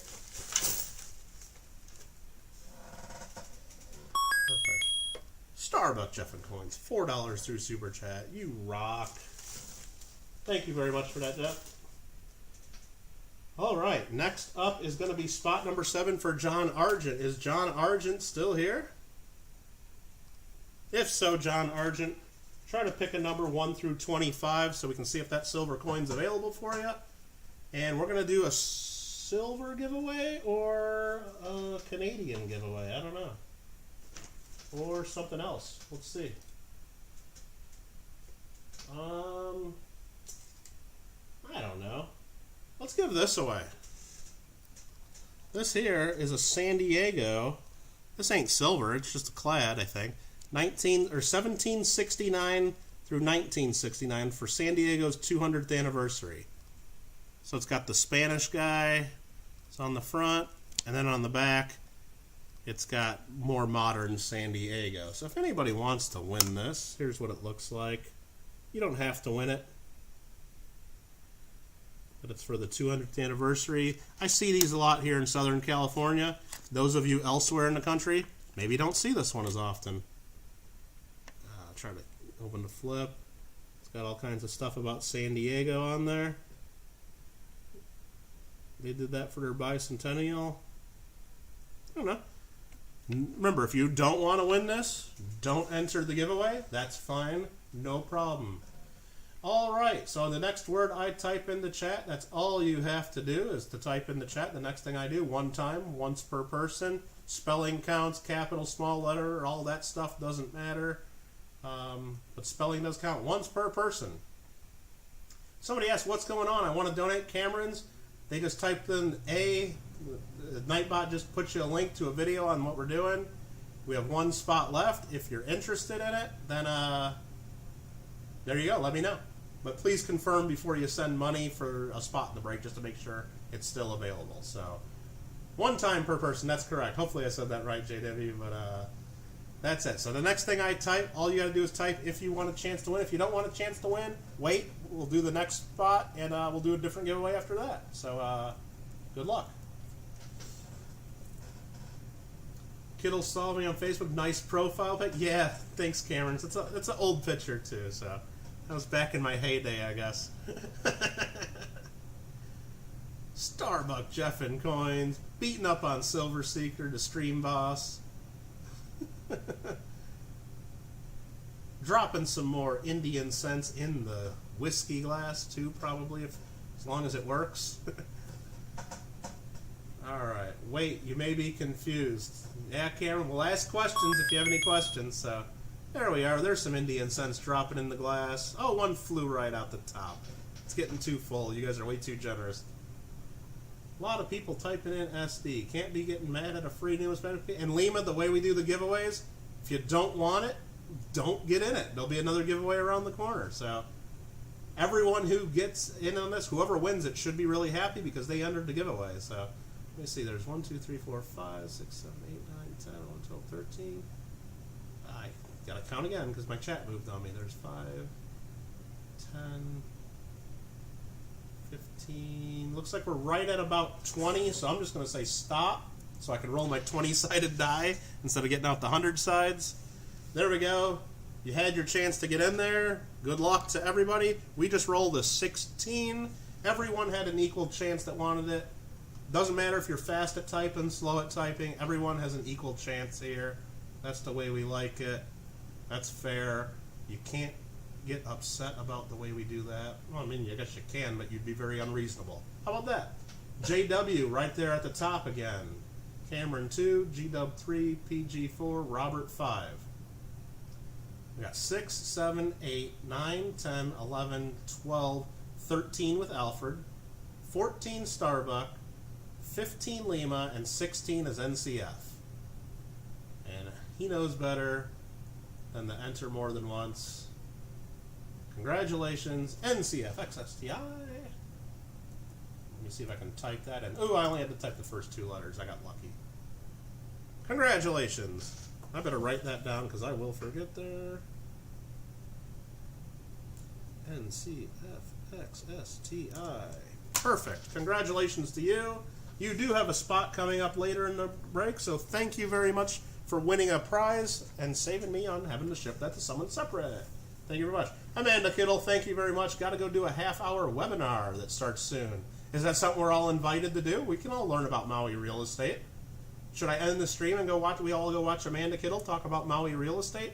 Or is that somebody else talking to you, Amanda, where you're supposed to learn something? Yeah, we don't want to join that probably, so. You're going to get a hat like that, NCF? That's cool.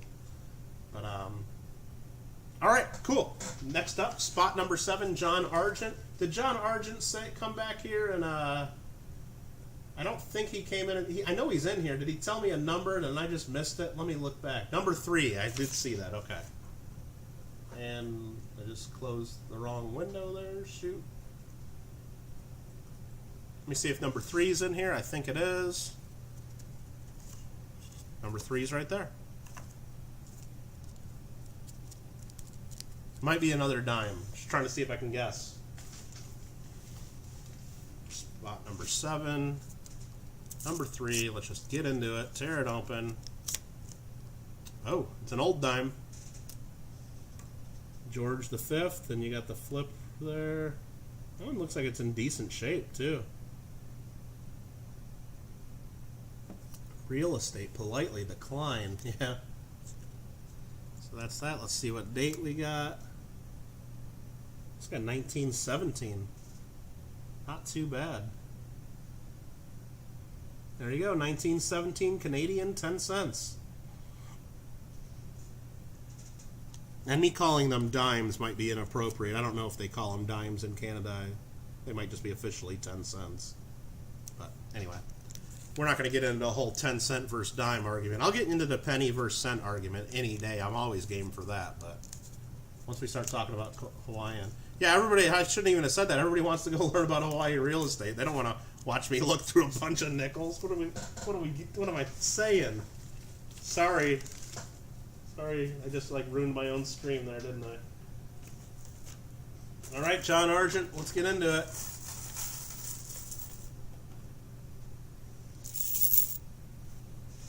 There's a 1960. Let's find something cool right off the top. How about that? 2012. There's cool. They're not worth much, but just a commemorative issue of the V-nickel, not the original V-nickel that we found. I think we found 2 of them, maybe 3 of them so far in this hunt. I haven't been keeping track. I got all this junk going on the screen. You'd think I might be able to have a ticker saying how many things like V-nickels we found. But no. We got Stream Boss, we got that, we got a microscope, we got stuff going at the top, we got stuff at the bottom, we got a whiskey jar full of fake coins, but no ticker telling us what we're finding. But I think we found 3 V-nickels so far, but the commemorative's still pretty cool. Bunch from the 2000s. There's a 78. There's a Younghead 62. But even on some of these more modern ones, there are varieties to be found. The 77s with the low 7. I think there's something from 96 that was a variety that I heard. There's a 2000 with a P mint mark that's got pretty low mintage. I've heard that 2001s have pretty low mintage, and I haven't even really been looking for those. So there are some better ones. There's a nice 1963, a really nice 1962, a 64, and a 2009.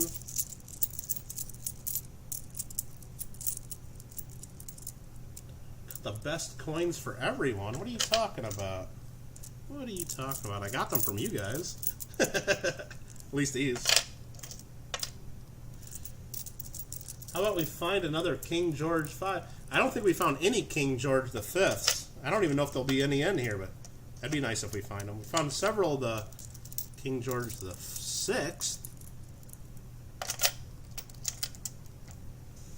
Yeah, I'd like to find just one King George the Fifth. That'd be kind of fun.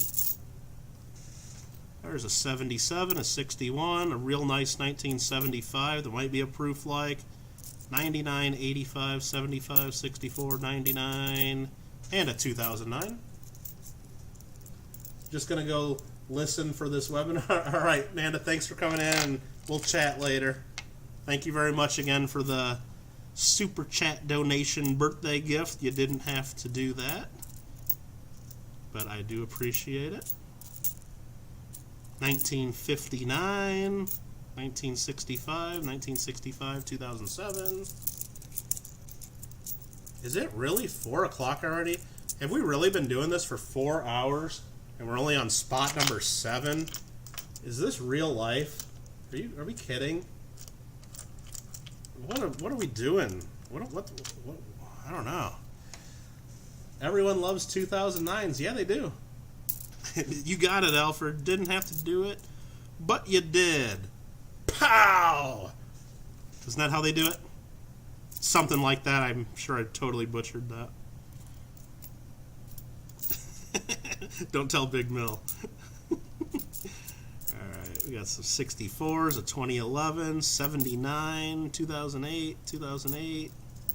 Another one with a big scratch over to Queen, a 64, and a 1960. Only 4 hours, 10 more to go. It will not be a 14-hour stream. I'll tell you that right now, Don. I guarantee we'll be done by then. One way or another, whether I just quit and tell everybody we'll do it again later, or something like that. But there's the next 5 there, and there's what do we got going on here? Starbuck Jeffin coins. Happy birthday! Well, thank you very much, Starbuck. Really appreciate that, and thank you. Very cool. I do appreciate all the support you guys are giving, and thank you for the birthday wishes. And you know me, I figure out what comes into the channel there and what kind of checks I get from YouTube on all the ads and all that stuff, and pretty much everything I get from all this, and probably then some, goes right back into the channel, and with fun, just all different fun stuff and giveaways, or just one way or another. So I do appreciate all the support. That's awesome. There's some more from the 2000s, several 2009s. I don't know if 2009s are a good year for Canadian nickels like people do collect them here in the U.S. There's an 86. I thought that looked older, but it's only a 1986. There's a 1959, a 1962 that's uncirculated. Is there still one spot left? I believe so. I can double check my PayPal. I don't think anyone grabbed it up, and I might as well, I should pull it up just in case. Let me do that. Why, did you want another spot, SoCal? Even though you sold all these to me? Let me check my PayPal. Hopefully I'm not doing this on screen where you're all seeing my PayPal password. Spot question mark. Yeah, that one's already confirmed. Yes, that's Lady Kid Nichols. Before that was Rende. He's in. Yeah, it looks like to me there's one spot left, unless somebody's been begging in chat trying to get it. So if you know somebody that's been trying to get it, SoCal, let me know. But you do not need to take it. Please don't. You don't need to. Somebody will take it, or I'll keep the nickels myself, and we'll do something with them later. I don't mind if there's a spot left, or maybe somebody will get it. They'll be left over when we get to the stream on the cents, and somebody that's not even on YouTube today will be able to have one more chance to get it. I don't know.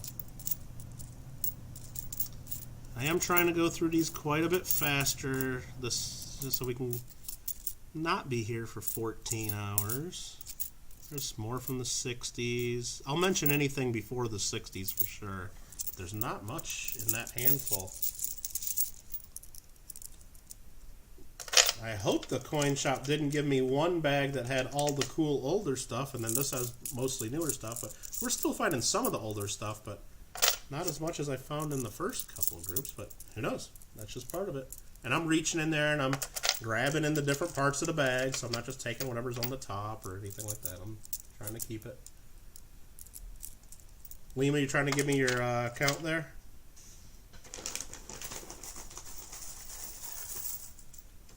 Password is password. No, it's password 123. Don't forget, you have to have numbers in them too. Capital P, because you got to have a capital letter as well. There's a 1962, a 1975, some more 1964s. Remember, all the 64s, we're finding a lot of what, you know, if you're talking about U.S. nickels, it's like, man, all 64s, you hate those, but there's a 63 and a 65. But on the 64s, there is a variety, 1964 with extra water, that kind of goes into the I think it's the KG designer's initials. So that's actually a really good variety. So you actually want to get 1964 nickels when you're talking Canadian coins, so you can look for that variety. That's my understanding of it. It's a nice 1971, a nice 1959. We might as well put another. We're telling everybody this is a beaver hunt. We might as well put a beaver under the scope, right? A bunch of 2008s right here. It almost looks like we got a good chunk of a roll of brand new ones right there or something.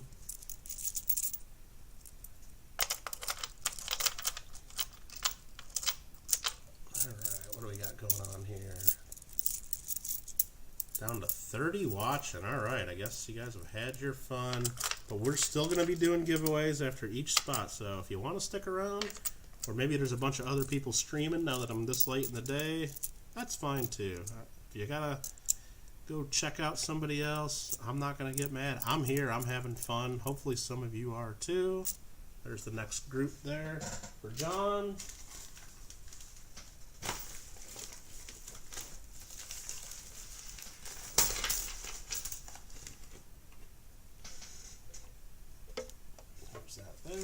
Perfect. Muscle's been in here the whole time. Absolutely. You can guess everyone's password. Well, please don't. Please don't. Not in the public chat, please, because I don't want you to actually tell everyone my password if you have that ability. There's a 1966 that looks pretty good. A 61. 09. 2005, 2011, 2008, 2007, 73, 74, 61, 81, 2015, 72, 64 to 62.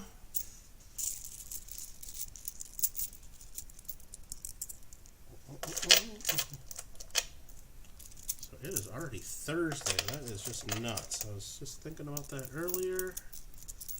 This week has flown by, for me at least. I don't know if it's just being kind of stuck in the house, but it seems like the rest of this last couple months has just been crawling by, but all of a sudden this week just flew by. But maybe it's because I knew my mama was sending me something for my birthday and I didn't know what it was, and I was just waiting for the days to come, and then today a box of ice cream shows up at the door. That's awesome. 1979, 76, a nice looking 68. 01, 73, and a nice 1960. Still hanging in there. Oh, we're just getting started, Ida. We're just getting started. Just getting started. Absolutely. No, it's definitely, I'm not getting through them as fast as I planned I was going to go, but, yeah, oh well. It was a nice 1964. Bunch of 2000s right there. 65, 1960, 78, a couple 2009s, a 61, 62. What number are we on right now? We are most of the way through number 7. Well, about half of the way through number 7. We're going slow. Not trying to go slow. It's just that's what it is. There's another batch there, ready to be dumped into the bag.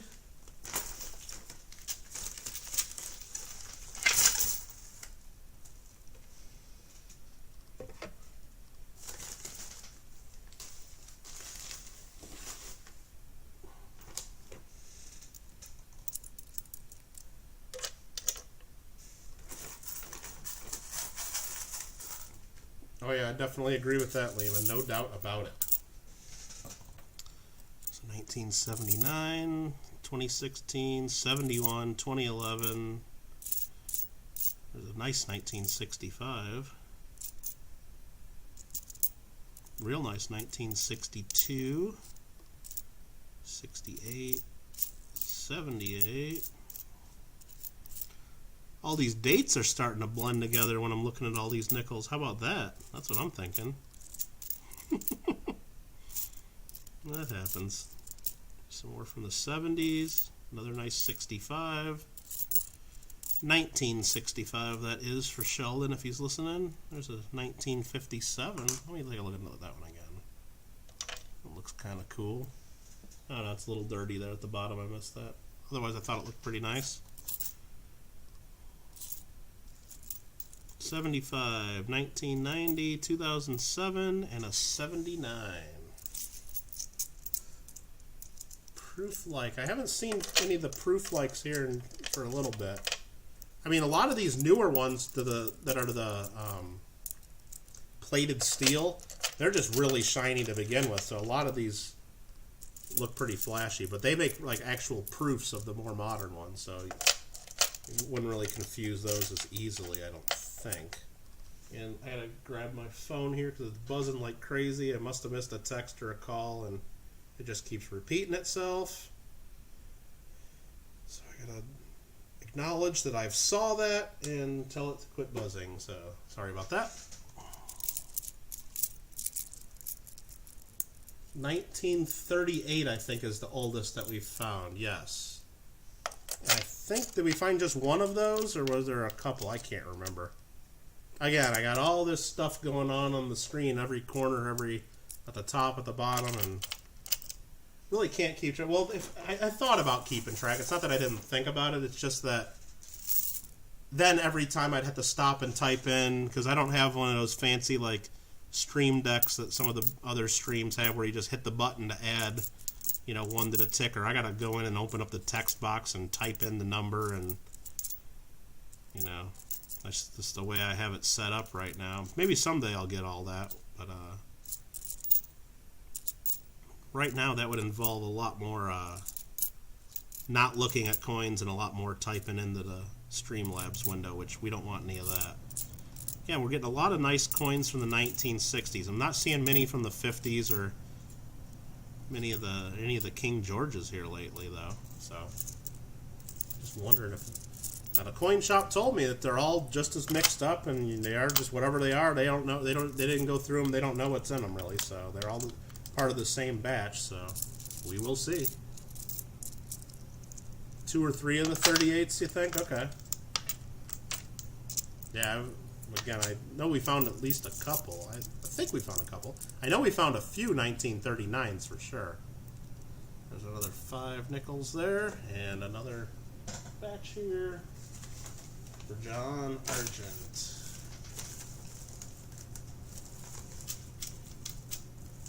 And coming up after this is Rich Cali 21.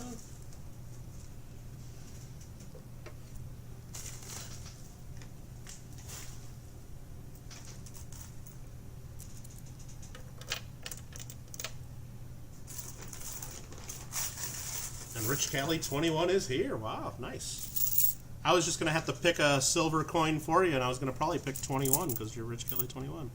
But speaking of not finding any King Georges, oh, might as well just find a King George the 6th there. What date is this?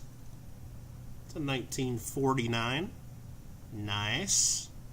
Very nice. So there's still life in this bag. I'm not giving up hope. I wasn't giving up hope. There's other dates too that I looked up that I didn't even put on my list. Like I see in a lot of 1980s. I actually looked up, and some people in their lists, they say there's a 1980 doubled date, which, I mean, I'd like to be able to look at every one of them to see if I can find something like that, but it's like, there's so many varieties. Like if you start looking in some of the, depending on which guides you're looking at or which website that lists out all the Canadian coins, and there's a nice 1958. Are there silver nickels, Lima?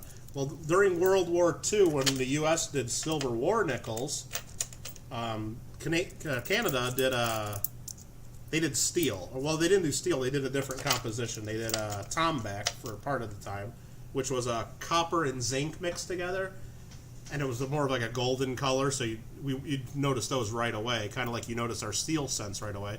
And then they did steel a lot for the rest of World War II. And then they did that for the Korean War as well. So they didn't do silver in their nickels, but there are collector's nickels that are silver. Like we found one earlier as a 1996 proof, and I'm like 99% sure that was silver. It just had a different look to it. It looked a little thicker. The color was different. It didn't really sound too much different, but I didn't really spend much time on it. I just slammed it up against some other nickels, you know. So there are some silver nickels. You are here, whatever's fine would have been good. All right, so 78, and I appreciate you hanging out, Rich, and being a part of this and sticking around for 4 hours or whatever, waiting your turn to get your spot. There's a nice 66. There's another one from the 50s. That's a 1958, 2008, and a 2000. Is that a 2000? No, it's a 2009. I'm trying to, when I see them, I'm trying to remember to look at the ones from 2000, because I looked in the book, and there are 2000 with the P mint mark that are pretty low mintage, so I'm trying to find those. I don't know if they're really worth much, but we're almost to the end of this group, so we got to make sure we count correctly. Just need a few more, so we'll put a few more out here. Maybe that's too many. That's a 75, an 07, and a 13. 73, 59, nice 1959, 2003, and a 2015. So that fills up that. We need 4 more. 4 more for Mr. John Argent. I'll just pick 4 at random. And to 2009, an 86, a 73, and a 1961. The strobogrammatic date. Upside down, the same, 1961. And that's it for John Argent, as far as the nickels go. But we will be adding $200 of Canadian cents to this same group once we get to the cents part. Let me get these in the bag for you, and we're going to be doing another giveaway coming up soon. Hector's in here. How you doing? Thanks for coming in, Hector. Sorry if you came in earlier and I didn't say hello, but Rich Cali needs to start thinking of a number of which silver coin, and if that number's available, you get it. If not, I'll have to pick another one. They were numbered 1 through 25, and we got to think about doing a giveaway. You know what? I think we're slowing down a bit. We're only down to 32 people. I want to find something that probably everybody wants to win. Shoot, what do I got? Let me come up with something. Who's ready for a giveaway? Let's do this. You guys have been really generous with all the super chat and donations and all the stickers and hanging out and putting up with me looking at nickels super slow. How about this one right here? Oh, that looks pretty good so far. What a proof 63, sorry, proof 1963 Franklin $50. That one has some cameo to it. That one probably should be in a flip instead of just me handling it loose, but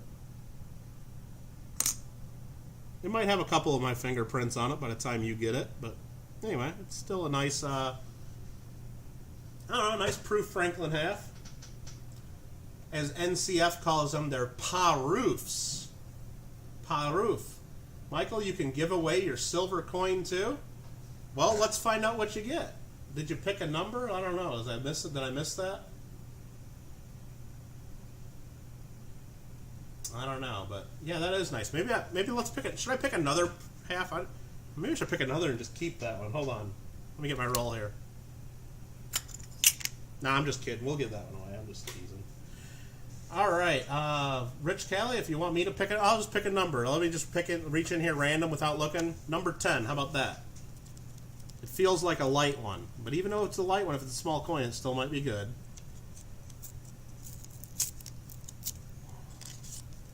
It's a dime.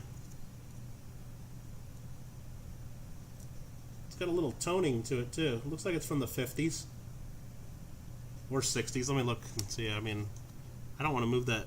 It's a 1965. So a nice 1965 silver dime. And Rich Callie doesn't want it. He wants me to give that away. All right. So the winner of this giveaway is not only getting... Let me write this down for the giveaway. So hopefully you guys are all getting ready. I'll just put this in chat. Make sure live and on live chat. So this giveaway will not only be for the 1963 proof, but also for this Canadian dime. It's a 2-for-1. 2 coins to 1 winner. Next thing I type in the chat, all you got to do is type what I type. That's it. Good luck. And 1965, yeah. Thank you, Rich Callie. Exactly. Thank you. Boom. That's all you got to do. And I will probably take a sip of water since I've been talking for 4 hours and 20 minutes straight, probably. Nice little 4:20 break for myself. Thank you very much.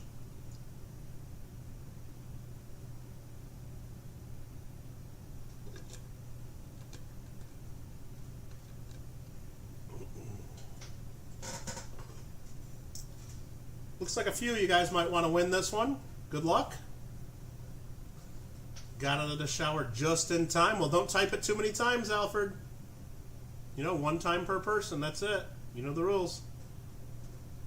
All right, let's see. Please, did less than 20 people get in this? Hopefully, let's see. 1, 2, 3, 4, 5, 6, 7, 8, 9, 10, 11, 12, 13, 14, 15, 16. We got 34 people in here, but only 16 people so far. There's 17. I don't know. Maybe everybody's watching another stream and got me on mute. That's fine. I get the watch time. We're having fun. And you know what? It's more chances for you guys to win. Peggy just sneaks in there with another guess. And I think I'm going to type in stop here. Yep, just typing in stop right after Muscle Shell got in, because I know Muscle Shell's been in the whole time. Again, this is for envelope number 10, donated by Rich Callie 21.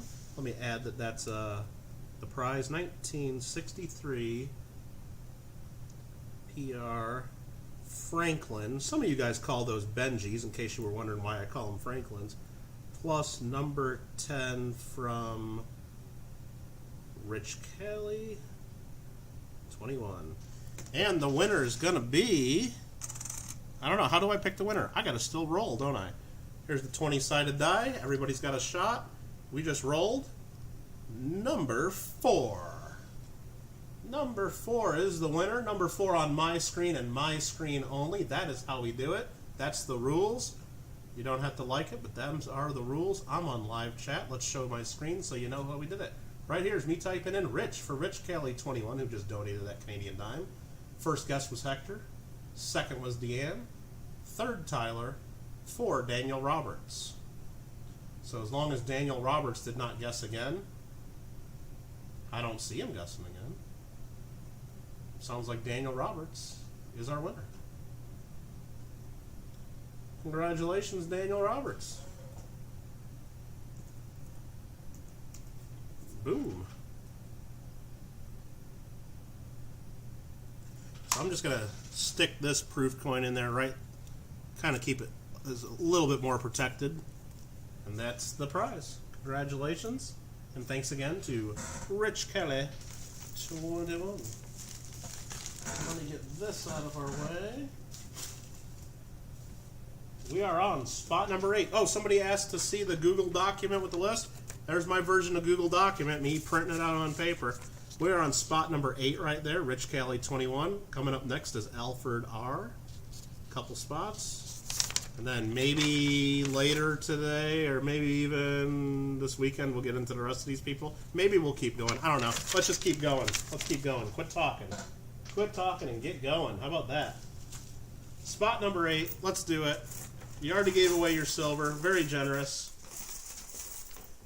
Let's find you some nickels. Remember, you're also getting 200 cents when we do that part of the break. You're getting the new Whitman folders. First coin there's a nice 1959 for you. Getting the Ida Herring custom-made bag with the channel logo on it. If anybody wants one of my stickers, I'll send you a sticker, I guess. I don't know if I'm just going to give I'll probably give everybody a sticker. I keep doing that, but I know most of you guys already have my stickers. You've been doing several of these or got them other ways. And this one looks like an old one. Yeah, that's a King George. We'll show who that is. A decent looking King George VI from 1950. Woohoo, says Daniel. All right, nice. Congratulations. There's my email. You can go ahead and get me the... Yeah, for everybody that has not seen that again, I got that here. I'll interrupt again and just show that bag. And this will hold quite a bit of coins too. So, and this is like super thick canvas, just like you'd have at the banks. So, and it's got a nice tie string that cinches it up, sewn in there. Very good job on those. And thanks again to Ida for making those and to get them done in time for our event today that we're doing. Will you get a sticker with your big silver coin? I probably sent a sticker. Hopefully you got that by now, Lima. Did you get that in the mail? Because I sent that out.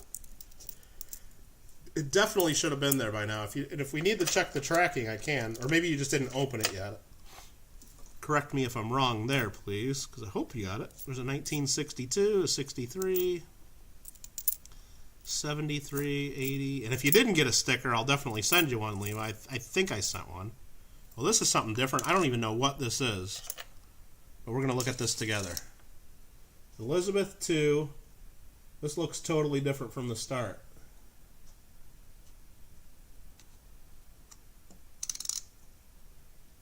Oh, look at that. Canada, 1867 through 2017, 5 cents. I have not seen that one. So what is that, a dead rabbit? Some of you from Canada, let me know what that is. Is that a dead rabbit, like smashed onto the middle of the Transcontinental Highway? Let's see what else. Have not checked the mail yet. Okay. I'm sure it's there by now. It's got to be. So, perfect. Oh, living traditions for Canada's 150th.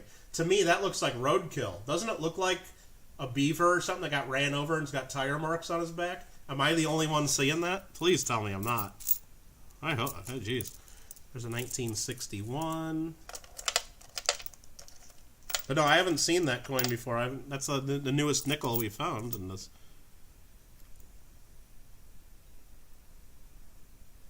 Dead beaver. I'm telling you, those are tire tracks across his back. Here, look. It's got to be. Living tradition. That's a dead tradition. That's tire tracks right across his back. No doubt. Somebody's had to have said that before. With blood splatter all around. You're correct. That's a fresh roadkill. And if you're far enough up north, if you make the call quick enough, you know there's going to be somebody local who's going to come and pick that up off the road and call that dinner. Absolutely. Absolutely. Okay, well, Living Traditions, Rich Kelly, that's yours. I'm calling it Roadkill. And this is what it looked like live. Oh, no, that's the bunny rabbit. You get one of those. 1962. Real nice 1962 right here. 07, a 78, an 80, a 68. 07, 88, 11, 2008, and a 2004. It's a Beaver swimming. Is that what it's supposed to be? I guess that might make sense with the little bubbles around it or something, but sure looks like Roadkill to me. Well, I know that's horrible to say, but I'm not the one that designed the coin either, so. Looks like a shoe print. Yeah, I can see that. Does look kind of like a shoe print. 2008, 68, 2001, 09. There's one with no date on it. That's the 2002 that has the date on the other side.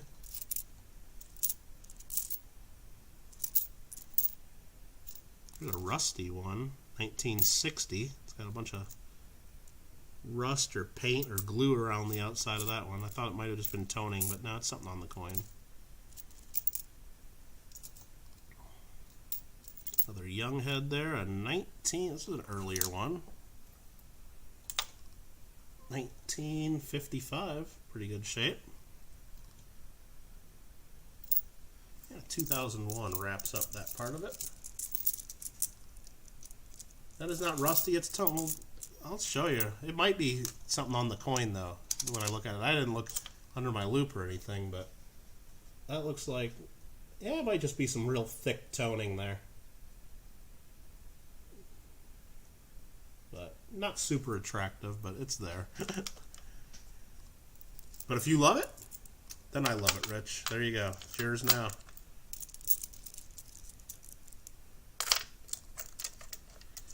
Alright, that is the first group there.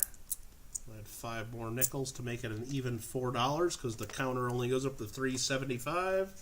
And these go in bag number 8.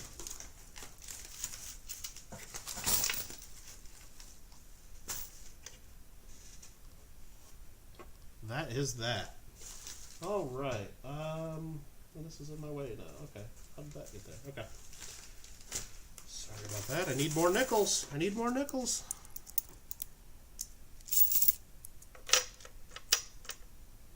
You love the ugly ones? Somebody has to. Yeah, you know what? I tell people that sometimes too when they say, oh, they're complaining about their coins. You know what? Any coins you don't like, send to me. I'll take care of them. I'll find a home for them. And if I agree they're garbage and I don't like them, I'll just spend them. I can do that for you too. 1957. There's a 2016. So there are some that we found that 2017 Roadkill. We got 2016. So I'm thinking people will be able to fill quite a bit of spots in the album. There's another 1957. It's not as nice. 1968. A bunch more from the 2000s. 2007, 68, 98, 09, 64. Looks like it has the proper amount of water on it, and that's for that pile. The bags were made from Ida Herring, handmade them. She contacted me with the idea, hey, I can make you some canvas bags with your channel on them. I'm like, well, okay. And then she sent me a couple prototypes in the mail, and I'm like, well, these look pretty cool, and went over some of the details and how I thought they could be better, or the size. The first one was a little small that she said just to show how it would look, and then we came out, we used a little better quality canvas on one of on the one we finally ended up using, and she came up with the price on them and said, yeah, let's try it out. We'll see if people like them. Be a little something fun and different. And Amanda Kittle is back, and I'm still going at it. Yeah, this is taking a lot longer than I thought, Amanda, but I'm having fun. Otherwise, I'd just be bugging you for your Netflix or Disney or Hulu or whatever passwords. because I always seem to get logged out and forget all that, but that's fine. 1964, 2008, and a 1968.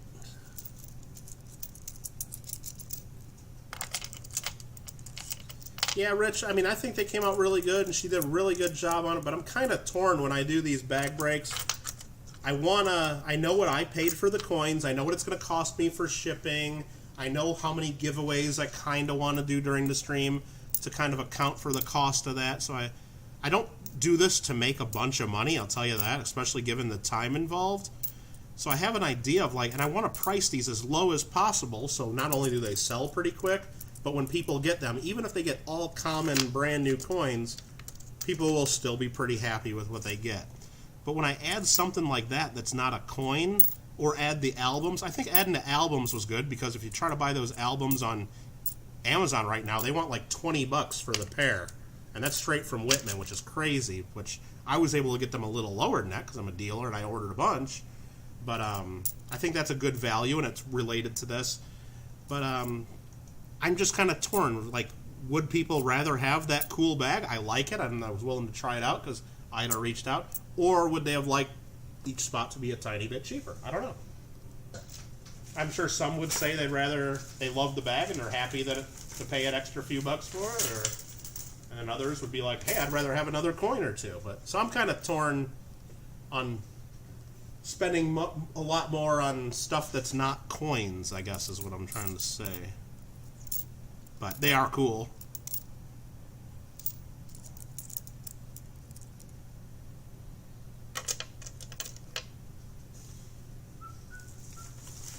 Oh, and that even, I saw there at the bottom scrolling across where it says top super chatters. My sister even got cheated out of that when it didn't come through, so she should be showing up there first. Top super chatter. Bummer. Oh well.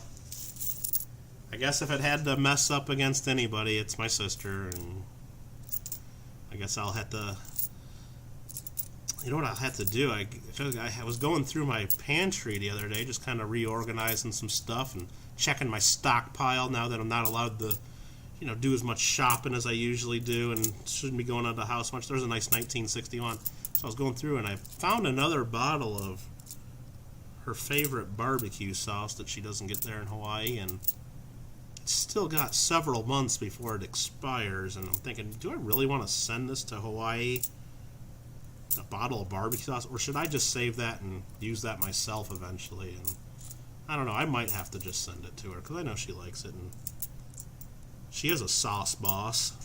Gotta have some good sauce. So yeah, I might have to get that in the mail because I got to send a package to Hawaii because I save a lot of my real estate marketing stuff that I get from agents here because they do real estate. So I send it to them so they can see what's going on here in Southern California and maybe get some ideas for stuff they can do in Hawaii, and they just like looking at what other agents do too. And so I got a box of stuff I need to send them, and might have to sneak a bottle of sauce in there, but then that puts me in the position where I have to lie to the postal office to send my sister barbecue sauce, because what does the post office ask us when we go there? Yes, here's your pack. Is there anything liquid, perishable, hazardous, or whatever? I don't know, whatever it is. But there it is, liquid and perishable right there. It's not flammable or hazardous, but I have to say, nope, none of that in here. So, but I think it's, barbecue sauce. I think we can, I'll wrap it up nicely so it doesn't spill all over everybody else's mail, I guess. That's the info on the 2017. So we reimagined the quintessential Beaver in the traditional style. It did look kind of like the Native American, or I guess maybe you guys call them Native Canadians. I don't know. I guess it's still American, North America. Yeah, it did kind of have that vibe to it, or kind of like that. That's what I was kind of thinking they were going for, but probably still going to call it roadkill. Sorry, Jeff. But no, I appreciate that information. That's pretty cool. So did they do all of the coins that year? Was it just a nickel, or were all the coins redone with those kind of designs? I don't know. I don't keep up on the Canadian stuff as much as I probably should. I mean, being here in Southern California, I don't see too many Canadian coins, other than the garbage collector stuff I buy off their Mint website, which isn't usually their circulating coins. And the coins that I do buy, sometimes I'll buy the Canadian like Christmas set that has a special like Christmas dollar, and honestly I don't really look that closely at the other coins in the set when I get something like that for the coin club. So I mean seriously, it had tire tracks and blood all over the coins. So. Alright. So not finding, there's a bunch here, and they're not all bad in this group. I'm just not reading off every date. A lot of newer ones, and then a bunch from the 60s and 70s, and just nothing worth popping under that scope for a close look that I noticed. I might have missed one or two.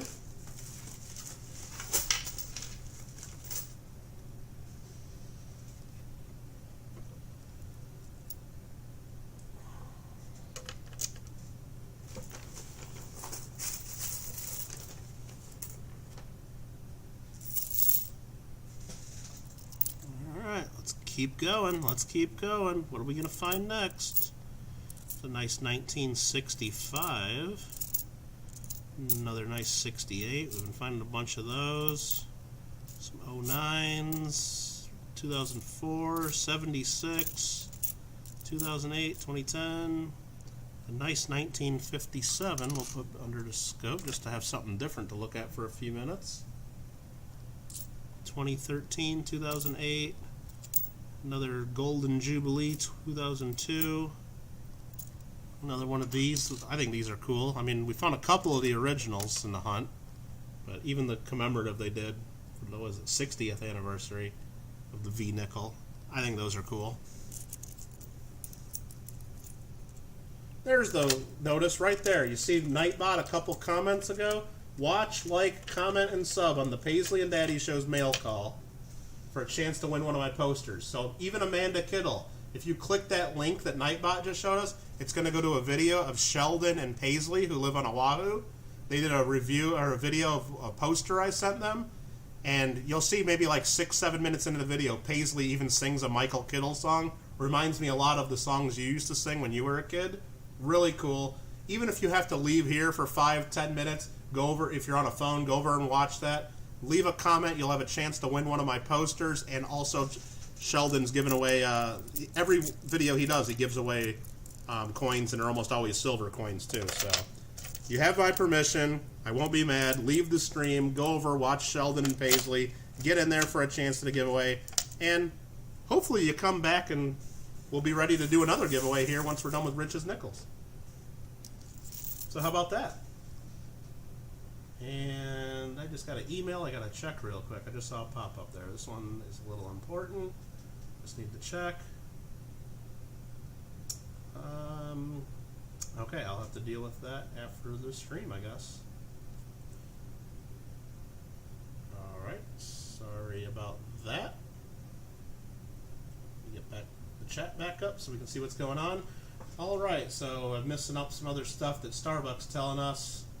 So the 10-cent was a maple leaf. Okay, that's cool. Showing the wings and tail dove. 25-cent.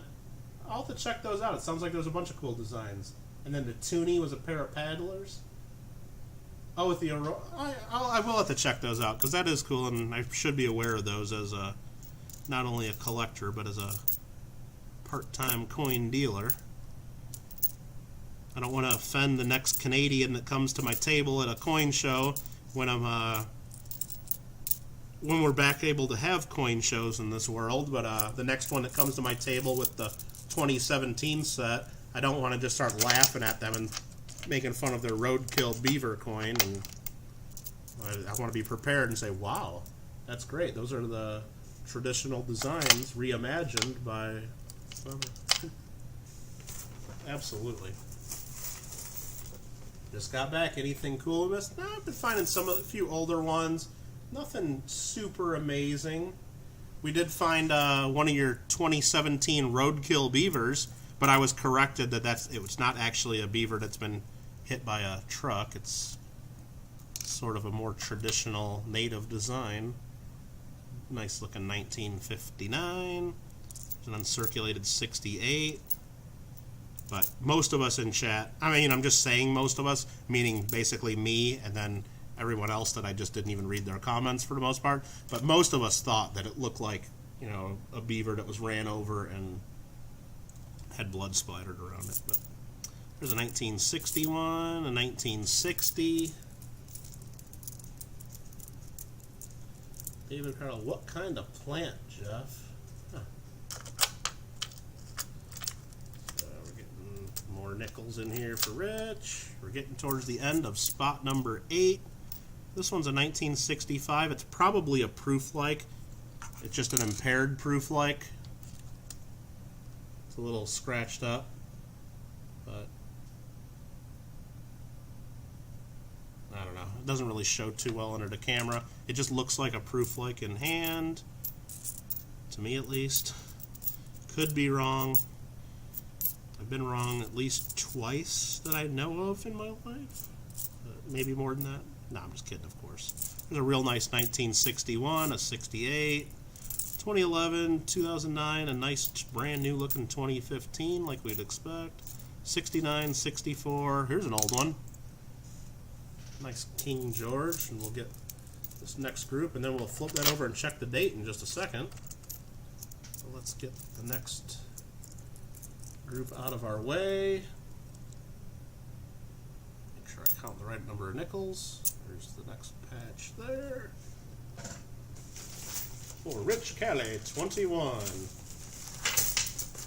And it's good to see Rich back in the streams and doing his own streams too. I know a lot of you guys know he does some live streaming of his own, and often very late in the evening, and often the only one streaming at those hours, so it's fun, and he gets a wide variety of people in there and up on his panels, and hopefully there's more of that to come.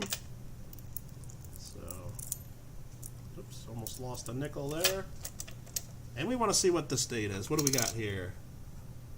Cool, 1940, in pretty good shape. Dave's still not here? Okay. Yeah, Dave usually shows up when it's giveaway, and usually when he wins the giveaway. Then he's always, like, everybody say, hey, is Dave Carlisle here? And then boom, like right away in chat. Here, then he's here. So, I'm just kidding you, Dave. I appreciate you being here, and for all your help, too, of course. There's another one of those V-nickel commemoratives. I like those. Canadian collectors are probably like, why does he keep showing those? Those aren't worth anything, but I don't know. I like them. Here's a 2001. I have written down Canadian collectors, but no nickels. Let me know. Should I even be pointing this out? I got written down on my list that 2001s or lower mintage are worth setting aside. I don't know. Just say sorry. Just say sorry and give us some maple syrup. Not sorry, right? It's sorry. What spot are we on? We're just almost done with spot number 8. And I found a 2001. I have written down on my list when I was doing my homework on nickels that those are worth setting aside and saving. There's a 1957 where Elizabeth has been scratched out on the other side a little bit. Does it have a P? Well, I got written down that 2000 Ps are good, but this one does have a P. Right under her. Is that good? Well, you know what? I can probably do a little looking myself, can't I? Because I happen to have right here a brand new Canadian nickel album. Let's see what it says. And maybe that's why I have 2000 written down. 2001. Yeah, because 2001 has only 30 million, but 2001P is 136 million. So yeah, the one without the P is probably the good one. And then for 2000, the one with the P is only 4 million. So 2001 is nothing special if it has the P. So thanks for pointing that out. And now I'm not excited about having that one under the microscope. Sorry. Sorry. A little bit of maple syrup will cure all. Is that what we say? I don't mind maple syrup. Heck yeah. Put that stuff on just about anything. Alright, there's a bunch more new ones. It's not a Canadian thing, it's a common misconception. Okay. About to fire your helper. Left a stripe of oh man. Those helpers just and especially once you start plowing your own fields, JW, in that game. Yeah, Yeah, if they get stuck on trees, if they're not enough room around the rest of your field, and they leave little patches here and there, or they don't. That's why I turned off the weeds, because when I'd send them to do the fertilizing jobs, they'd miss whole patches, and I'd come back and there'd be weeds growing all over the place, and yeah. But on the fields created by the game, they're like perfect square, and they still do mostly a good job. Talking about our Farming Simulator 19 again. It's a very good game if you're interested in learning how to farm or into farming at all. Or just into really addictive games that'll test your OCD. You guys point at the way we say it instead of the amount of time. Yeah, I know. That's just the way. Well, it's probably more that we don't. It's not that we see or hear Canadians do it. It's probably just impressions of comedians and stuff that we hear making fun of other Canadians. So, because I don't really know any. There are too many Canadians. There's a nice 68 and a 67, a couple 09s, 68. 2011, 73, and we're almost to the end of Rich's spot here, so we got to make sure we count the right amount out. That's the perfect amount there. We got one more under the scope. We'll get the next 4 going across. 1, 2, 3, and then 4. 71, a 79, an 04, and a 77. Remember, you got to check all those 77s for that low 7 is the one you want to look for, apparently. And that is Rich Kelly's 21. Spot number 8 is over.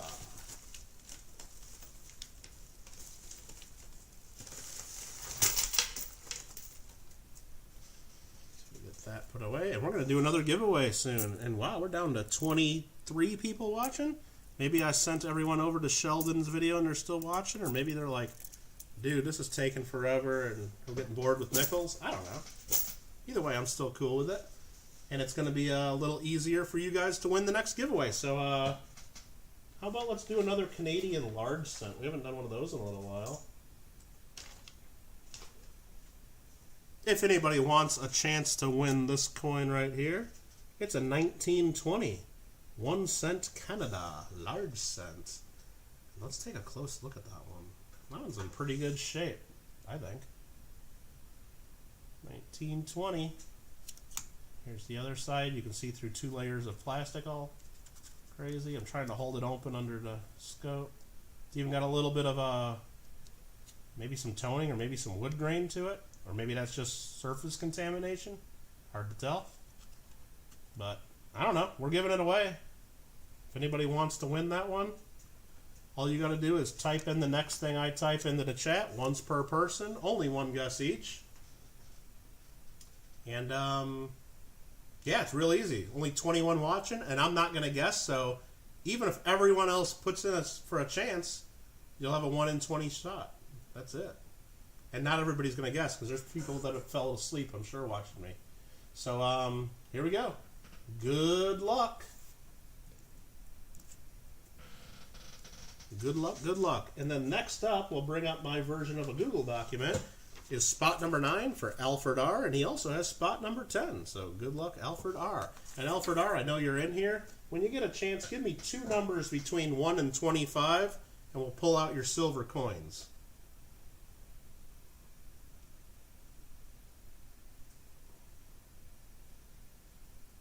No pressure, no rush. Just let me know when you get a chance, and we'll pull those out for you. And I got to write down that we're doing a giveaway. 1920 cents. And this is going to go to, let's see, 1, 2, 3, 4, 5, 6. Got 14 people in so far. Last call. I'm going to say stop any second now. 17 and 22 if we have it. I think 17's been taken. But let me check. I'll give people all this extra time in the world to get in. There is a 22. 17 is gone.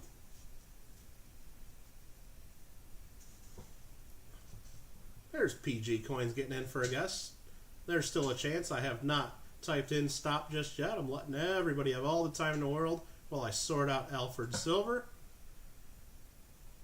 17 is not available. 5, I think 5 is available. And there we go. You got it. Try to keep the rest of these in order to make it easier to find the next time.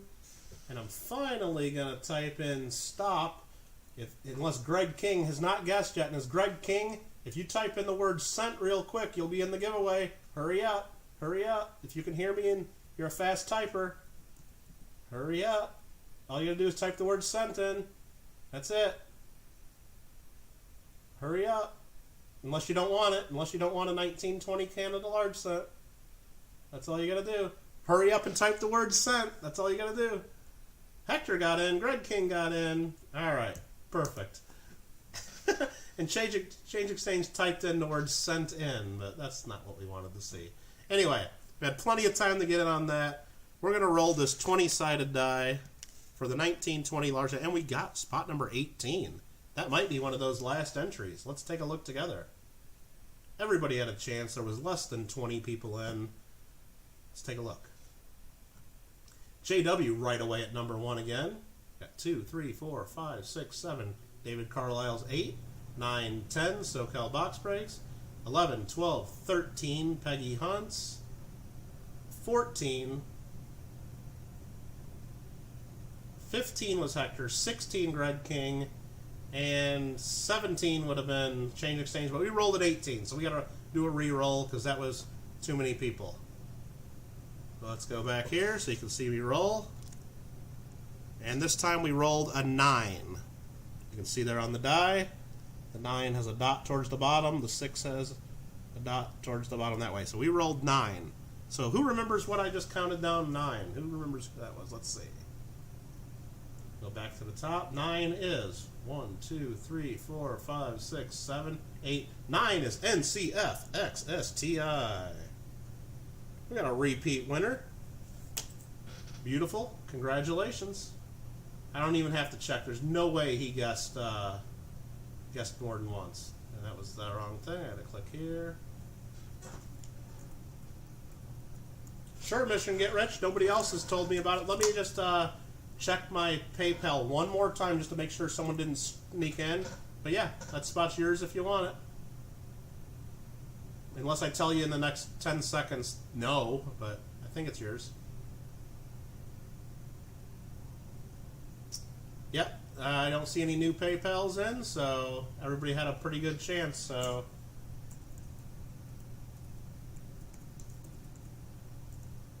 So confirm the mission, get rich. Let me write that down on my thing. You know how to do the PayPal and take care of all that. And you are in. That's spot number 24. And then let me go here real quick. I need to hire some helpers to do some of this stuff, probably. There's just a lot to do that. So I'm going to just update that to open spots 0. Thank you very much, Mission Get Rich. Try to give everybody a chance to get it. Hey, look, everybody had plenty of chance. I did a video, what, on the 17th or so? So it's been up there for a while. Did you get both the nickels and the cents done, Greg? No, Greg. We're only on spot number 9 of the nickels. So your spot number 11 coming up. We got a lot of streaming to do because apparently I do a lot of talking too during these streams, is what I've been told. So coming up next are spots 9 and 10 for Alfred. We got the large cent going to NCF. I got to put that to the side. How the heck did you miss another giveaway? I mean, they come after every spot. I gave all the time in the world for that one. Sorry about that. First, you said number 22. Let's see what silver coin you get. Alfred R. had a birthday the other day, which was pretty cool. Looks like we got an older dime. That's a King George VI. 1946, 10 cents was your first silver. And you know what? You want to look at your other silver right now? Let's do it before we forget to do it. And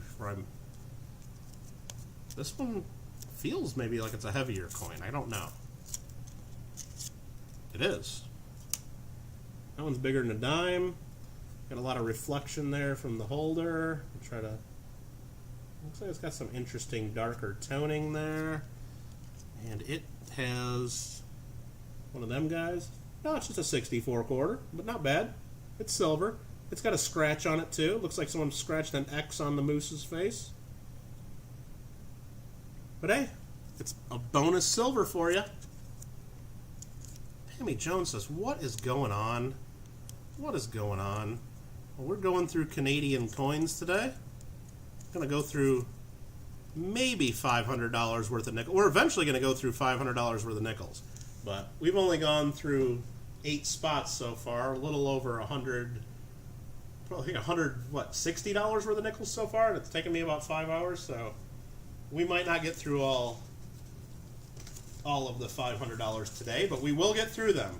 I promise you all. And the way to do that is to just get into them. Let's get a big pile going here. Right away I see a King George. We got to look at that first, right? We go for dessert first here. Look at that King George. What do we got? Decent looking 1950. Anything else really cool here? Yeah, we do. Let's get the good stuff first. There we got a proof. 2016. Unless that's just a really nice business strike, I think that's a proof. Might be just a nice business strike. I don't know. Now that I look at it again. Well, even if it's a nice business strike, it's proof-like. How about that? Now that I look at it, it might just be a really nice business strike. There's a 1960, a 75, a 74.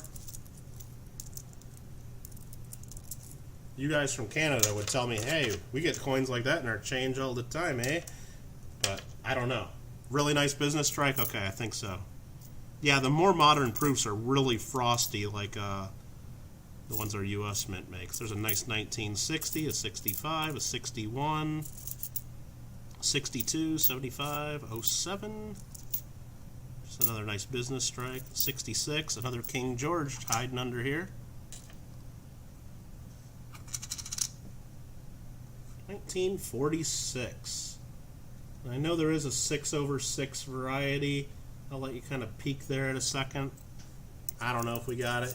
You'll find out when you get it at home, I'm sure. I don't think it is.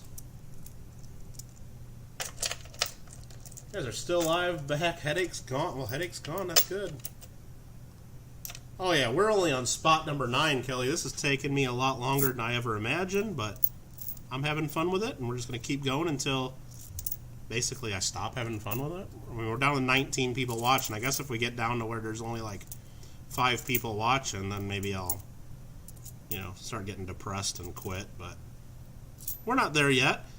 There's a 1963. And plus, those of you guys that want chances at giveaways, it's making it a lot easier for you to win the giveaways, I'll tell you that. Here's another King George.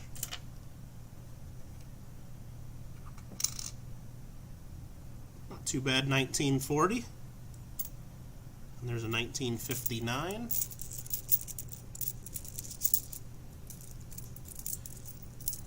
Yeah, the problem is I could just, be separating these real quick and only mentioning anything like with King George or earlier, but I'm just too much of a coin collector and I see cool things and then I want to talk about it, and I care about my audience, so I actually read the chat and try to respond to people, and then I'm kind of nuts doing a giveaway after every single lot or spot that we're doing, so that takes time, but you know what? So yeah, I could be doing this a lot faster, but I'm not in a hurry.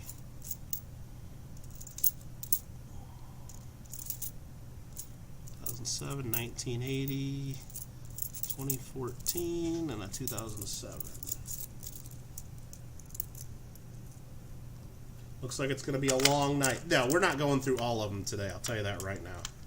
We're not. So if you're sticking around just to win that free spot number 25, that will not be done today. I'll tell you that right now. And I probably won't be doing it tomorrow because I don't want to do 2 really long streams 2 days in a row. I'm thinking right now we'll do another stream Saturday. So I'll have a day off in between to recover.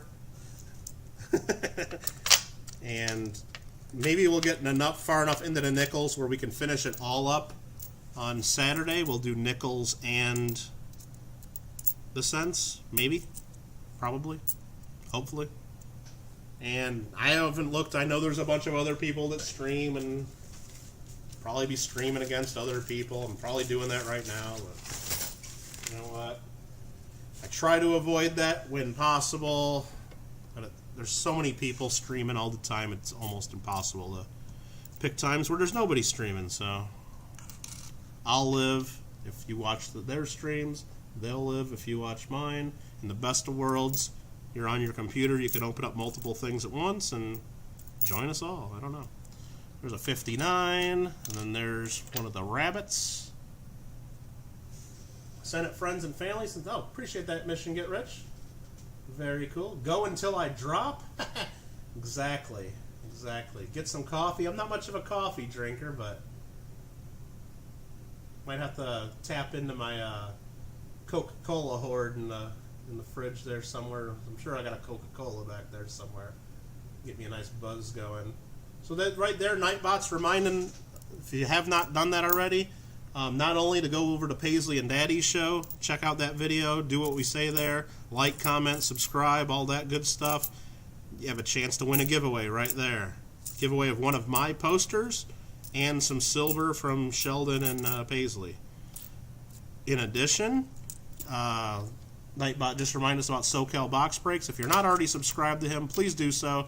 Get him closer to that goal of 750 subscribers so he'll give away that Hawaiian quarter to one of us. If you don't know the 1883 Hawaii quarter, that's not one of the state quarters that just came out. That is actually from 1883. The U.S. Mint made that for the Kingdom of Hawaii, and Charles Barber did it. And so it's an old barber quarter for Hawaii. It's just, and they're pretty valuable. So it's awesome that he's even thinking of giving one of those away. Yep, we got another roadkill coin there, which we were educated earlier. Thanks mostly in part to Starbuck Jeff there for putting in a bunch of good information there. That is not a roadkill beaver. So, but it's one that I haven't seen before. I might have seen it and just didn't think about it, but if I ever do find Canadian nickels here in the U.S., they're usually not 2017s. They're usually older ones, because somebody saved it from a trip years ago and then finally just spent it or whatnot. It's just something that it's usually an older one. And I'm guessing those of you in Canada or from Canada or seeing here just in the coins we're going through, a lot of the stuff here in the U.S., I mean, you probably go through a box of Canadian coins and it's a lot more newer stuff than, I mean, there's just like 1978, 1961, I mean, 1968, 77. It's a lot of old stuff.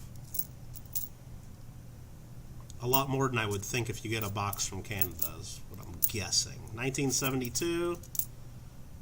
There's another King George V. Or sorry, 6th.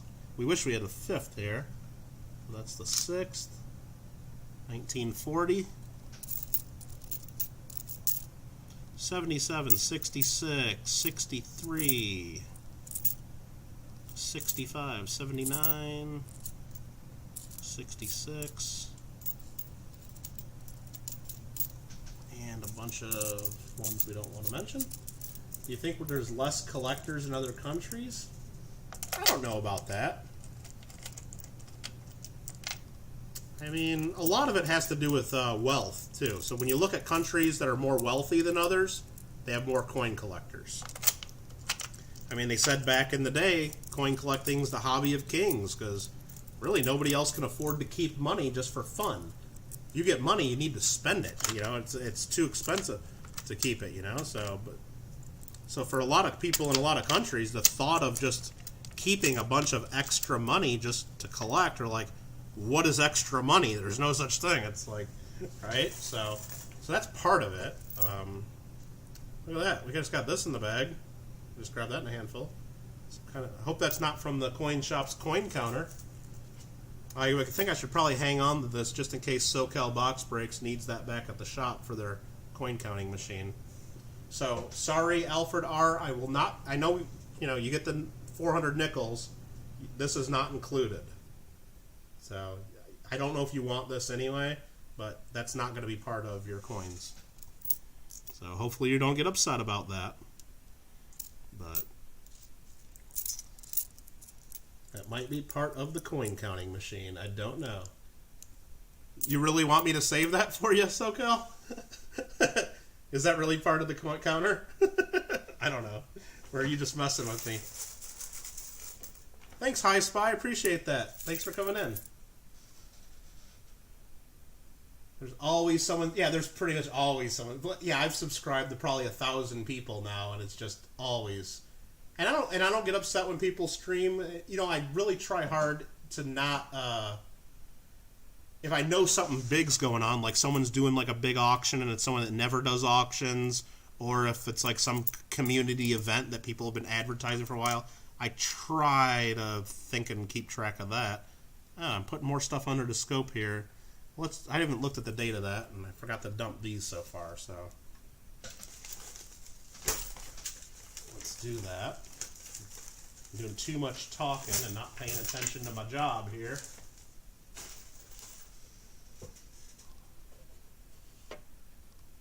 The Brain's here. Thank you. Happy birthday. Connon raid. Connon, that's awesome. Alright, so we got that. Let's see what the date of this one is. And I'm probably losing track of conversations and what I was trying to do. 1942. There's another King George here, too. There's another nice one here. This is a nice 1958 that we're not even going to show. Alright.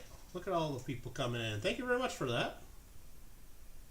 Appreciate that. Melissa, good to see you. Thank you very much. Alright, back to nickels. Back to the beaver hunt. Nice. There's a nice King George with a scratch in his head.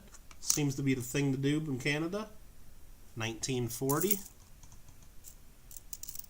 78. 75. 74. 71. And finding lots of 1964 nickels, too, from Canada. But that's actually something we were talking about. People, I guess... That's a good thing in Canada, I would think, because there are some varieties there that, at least I looked up, that are worth checking for 1964s. There's a 1965, a 1961, and another 1961, and another 1961. Okay. Unless I grabbed the same coin twice there. Thanks, Connon. Appreciate that.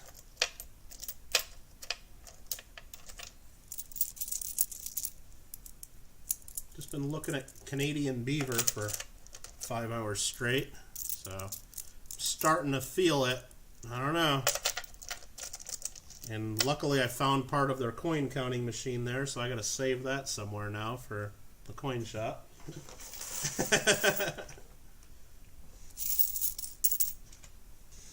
That just shows that they didn't search through these. And we got another piece of something there that's going right in the trash.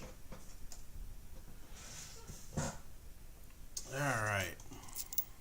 1965, 75, 64. Not seeing any extra water lines there. 01, 73, 09, 68, 77, 2012, 1956 was kind of cool. Don't mind finding some of these older dates. Another nice, real nice 1964. Looks like normal water. And I really don't know how rare some of the different varieties are that I looked up. I mean, I kind of got a feeling based on some of the prices in the price guide that the chances of finding them are pretty slim if I really spent the time to look at each and every one of them for y'all. But there's a chance, so once you get these at home, I would still look.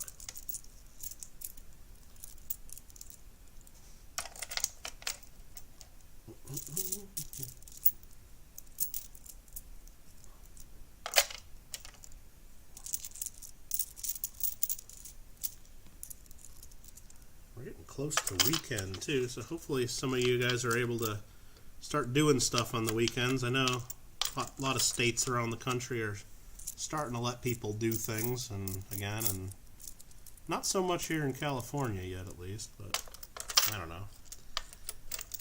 Hopefully people are able to get out and get some fresh air at least, or do something. Alright, let's get the next row here taken care of. That's one more here. That's all those filled up. You need 5 more to make an even $4 worth. Right there. And we'll dump these. Hey there, Lust. Thanks for coming in. Appreciate it. Sorry if I missed saying hello to anybody else, like Spiked Head Die Crack. There you go. What is the real OG coin hunter? Coins in Canada. Nice. Thank you.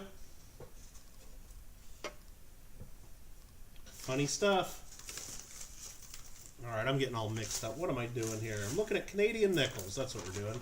Let's grab some more of them. Let's get a big handful here. How about that? There we go. Right on top, King George. Boom. What do we got here? What do we got here? 1949. We'll take it. There's a 1960, 1962, 75, 09. And again, thanks Alfred R. for buying a couple spots here from us. I know this was your birthday week as well, pretty much, so hopefully we're getting you some good stuff here. There's a real nice 1964. That's definitely a proof like. No doubt in my mind on that one. 68. Unless Alfred tells me it's not, but it is. 76. 08. 07.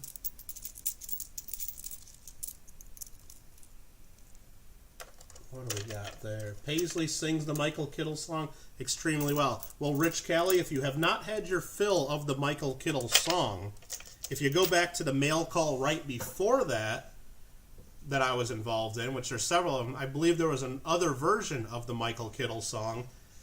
I think it was that video, or maybe there's even 2 other videos where she sings it. Here's another King George. We don't have to flip it to the other side. We know it is because it's a 1940. We'll take a look at the other side. Not too scratched up, so that's cool. There's another version of the Michael Kittle song. I can't remember which video it is, and if Sheldon's in here, you could probably put us to, or tell us which one, or even link you.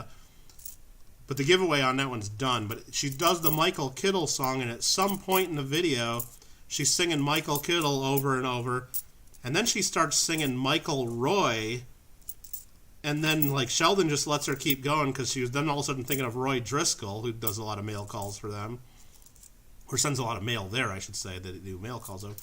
And then all of a sudden, like, she looks at, Sheldon's like, what's his name? And Sheldon's like, you've been singing his name for like the last minute. And she like forgot my name right in the middle of the Michael Kittle song. So it was pretty funny. Very cute.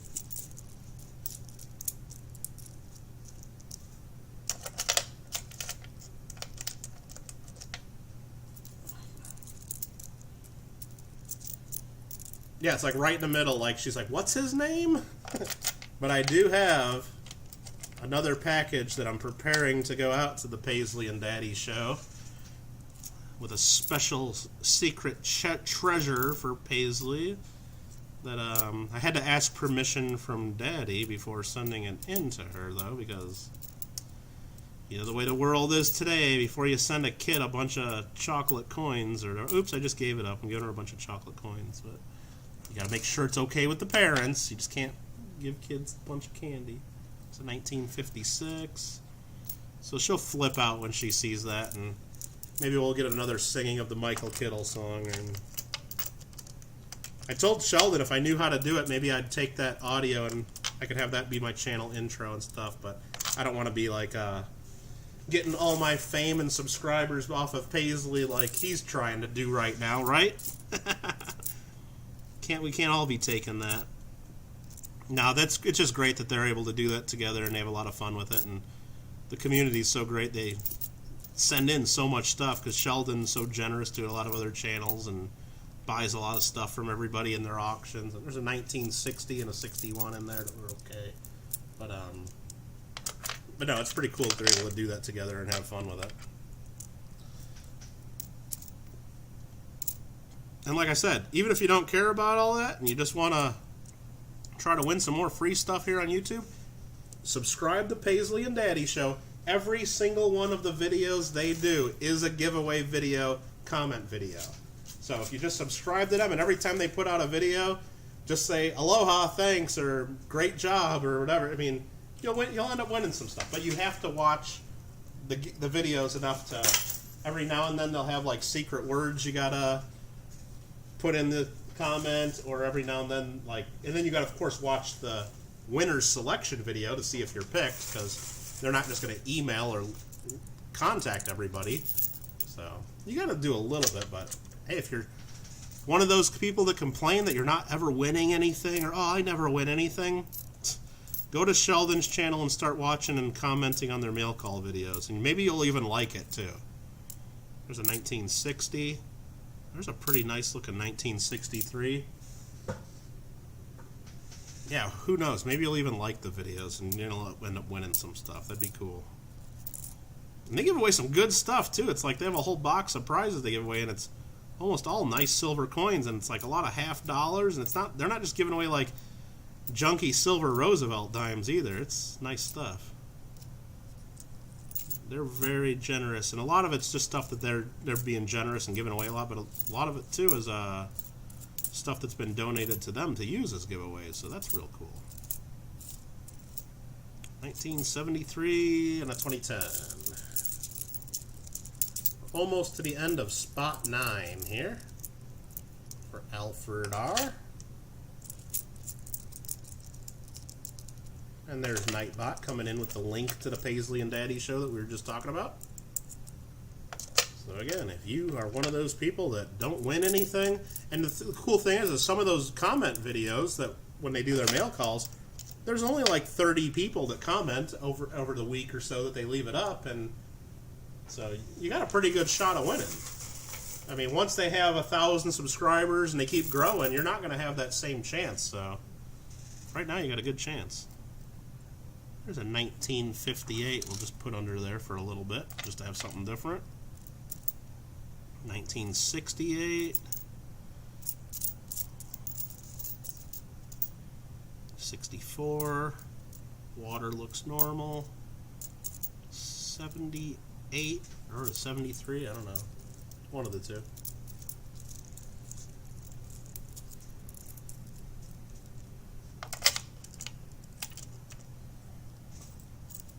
'75, 2014, 65, 72, 78, 93, 68, 2011, 90, 74 and 79.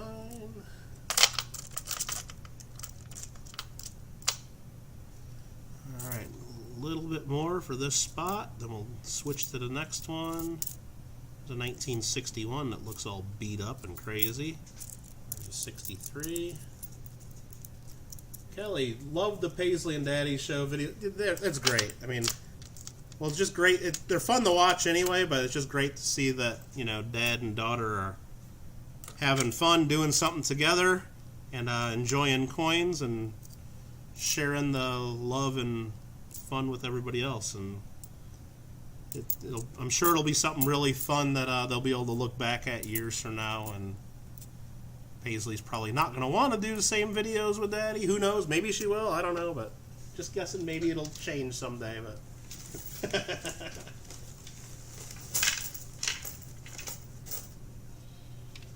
all right, that is it for spot number 9. Another $20 of nickels that have been hunted.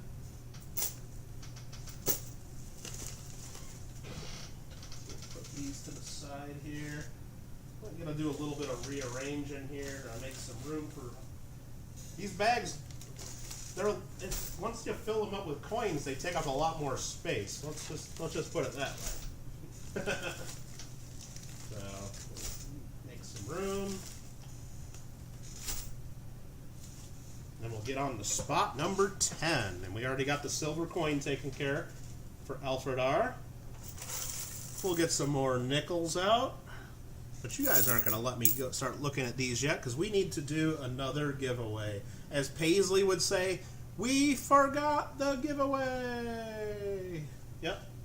Thanks, Rich. I'm trying a little bit. We forgot the giveaway. So, what is the time for? I don't know. I got this roll of something here. Let me pop one of these out and see what we find. If I can get the coins out. And if not, I'll just go to another coin to do another giveaway. Yep, I can't get that out. That just looked like a boring coin anyway, so let's go into this roll and pull out another Merc dime. I think people like Mercury dimes. I like Mercury dimes because I can tape those up in a nice 2x2 and put that in a nice envelope for the cost of a stamp. I don't have to worry about packing up a ton of stuff, and it ships easy. So if you want a chance to win this 1937 Philadelphia Mercury dime, all you got to do is type the next word I type into the chat. That's it. It's going to be easy. No one wins giveaways like OG Coin Hunter Kittle, luckiest out.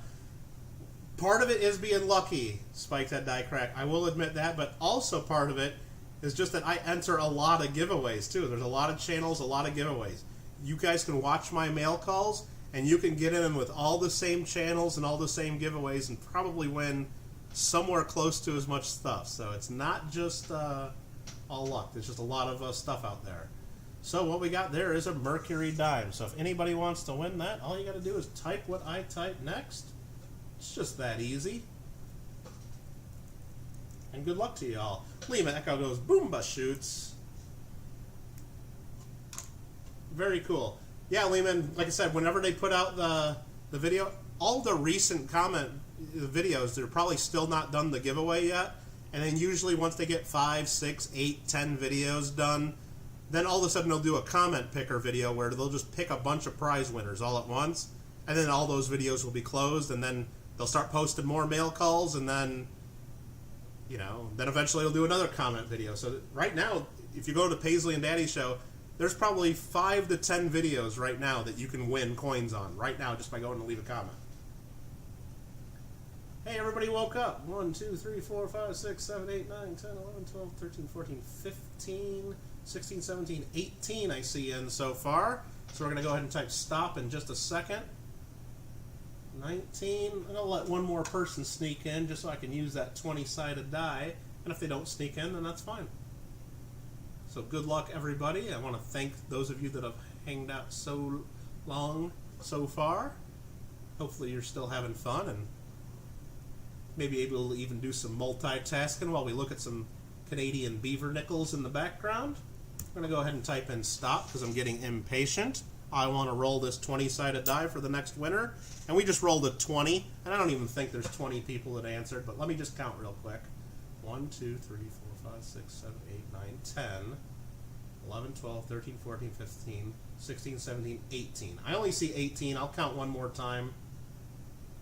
1, 2, 3, 4, 5, 6, 7, 8, 9, 10. 1, 2, 3, 4, 5, 6, 7, 8, 9. Well, I counted 19 that time. Either way, it was not 20. I just rolled again. That time we got a 7. I will bring out my screen for that because I know we have at least 7. Mission Get Rich number 1. SMAC 2, Spiked Head 3, David 4, Kelly 5, Daniel 6, Jason is number 7. Did Jason enter more than once? Nah. Looks good to me.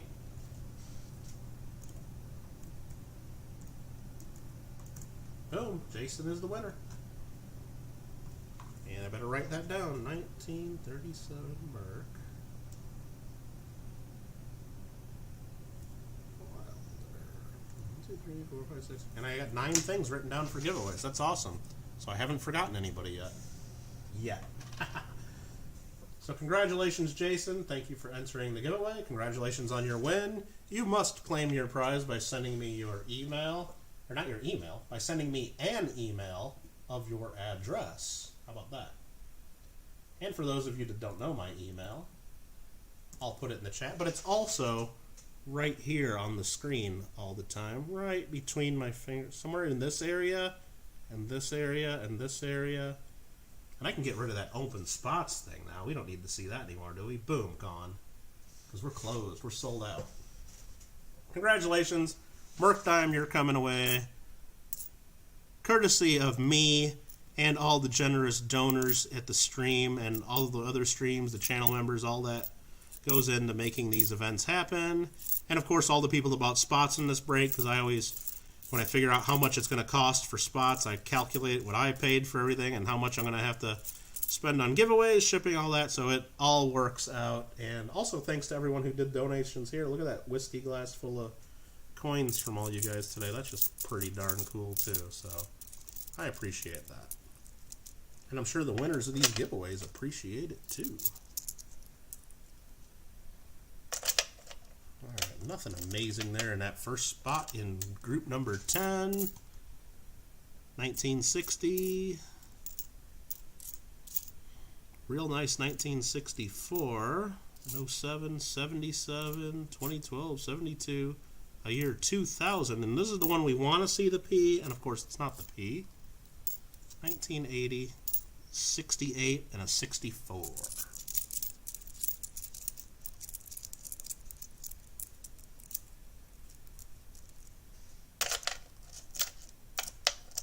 And we're forgetting something, aren't we? Oh no, we already did the silver coin. Okay, I thought we were forgetting the silver coin, but this is Alfred's second spot. We had already done that. Perfect.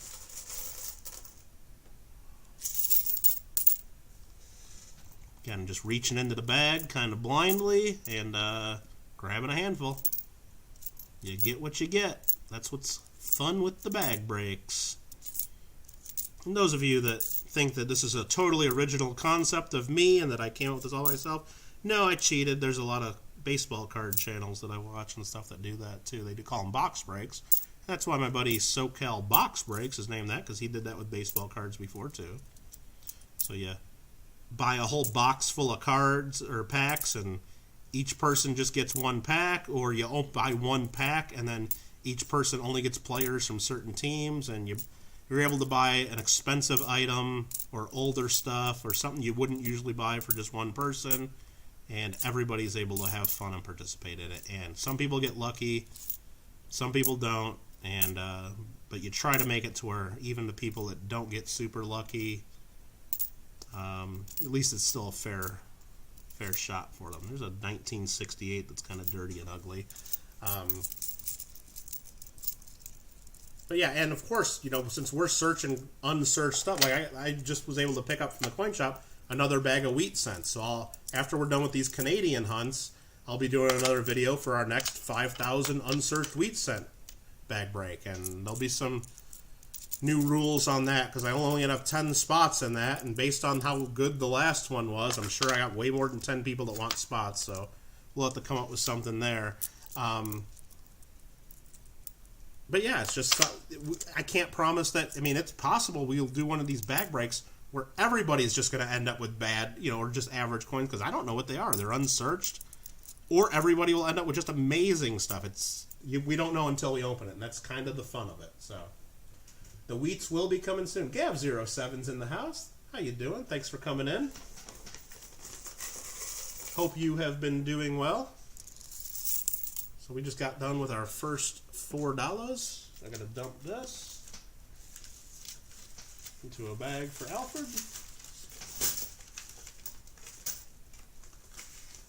And these bags are getting heavy for Alfred. I really hope I calculated that shipping correctly that I told him that he had to pay. Either way, he's all paid up. We're good, but it does make it complicated doing these bag breaks where it's a lot of coins and people from outside of the U.S. want to do it, because shipping internationally a lot of coins is sometimes problematic, but I think we were able to make it work for this one. Hopefully, we'll see. This here, again, I'm not reading off every date. There's a bunch from the 60s, 70s, and 80s. There's another one of those V-nickel commemoratives from 2005. I mean, might as well stick that under the scope just so you guys can look at something there in the corner.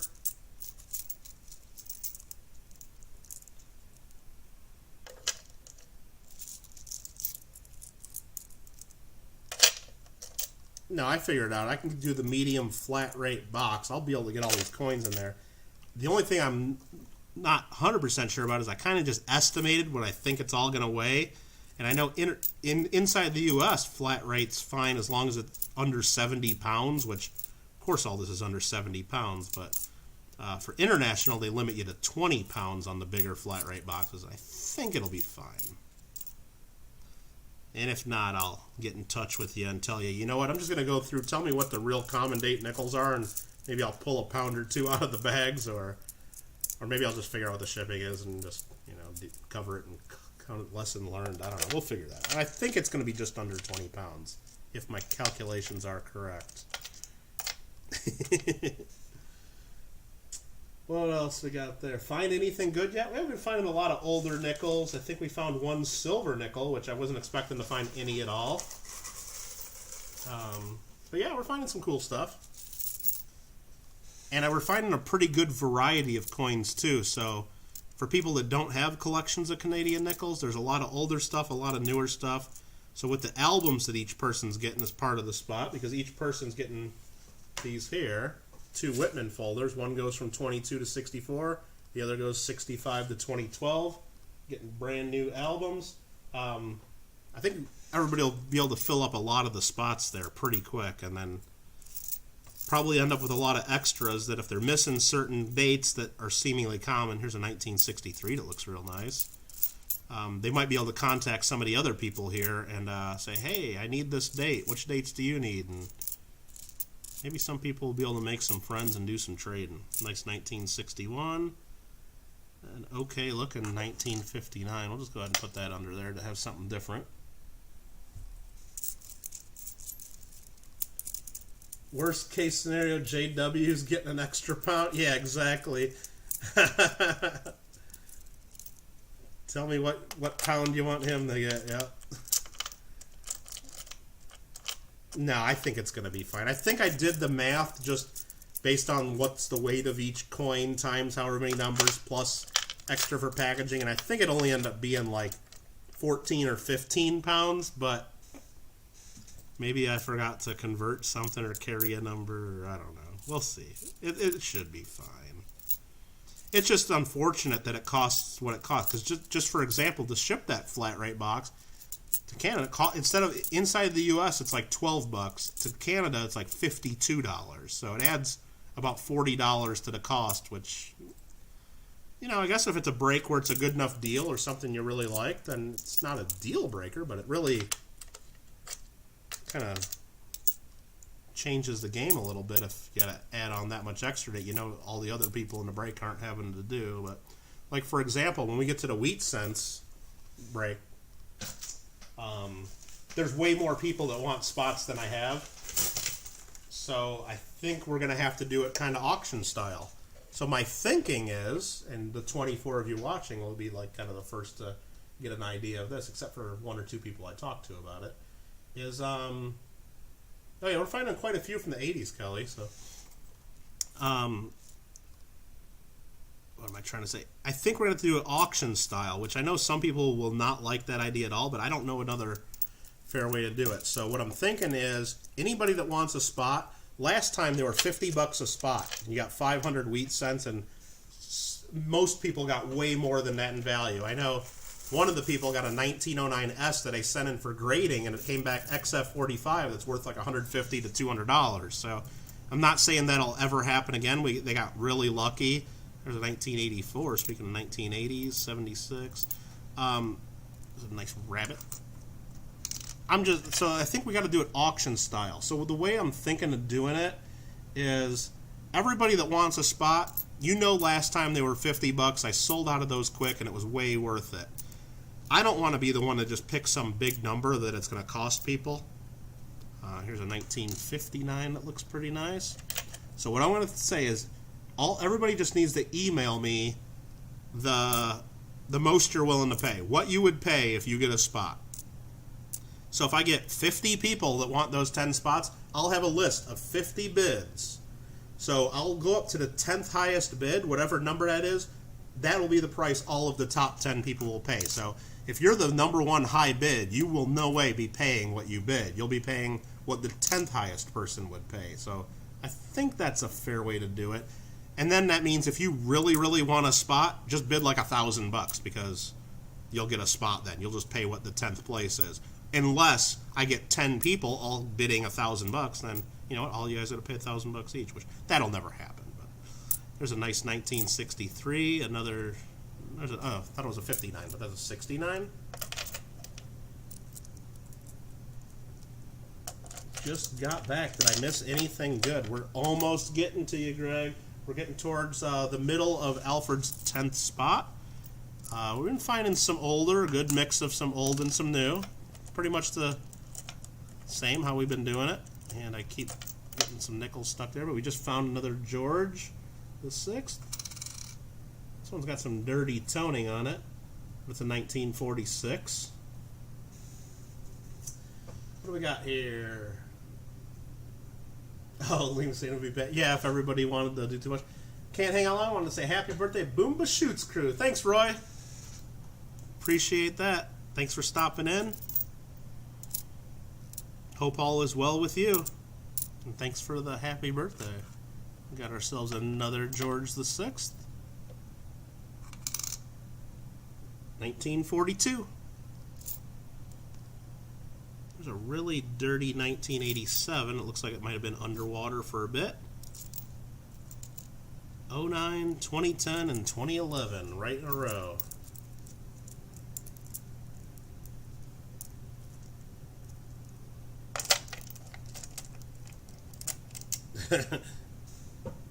Condon's still lurking away.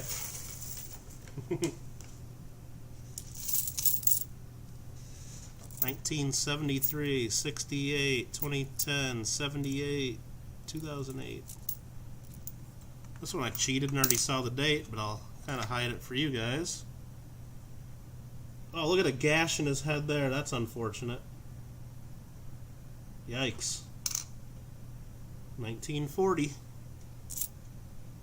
1962, a 2001, 75, 2002 commemorative.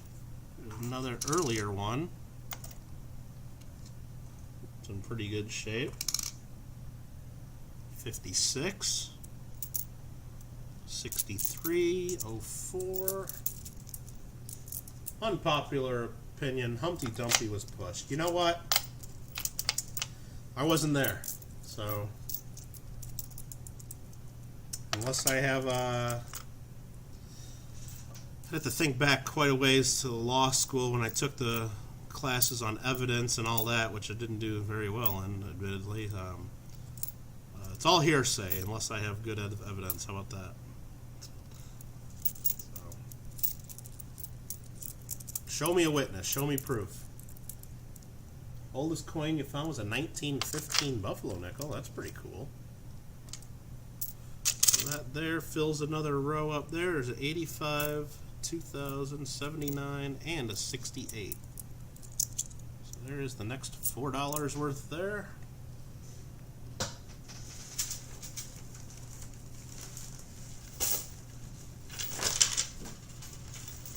Yeah, I'm sure you guys heard that. That was about 8 nickels falling to the ground. I'll get most of them. They didn't fall far. Alfred might get shortchanged 1 or 2 nickels there, depending on where they all went. Oh boy. Trying to be careful. I'm sure it wasn't any of the better dates that fell. Don't worry. I'm positive of it.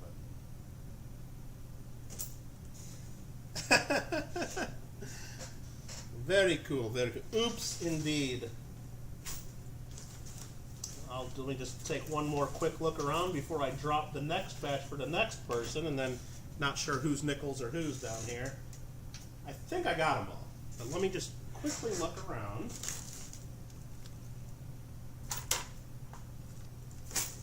Move some stuff around where I just dropped them, and let me tell you, it doesn't hurt to stand up after sitting down for like almost 5.5, 6 hours. But all right, very good. I think we got them all for you, and I think this is probably one of them that's yours too. And if not, no. What was I doing? That was the ones we're counting. We're not done with yours yet. Okay, sorry about that. I'm losing track. Gotta keep me on. Gotta get my bearings straight here. Been looking at too many nickels. So that was the last group of 12, getting up to $12 worth. We still got 2 groups left for you, Alfred. I was trying to call you done.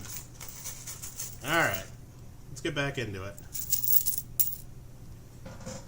All right, now you have to pick them up. Now the problem is where I have them set on my table over here. where I was dumping them into the bag for Alfred, the couple that went on the floor, I put some of the other bags that we're done with on the floor right there to get them out of the way, and I dropped a couple nickels like right there. I found one of the nickels between some of the bags that have the open tops. It's possible maybe a nickel flew into one of the other bags. I don't think so, but we'll never know. Unless one of those people in spots 5 through 9 down there end up with an extra nickel in their bag. They know it's Alfred's. But Alfred was spot 9, so maybe it fell into his bag. Who knows? Math is hard. 4 out of people don't get math. 4 out of 3 or 4 out of... Probably going to start a fight with this comment, but I believe it's okay to have pineapple on pizza. Hey, look, you know what? If it's your pizza, I'm all for it. But don't put it on my pizza. If I'm having pizza, it's going to be just pepperoni and cheese. You know what? That's what it is. It's if I want a pizza, I want pepperoni on it. And you know what? I want to be able to taste the pepperoni. And the problem is you get a pizza, they sell you all these ideas, you know, like, oh, 1 topping, it's cheap, but if you want the 3 topping, it's a good deal for only like a couple bucks extra. But they don't put the same amount of all 3 toppings on the pizza. No. It's the same amount of toppings, but it's just 3 different toppings. It's not 3 times the amount. No. So if you get pepperoni and something else, you might get like 1 or 2 pieces of pepperoni on each piece. But if you get just pepperoni, it's loaded. So that's the way it is. And it's got to be cooked well done. I want the crust actually crispy, and I want the cheese slightly burnt and the pepperoni crispy. So I mean, I might have an opinion on it, I guess. But there's a nice looking 1961. There's a 1960, an 09, an 87, Team 87 for Sheldon. And an 81. Pineapple, huh? Nah.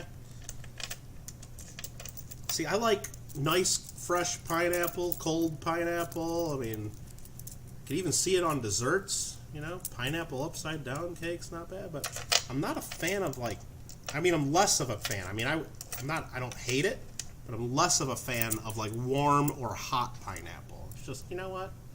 Nah.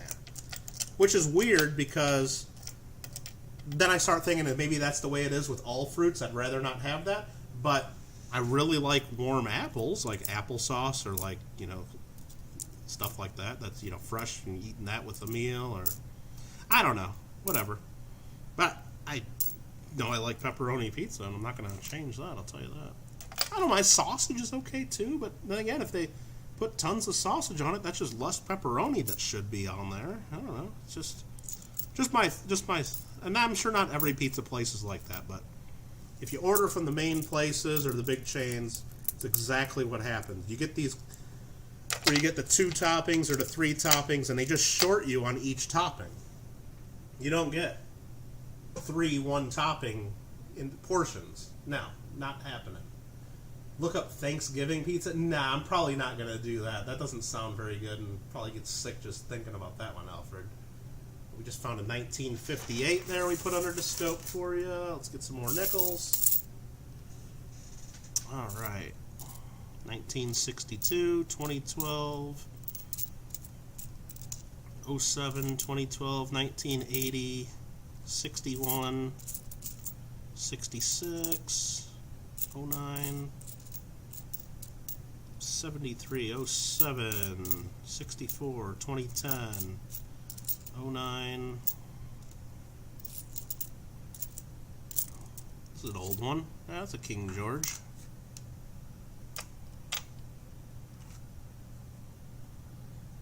And just slightly scratched on the obverse side. It's a 1950. 61. 1990. 61, 86, 76, and a 2011. Thanks there, Ubi. Appreciate that. Like number 100? Are you kidding me? You guys are awesome. I really do appreciate that. Very generous that you guys have spent some time with me, or even just to pop in and give a like. I appreciate that. I know I try to do that. There's all, you know, sometimes I'll get on YouTube, especially this time of day, even during the week, and I'll look, and I'm sure if I go to my subscriptions right now, there's all kinds of people streaming, and I know that even if I don't want to watch, I usually pop in, and even if I don't tell people, I pop in and try to click like for them, just because I know there's people that do that for me, and I do appreciate that.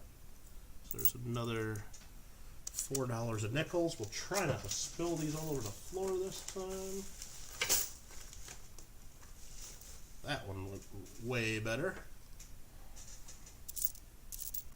Let's see, it's a 65, a 2012, 73. Not seeing anything amazing in this rest of this group. The Canadian was the first to put pineapple on pizza. Was that the Canadian, put Canadian bacon on it too? Is that what they do? Or maybe you guys just call it bacon in Canada? I don't know. Mike, it's got to be dinner time there. Do you want me to order birthday pizza? No, please do not. Please do not. I don't like when the doorbell's ringing in the middle of the thing, so please don't. I got dinner planned. I ate before we started streaming, and I got stuff here, so I'm good. Don't worry. There's another King George there. 1950. Very cool. I think there's like 2 50s in a row. I'm already looking in this pile. There's another King George there. 1947, and that's a real 1947, no dot or anything. And I guess I got to be careful because we're getting towards the end here, and I don't want to give Alfred somebody else's coins. So let's make sure we only go from the right side to the left here and don't give any extra coins. Or don't cheat and grab like a nice coin that's way over on the left side.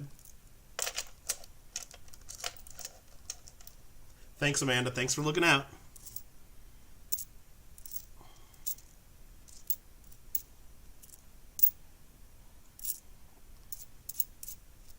Alright, those are just a bunch of moderns right there for the most part. I guess some 1968. It's not too new. 07, a 65. We got plenty more space there in the counter for these.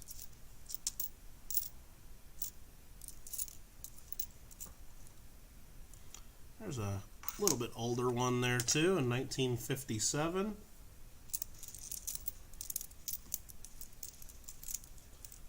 Yeah, I mean, please stop talking about food. Let's talk about something else. I was good for another few hours, but now all of a sudden I'm thinking about pepperoni pizza. Which I do have some frozen pizza. I can always make that, but wasn't the plan. Wasn't the primary dinner plan for the evening.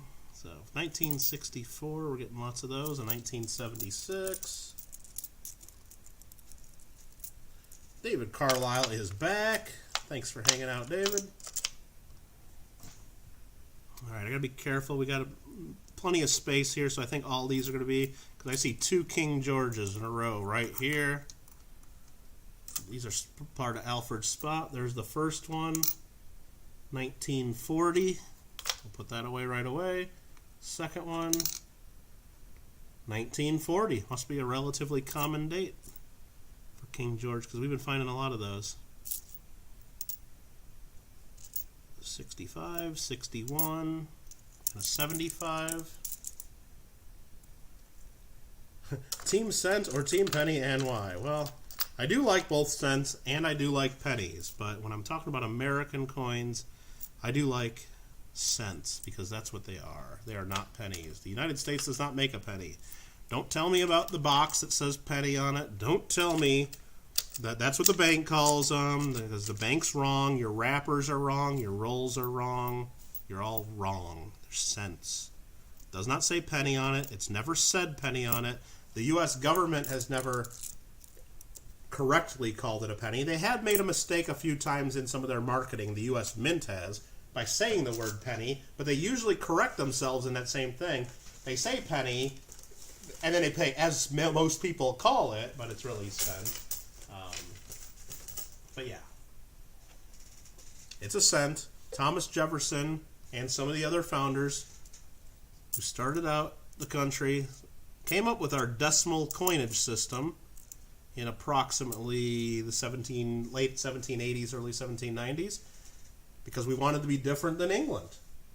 Wanted to be different than England because they had that weird system of shillings and pence and whatnot. How do you even keep track of all that? It's like, oh my goodness, shillings, pounds, pence, and how many farthings are in a shilling and how many shillings in a pound, and who can honestly keep track of all that? But yeah. Anyway, so hopefully that got you off topic there. You might need to refresh. Let me just do, please make sure watching live and on live chat. I just had to refresh my own stream there. Hopefully that's not a problem for you guys. That there, we just ended spot number 10. So hopefully you guys are there. That was for Alfred R. So thanks again, Alfred R. Really appreciate that. We are going to do another giveaway. We have now searched $200 of nickels. We got 300 to go. I don't think we're getting done with all 300 today, but we're going to do another few spots at least.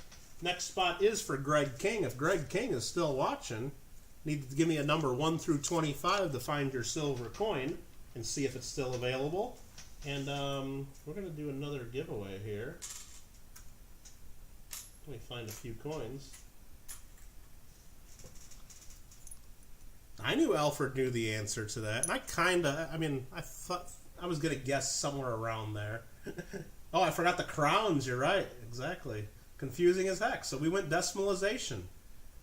But now our country, we won't go to the metric system, even though that's basically what they were trying to get at back in the day of making it simple for everybody. So we got a 1941 Philadelphia Washington silver quarter, a 1943 Philadelphia silver war nickel, and a 1943 San Francisco steel cent. None of them are in great condition, but there's 3 World War II era coins there, U.S. coins. If anybody wants a chance to win those, all you need to do is type the next thing I type in the chat, Lady Kid Nickels. It's only been 6 hours. I'm doing okay. I keep taking a sip of water every now and then once I can shut up for half a second. But now we'll be doing a few more spots at least, and I'll reassess once we get to maybe spot 12, 13, or 14 and see how much more I can go. But I don't think we're going to make it to your spot number 23 today, Lady Kid Nickels. That might be done on Saturday. I'm thinking I might start a stream maybe Saturday at about noon or so and try to do a bunch more then. And if we can't get through it all, or if other stuff comes up, maybe we'll then do a Monday stream. I don't know. So if you guys want some coins here, all you got to do is type the next thing that I type in, and I'm getting a text right now. That's SoCal Box Break's wife saying happy birthday, which I'll respond to all that later. But you guys just need to type the next thing I type in. So if you want a chance to win this, you just got to type me. Type me. Pick me. Me. There's silver and Wheaties, Gav0 says. Who cares? Well, if someone does care, then don't type in me right now. Let somebody else win it. Got 28 in the chat. Can we get 20 people to get into the giveaway? Let's see. 1, 2, 3, 4, 5, 6, 7, 8, 9, 10, 11, 12, 13, 14. Got at least 15 so far. Uh-oh. I just closed the wrong thing there, kind of. Nope, I'm good. False alarm. Let's see. 1, 2, 3, 4, 5, 6, 7, 8, 9, 10, 11, 12, 13, 14, 15, 16 we're up there. Only 16 entries so far. I'll give people another few seconds, a chance to get those last in there before we roll the die. Remember, only 1 per person. Spelling does count. If you mess this one up, I'm sorry. All right, you had plenty of time to get in. U.S. Silver Stackers in there. Thomas tripped on a nickel getting in there.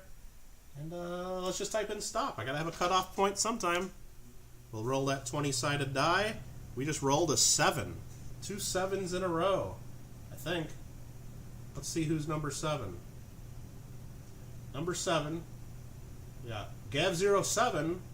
He's got a 7 right there, but he was number 1. So that is not a winner. Gav0, I'm sorry. Sorry, Gav07, I'm sorry, you didn't get it this time. So it's 1, 2, 3, 4, 5, 6, and number 7 is Kelly Crawford.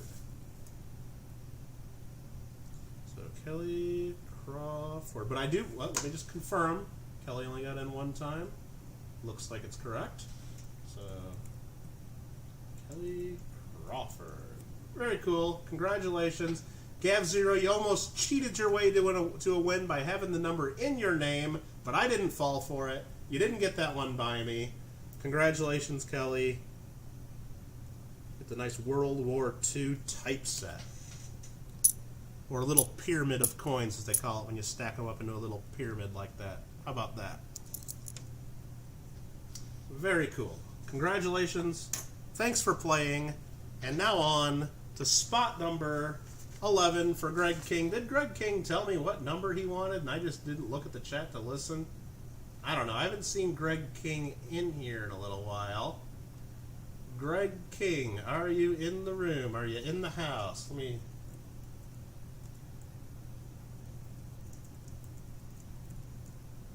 So we'll just put that in there just in case he's here, because he's still taggable, meaning he's been in here not that long ago. He's here. Okay. So just let me know what number of silver coin you want for your free silver. And we'll open one of those up and I'll start looking at some nickels. Number 24, I believe that's available. See in a second. It is. It's a light one. I'm thinking we got a dime. Let's see what we got. It is a dime. Anybody know who that is on there? I know it's kind of tough to see, but that one looks like an old one to me. Anybody know who... How much is a 1943 set with no 4 in worn condition? Not much. Probably not that much. Any of the 43... They make so many steel cents, even when you get varieties like that, they have to be at least in somewhat decent shape for them to have any real value. I mean, there's a couple varieties that command a premium. There's a 1970. I haven't seen too many 1970. I've seen a lot of coins from the 70s, but not 1970. Alright, so there's a bunch of stuff there. Alfred's saying Victoria? Heck yeah, it's Victoria. I wasn't expecting any Victorian silver. So that's that. Let's see what the other side has to say, if we can even see it through the plastic. You know, we got to take this out of the plastic. I mean, it's been 6 hours. What the heck's another minute to look at a Victorian silver coin, right? Alright, let's try to bring this full screen. 1970 is a semi-key date? Okay, that's probably why I haven't noticed too many of them. So there we go. This is a Victorian silver. Are we going to be able to get a date off of it? That's looking like no date on it. And it's worth 0 cents. Actually, it's 10 cents. You can the 1 of the 10 is very hard to make out. But I don't see a date on it. So it's going to be a dateless Victorian. But hey, still pretty cool. Let me put that here, back in the flip.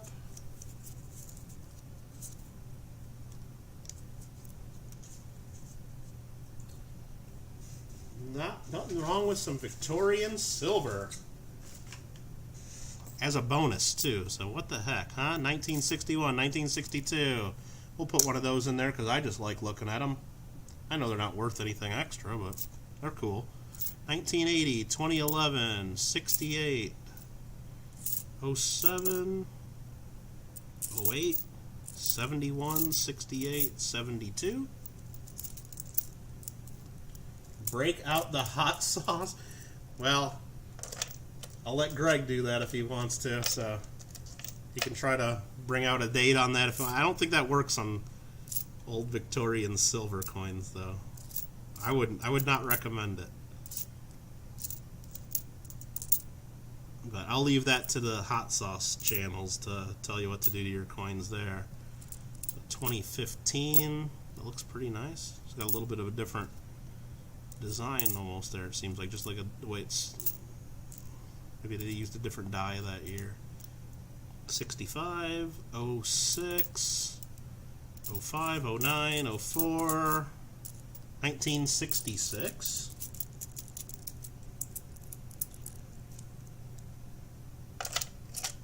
Yeah, I don't know too many things that you can get to show a dateless silver coin. I don't know. Yeah, things work on nickel, but you know, I don't think they really work on silver. But I could be wrong. Could be. I usually don't mess with stuff like that. I just leave coins the way they are. Somebody will love them. 1955.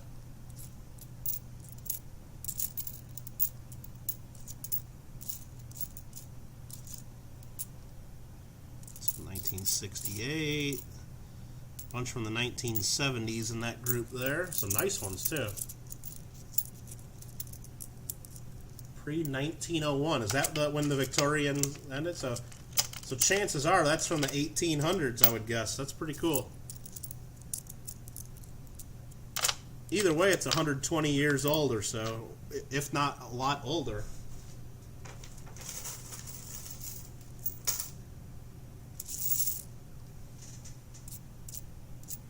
$1964. We got a 1958 there. We'll swap out for a second, just because it's another date that we haven't seen in a little bit. So 68, 09, 79,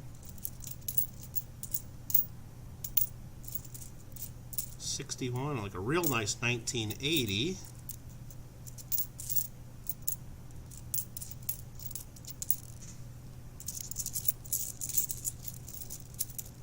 Hey there, Les, how you doing? An old white guy, evening.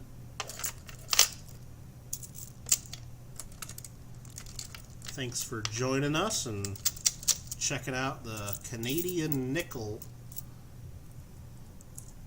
hunt that we're doing. Going through $500 of Canadian nickels to start.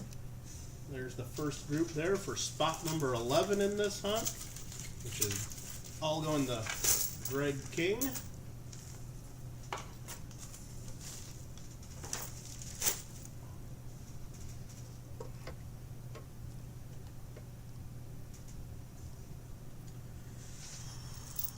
Let's get piled up.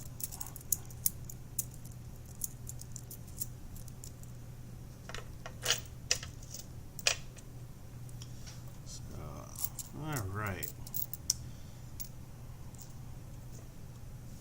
Check the list coming up here. Who else is coming up? All right.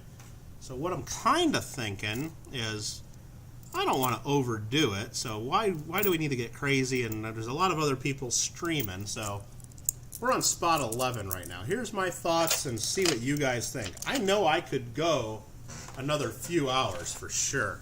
I just saw Coin Hunting Couple go live, and I'm sure there's a bunch of other people. We're right now on spot 11. This here is about 2 equal halves, 13 spots and then 12 spots. I'm thinking maybe we stop after spot 13. And then maybe Saturday we go through 14 through 25, so it'll be another, maybe not quite as long as this one because I will be doing less talking in the beginning and we'll get right into it. And then maybe we'll do a third day where we do just the cents. Just so we don't have to overdo it, and there's no reason to do a crazy long stream. I mean, I will do it if everybody wants to do it, but I think it's just maybe better to break it up that way. That's just my thoughts right now as we're just getting in the spot number 11 here. I don't know. What do you guys think?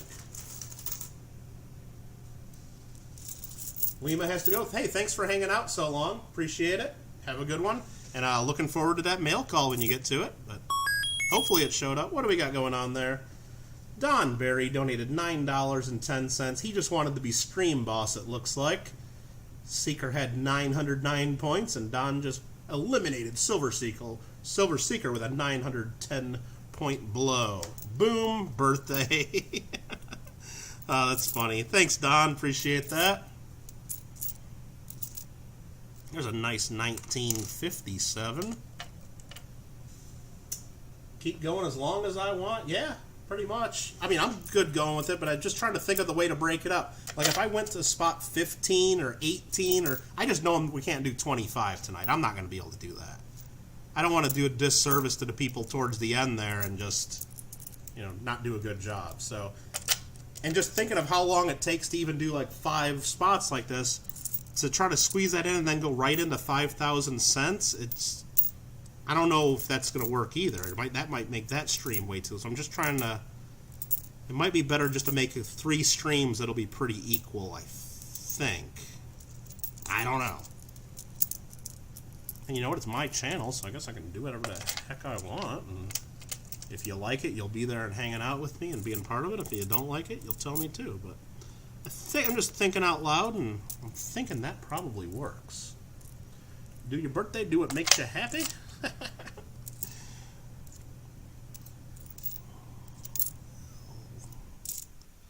Thank you, thank you, thank you. All right, let's see. 1964.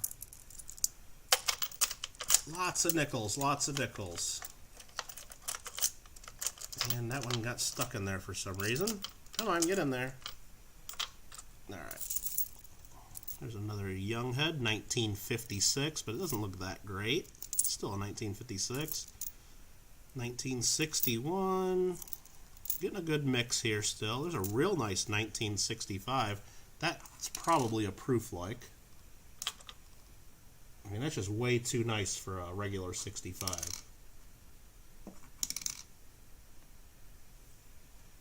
Compared to the others I've been looking at here. So that's a good one. Good one for Greg. Something different. With me till the end, says Party Pickle. Heck yeah. Nah, you guys are great. That's awesome. Let's see, what else do I got planned coming up for other streams? Not tons planned right now. I know I got some more mail calls to do. I got at least 7, 8 packages kind of sitting there waiting for me to do a mail call. I don't know if my next, it'll just be a regular video, or seems like the last one I had a big pile of mail to go through. We just did a live stream for about an hour where I went through all the mail and even did a giveaway. I just started piling up stuff and extra stickers I was getting, and then we did a giveaway of some of the mail I got pretty much. So that was kind of fun. I might do one of those soon. Of course, June 12th, the Nightbot's been telling you about it a little bit here and there.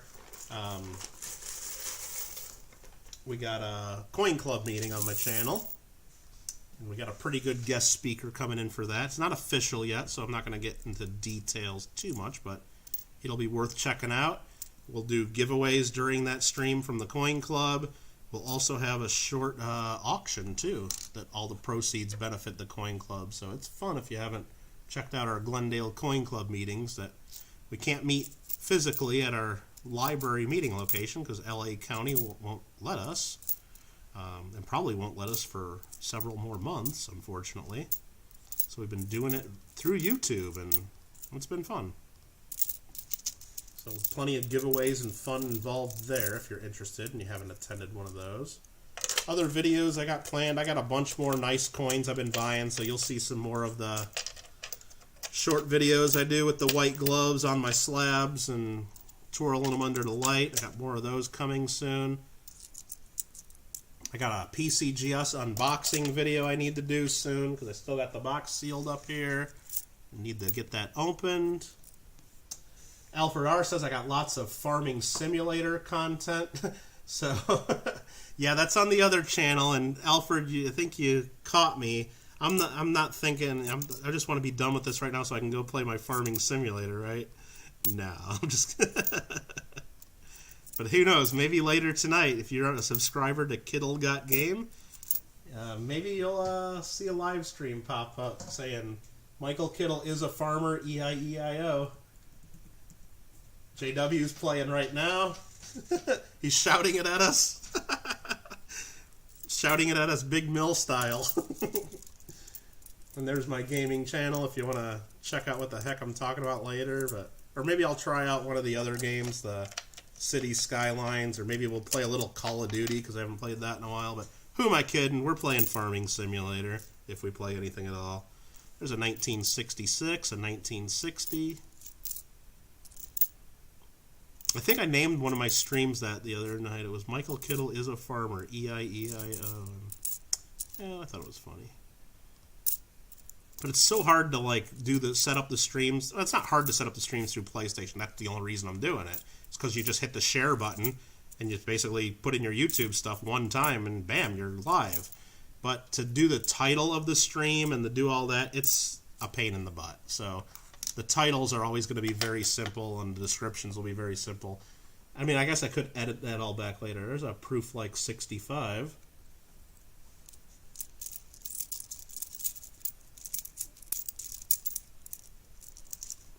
But no, I mean, I could stay on here and do this for, I could probably do another 6 hours. I don't care too much. I probably could finish all 25 spots if I really wanted to, but, and I kind of do want to, you know, to be honest. I like doing this, and I like hanging out with you guys, and I like doing giveaways after every spot. But the thing is I just know my phone's been blowing up with people wanting to say hey on my birthday, and Facebook's blowing up. There's a nice 1949.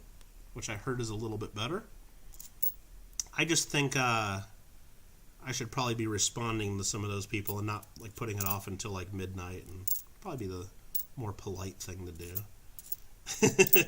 So it's kind of bugging me not just being able to, you know, say thanks to like 80 people on Facebook who just say happy birthday because Facebook tells them it's my birthday and all, which is fine.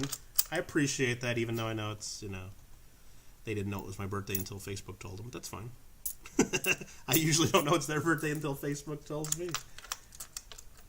Alright, we got a few more cool ones I just want to show real fast. I mean, they're okay. I mean, there's a nice 1955. There's an okay 1958.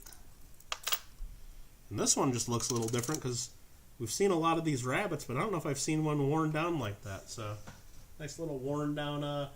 Amanda will wait until tomorrow to talk to me if I want. Ha ha ha. Whatever. You'll talk.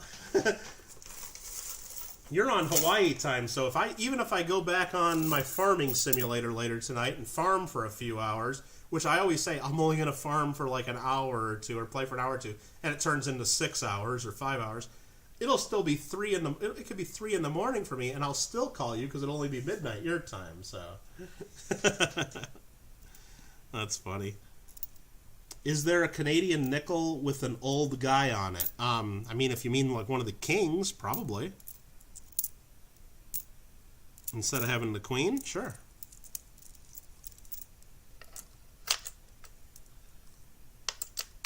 Lady kid saying, hey Amanda, how are you? She's always doing well because she lives in Hawaii. You can't be anything but awesome when you're living in Hawaii, right? There's a 63, a 62, 65, a 1960 that's pretty nice, 76, a 2012, and a 2007. Oh, we filled up that spot there.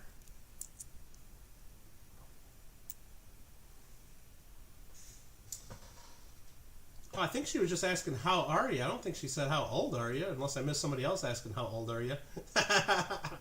Nice, Amanda. Now you just revealed that we're old. Alright, that's fine. They know it. We know it. Alright, that there was the next group, and we're going to keep going at it. You found one in your U.S. nickel box. We've been finding some with King George on it, George VI. There's some that are even older with King George V, but they have a different design for the most part, I believe. They're different design on the other side, so those are a lot easier to pull out when someone's searching through a bunch of these. So I don't expect we'll find many, or maybe not any, of the King George V. I'd be really surprised if we found one or two, or any of them, really. But we haven't found any yet.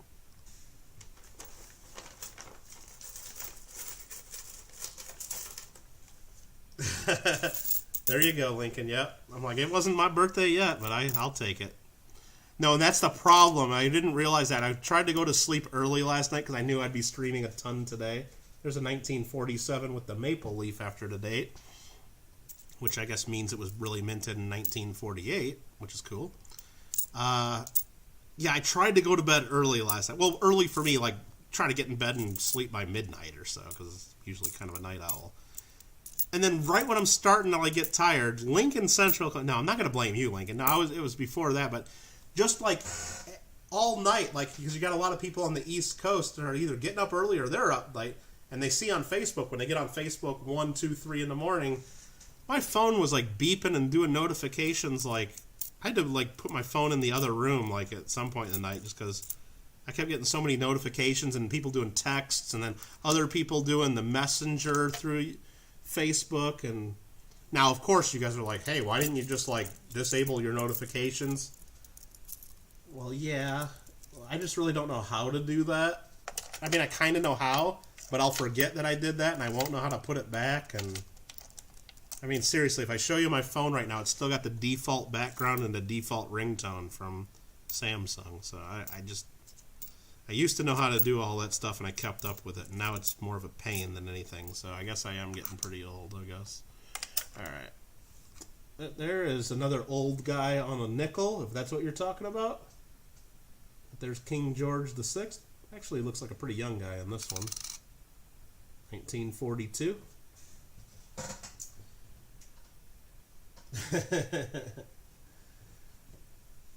Wife was wondering why you hadn't replied. Probably because my phone's about dead from all the buzzing and notifications I've been getting. But Tammy, if you're listening, thank you for the happy birthday wishes. I appreciate it. I got missed calls here. I got voicemails. Let's see. I didn't even read Tammy's text message. I just assume it probably says something like, happy birthday, you should probably be in Hawaii or something. You know, have a great day or something. I'm sure it says something like that. But thank you very much, Tammy. I'll definitely say thank you and respond later. 1979, 1989, 1980, 07, 1980. When you find, that's the one you found, and it looks like a brilliant uncertain. That's awesome. I got notifications that Coin Hunting Couple is going live, so it's either sending me the same notification more than once, or they're having troubles with their stream, and they're having to do new streams. I hope that's not the case, because that is always frustrating if you can't get that going on. 2009, 2001, 1964. Unless I just forgot to say... oh, it says take two right there, exactly. So at least YouTube's pushing out the notifications. Tell the Coin Hunting Couple I apologize that I'm taking all of YouTube's bandwidth right now, looking at Canadian beavers. Perfect NCF. Oh, do not disturb on Samsung and set that. I used to have an app. It was called Shush or something. My sister put it on my phone or told me to do it. And then that quit working, so I didn't even download it for this phone. But if it's built into Samsung now, I should probably look into that, because I used to love that. It would automatically put... Because right now, like during the stream, I put my phone on vibrate, and sometimes... Because I used to put it on silent total, because I know you guys can all hear the buzzing, especially if I have my phone right up here on my desk with me. But then, you know, I'd go like a whole day and like wondering why I'm not getting any messages or calls, and it's because my phone's been on silent for a day and a half and I haven't been paying attention. So anyway, if that's my biggest problem, then I guess you're not feeling too bad, are you? Alright, 1964, 61. We did find that one under scope just now. A 1947. Oh, you got it set to mute from 11 to 5? Yeah. I can tell you about Do Not Disturb. I didn't too from 11 to 6. It's a gem. See, I don't know. I mean, I don't know. I might have to look into that, because I guess nobody needs to be getting a hold of me between, what, 11 to 6 a.m. or something like that, you said. And I guess I can still, if I am up and about, I can still look at my phone to see if anything's going on, but I don't need it beeping at me right when I'm about trying to fall asleep.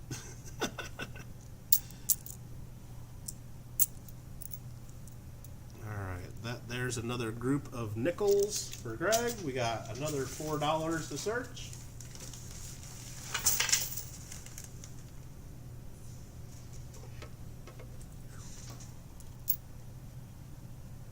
It's a real flashy 1964. I don't think it's a actual proof-like, but it does have some proof-like characteristics, but I don't think it's a real proof. 1982, a 61, 05, 78, 2010, 2007, 2010, and a 72. Oh, NCF, you can do all kinds of fancy stuff there, it sounds like. Nice. Yeah, I mean, I got one of the newer Samsungs. I mean, I guess now it's probably a couple of years old, but it's got most of the bells and whistles. I'm sure it's in there. Yep, Mike is exactly like how he is, which is awesome. Cool. Oh, very nice. Very nice of you to say that, Amanda. I guess you really want me to send that barbecue sauce to you or something. You're trying to be real nice. No, I'm just kidding. You're always nice. I'm just teasing you. All right, what else do we got going on there? Is the real Michael Kittle the guy we hear on the channel? Believe me, I wouldn't really know how to fake it. I don't know. There's a 1959, a 1960, 64, 63, a bunch more new ones, another 63, 83, another V-nickel commemorative from 2005, 2009, 2004. And Amanda, let me know if you need anything else from the mainland here, because I am planning on shipping some stuff out to the fam at least, and while I'm packing up a flat rate box, you might as well let me know if there's anything you need. You don't have to let me know right now in YouTube chat, of course, but well, there you go. There's a King George. This one here is a 1949. Cool. And here's a 1962, another V-nickel commemorative, and a 1962. Hell yeah, barbecue. I'd be your trivia call-out if you needed a trivia quiz. Yeah. Yeah, I think a lot of these guys here know that already. Like, if it comes down to coin trivia, or if we're in another person's channel and they're asking trivia questions about coins, and then they see me come in saying, "Hi, everyone," and they're like, "Well, shoot, I'm not going to win anything now. Kittle's here." They kind of know. I guess I have a reputation, so, which is fine. I guess that's a better reputation to have than some. Alright, so we're getting towards the end here, so I spread these out a little bit to be a little more careful that I don't go over the limit for you. But here's another King George. That's a 1950. I gotta get that under here a little nicer. No, not me. No, not me. Alright, there's a 1963. Nah, I try to have fun with it. 1958, that's pretty cool. 1978. Can you flip over to 1947, please? I wish I would have saw that a minute ago, but it's got the same as this on the other side. Unless you were looking for something real specific on that one, which now it's kind of too late because it's buried in here somewhere. So, sorry about that. I'm sorry I missed your comment there before I did that. 1982, 2012, and a 64. We might be right about the right amount here. Let's see. And we need one more here. This here is a 19... That's a proof like for sure. Nice 1965 PL. Then we got three more here, 1972, an 04, and a 2009. With that one here, that's four. We need one more nickel. I'll just grab a nickel. That's a 1977. Hope it's that nice low 7 that's worth a bunch of money. Just wanted to see the face. Yep, it was the same one. King George the 6th. David, thank you. I might have said the 5th, but that is King George the 6th for sure. Let me straighten out my stickers here. I got to keep my branding, up to par there. We'll go ahead and dump these out. That was it for Greg King. Thank you very much for participating in this part of the break. You still have some cents coming to you in probably part 3 of our stream is what I think is going to happen. So again, what I'm thinking is, and I'm not that set on the days, so if you guys know of any big events going on, like Saturday, to where, hey Kittle, you shouldn't stream on Saturday like from noon till 5 Pacific because this is going on, let me know. But right now I'm thinking maybe Saturday, which that could easily be Sunday instead, I don't care. We'll finish up the nickels, and then maybe Monday or Tuesday or sometime early in the week, we'll do the stream, probably again noon till whenever, and we'll go through a bunch of the cents, and of course do a bunch more giveaways and keep having a bunch of fun and stuff like that. But that was for Greg King. Next spot is Thomas tripped on a nickel. Is Thomas tripped on a nickel in the house? Very nice date ranges. Thank you very much. Oh, that's very cool. And thanks again for the birthday wishes, Greg. Henry the 8th you are. Monday is a holiday. You are correct there. it's almost hard to remember that it's a holiday, isn't it? So I think we should not do a stream on Monday because that is Memorial Day, and we probably should skip out on that so people can do what they need to do on Memorial Day, or do whatever they want to do on their holiday, however they want to celebrate it.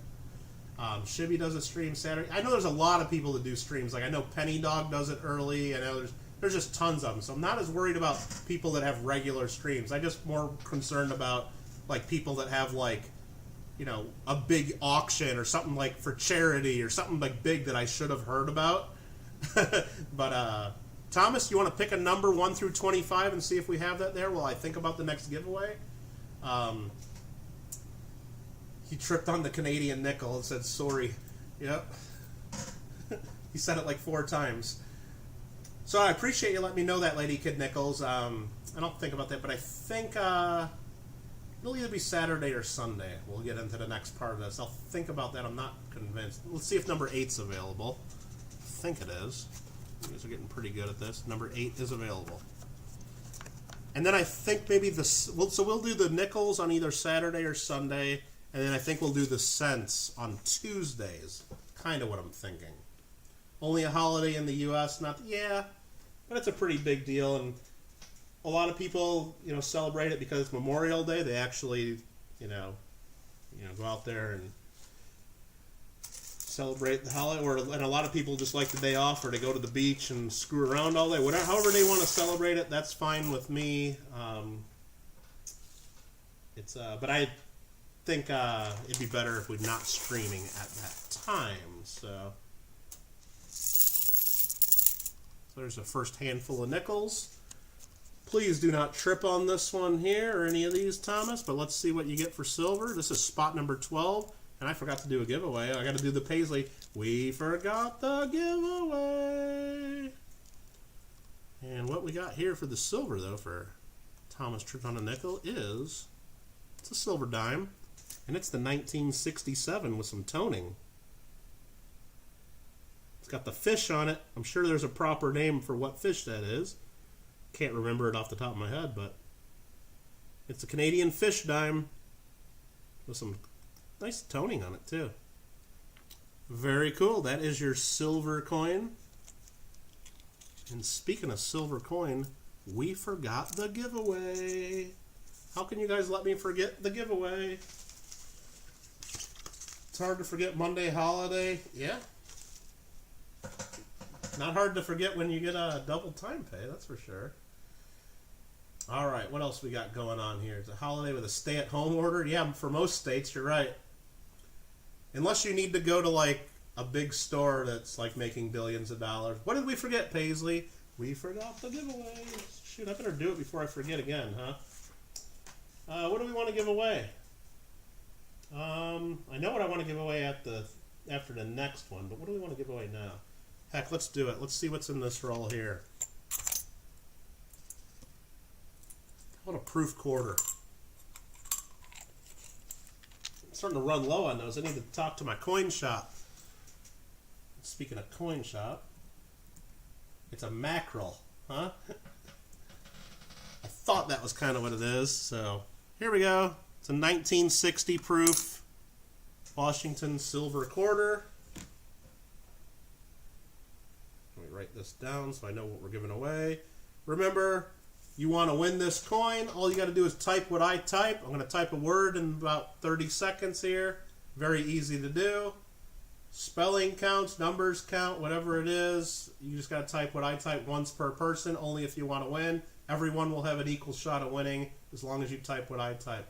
Daniel Roberts says Ventura County is opening up. Yes, slowly. I mean, what they're doing here in California is they're doing phase 2, where they're starting to open up more stuff. Phase 3 will eventually happen, where maybe barber shops and nail salons, things like that will open up. And then finally, we'll get to phase 4, where sporting events and conventions and things. So that's the one I want to do, because phase 4 is when we'll finally start to be able to have coin shows and coin club meetings and things like that, which that's going to be quite a ways off, because they might even let some of that stuff open up with social distancing, which how do you have a coin show where everybody's got to stay 6 feet apart and wear masks and not touch each other or touch coins, and you just can't do it. So Remember, the next thing I type in, you just got to type it. That's it.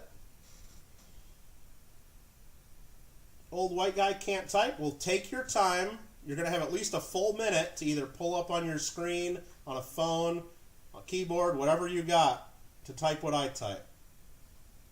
It's not a race. As long as you do it before I type stop, you have an equal chance with everybody else. And as long as you only do it one time.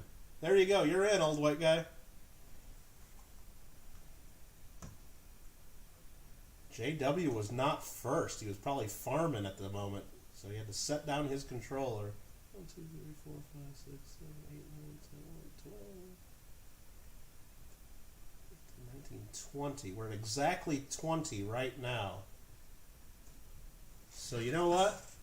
That's enough. I'm typing in stop just in case somebody else quickly gets in there. I don't want to have to roll those 100-sided dies.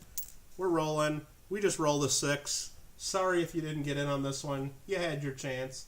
You should have been paying attention. JW's trying a new tactic, and it might have paid off. It might have paid off. Let's bring it up. That was a number 6 we rolled. Come on, JW. Come on, JW. That's right about 6. Look at that. From the top, just eyeballing it. I think he's a little too far past, though. Lady Kid 1, Robert 2, Clever 3, Greg 4, Daryl 5, Robert Mims is number 6. JW is number 9. Robert Mims, number 6. Did not enter more than once.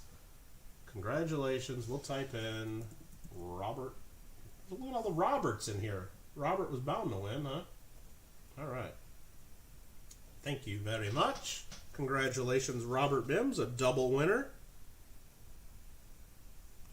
And who's going to have our last spot of the day, too. Spot number 13. But we're only on spot number 12 right now, so we're going to do spot number 12. I think we're only on spot number 12. What? I thought I was almost done, but I guess we're not. All right, spot number 12. Here we go. If the die rolls 1, so yeah, you didn't want that to happen right then, JW, because you've already proven you can be the first to answer. I thought about using like the regular die, like there's one of them that like if you roll 2 dice together, that 2 1s, the lowest you can roll is going to be 2. So I thought about doing that at one point to where whoever's the first is the only person that can't win, but I thought that's a little too mean. So everybody would be kind of waiting for the first person to type. It'd make you do some weird strategy. But there's a proof like 1966 right away. And again, these are for Thomas Tripped on a Nickel. But yeah, I wouldn't want to, that's why I decided to get the Dungeons and Dragons dice there that have all the different numbers and all the weird combinations, because I was just going to use multiple regular 6-sided dies and then figured, hey, the first couple people, they can't win. Too bad, right? But I just didn't want to do that. And I wanted to be able to sell you guys a bunch of Dungeons and Dragons dies in my Amazon store. I don't even know if I put those in my Amazon store or not. I probably should have. I probably did, actually, the ones I ordered.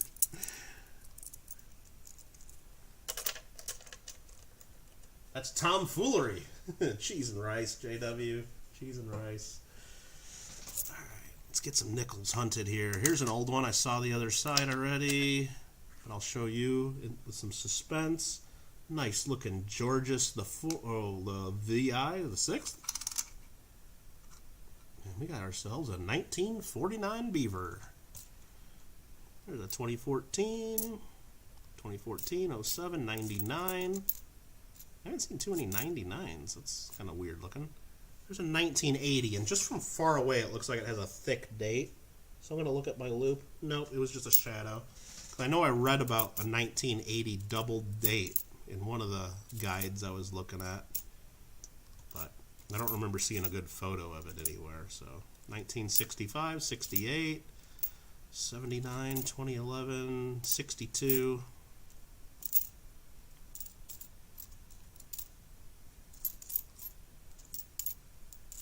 There's a nice 1960 for you.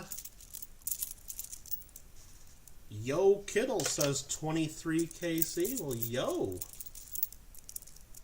All right, homie. Talk to you later. Gonna watch Pet Sematary now. Are you talking like the old Pet Sematary you watched when you were like a kid, or have they done like a remake? I don't know. I got the cat sitting in the box. Happy birthday. Oh, there must be a remake. Are you? Because I remember we'd watch. Because Amanda was one that would always like to watch scary movies as a kid, and I'd watch them with her. I wasn't that into them though, but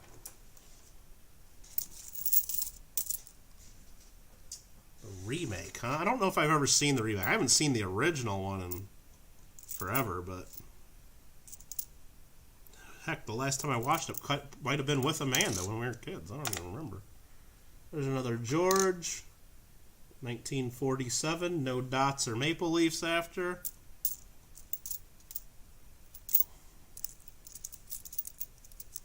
They did a remake. Gonna watch the old one. Love scary stuff. Yeah. Except for certain scary stuff. I know there's some stuff you don't like too much, but I'm not gonna let everybody know. There's some of them that scare you a little too much, maybe, huh? Alright, but you still watch it, though. I don't know why you like that stuff if you know it scares you and gives you weird nightmares and stuff. There's another George. Another 1949. That one's a little dirtier.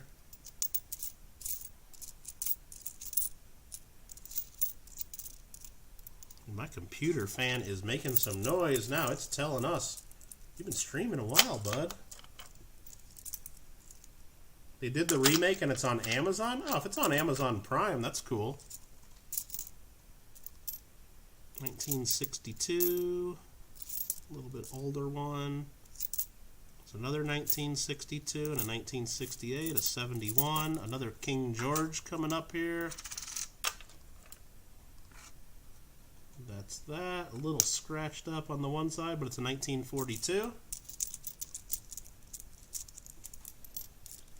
Alright, man, if you're still in here listening, have a good day. Thanks for the birthday wishes, and we will chat later.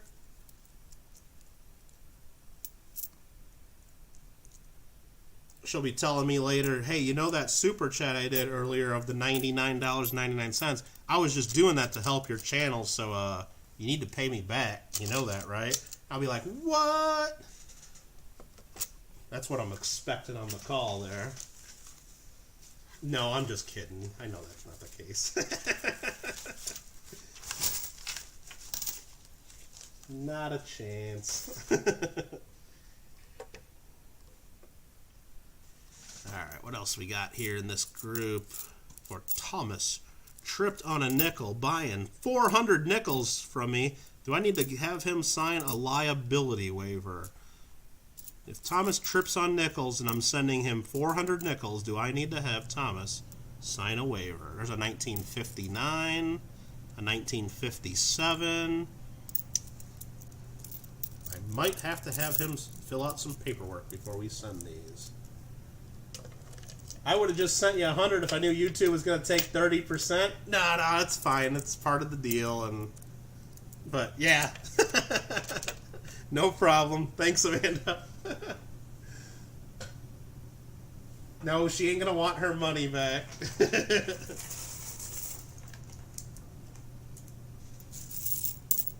But I'm sure I'm buying lunch or dinner next time we're together. That's for sure. All right, probably owe her anyway. So there's a 76, a 63.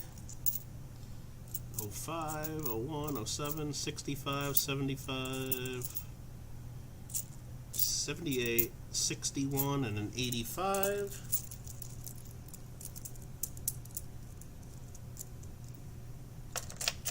You won't trip on beavers. Okay, it's only them steps on the Jefferson nickels. Only full step nickels you trip on them, probably, right? The ones with the smooth ramps on them, you're okay walking up them ramps. I see how it goes. I'm getting to know more about you, Thomas. Alright, there's 1961. What else we got here?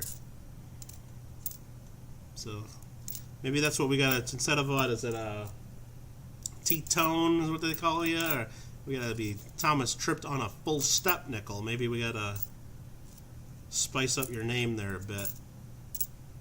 Possibly. Just throwing it out there. Maybe we'll do that. How long have I been streaming? The first time I streamed was back probably about a year ago. So I've been streaming for about a year. Unless you meant just today, Emilio, which I'm sure is what you meant. We've been streaming since noon Pacific, and it's getting close to 7 p.m., so we're coming up on 7 hours here. Any PCGS openings coming up?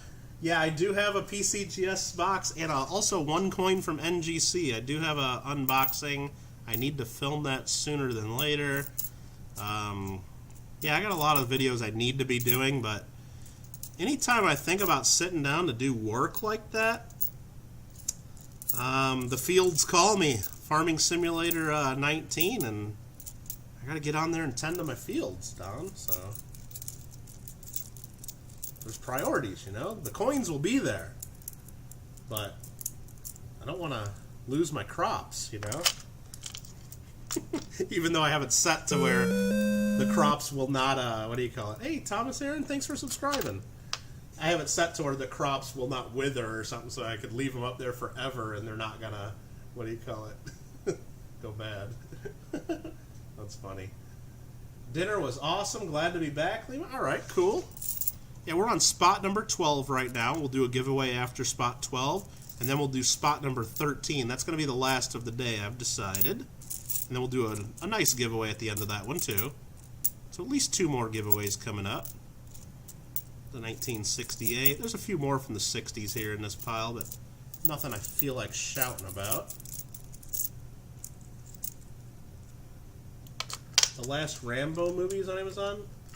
I did not see that one. No, I mean, I saw that it was on there, but I just figured I would have heard more about it if it was real good, but I guess I just heard more about it, so I might have to check that out. But you know, Lincoln, if it comes down to me, watching the next Rambo movie, or 2 more hours playing my farming game right now, I don't know what's going to win. I know JW has a good idea of what's going to win, but I don't know what's going to win that decision right there. Lima Echo Newsmax, how do I keep track of my giveaway winners? Very poorly. That's my keeping track of giveaway winners so far. I got a nice little scribbled list. Oh, farming versus the new Rambo movie? Yeah, I think JW's made the decision there.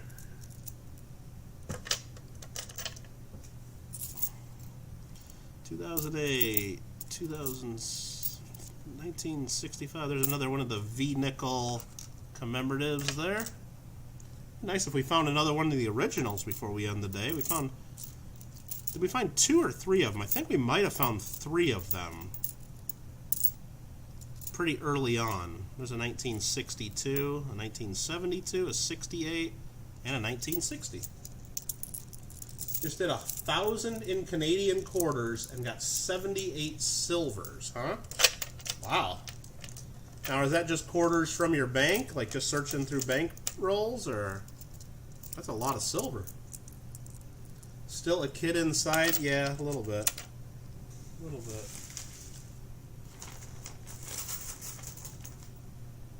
There you go. Oh, and hearing all the Zelda noises and stuff during the stream. Which, again, thanks everyone who's done the subscribing or joined in as a member and all that stuff. And I know I need to pick another. I saw the other day I have to pick another icon to upload. So I got to come up with something else to upload for everybody to play with. So if you guys got any recommendations for other member icons we need, let me know on that, of course. Or if there's some on there that I need to get rid of, like you guys don't want the Cubs thing there, then I don't know, I'll consider it. Or the wheat scent, or I don't know, I got some other ones I put on there. There's another George. But no, I just appreciate that. But all these Zelda noises are making me kind of want to plug in the Nintendo, which I guess is, I don't know if I ever sorted that out. If Amanda's still in here, she might be able to clarify. But I think that was actually half hers, because it was ours as a kid. And I think I just took it. So it's probably actually her Nintendo, too. But I know it's my Legend of Zelda game, because I paid for that one myself. But I think the rule was I had to let her play when, you know, I couldn't just not let her play, you know, that would be 1977, 1963, that's real nice. The Kittles love Zelda. I think that Nintendo I got is still half yours, Amanda. My mom's ringtone is when Link goes to the fairy place to buy a potion. Nice. Yeah, I might have to come up with another, I guess I could put one of the fairies from Zelda, but nah, I don't know about that. I'll come up with something. Unless somebody else has some request. There's another 1958 that's pretty nice. 61, another King George. What's this one gonna be? That one's a scratched up face there a little bit. 1946. Keebler's great. 89, a 77, 2009, 1960, 77, 61, 75, 77, and a 2004.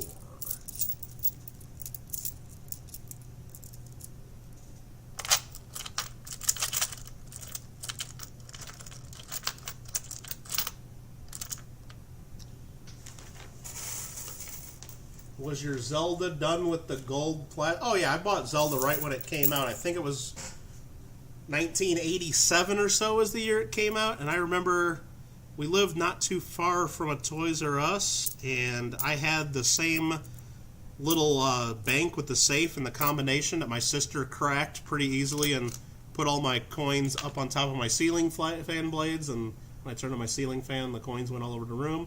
And I took that same bank to Toys R Us full of change and a few bills and bought my Legend of Zelda with the gold cartridge. And I still got that somewhere, and I still think I even have the instructions. At one point I saved all the instructions and I threw away all the boxes, which I guess all the boxes now are worth money, but I still have it somewhere. But anyway, I bought that game from Toys R Us. They had to pull the tag, go get it out of the locked up room, and I paid for it all in change. And when I bought it, I was like 6, 7 years old, whatever I was at the time.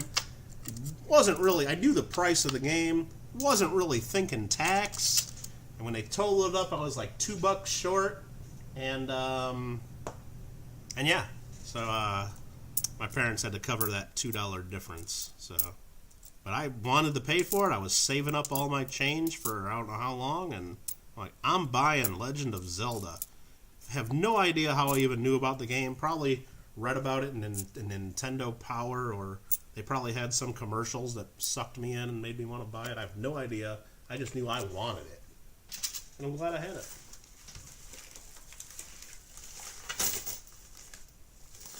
And now that I'm thinking about it, that game is old. I mean, it's like more than 30 years old, the cartridge.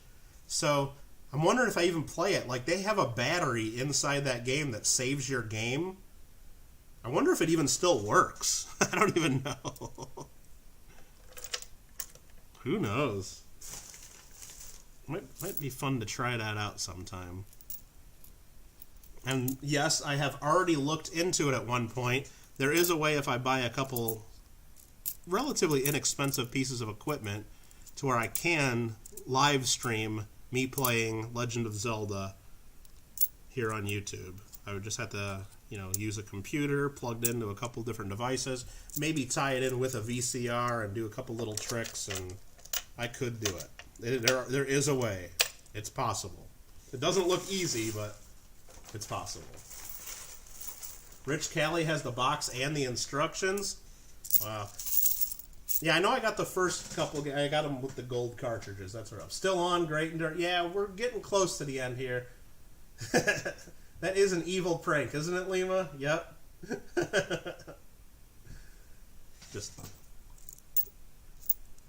Well, I remember one time too. I think it was when we were at our house. Even before that, we were even younger. It was a nice 1965 proof. I want to say she knew where I kept my cash, which wasn't that much. Maybe it was like $20 or something. Maybe I was like 5, 6 years old and just saving up allowance. And I think she just took all my cash at one point and just hid it all over the house, just thinking that'd be funny. And of course, her being a couple years younger, maybe probably 4 or 5 years old, I doubt she remembered all the places she hid everything. So, I mean, we were finding money for a while. It was kind of, looking back, it's funny as heck, but I was not pleased, so. Watch us play the original Zelda, yeah. If I could live stream. I might have to look into exactly what it takes to do that. I did briefly look into it, because mostly I was looking into it because I still have my Atari 2600, There's a 1959. Just wondering, like, could I even, like, live stream, like, me playing Frogger? I mean, that'd be kind of fun, like, for a few minutes. I don't know if I'd play Frogger for 5-6 hours, like JW's been playing Farming Simulator there, but, yeah. Might be fun for a little while, but there is a way to do it. Usually, you got to run it through some other equipment and then run it through a computer, ultimately, but it's possible.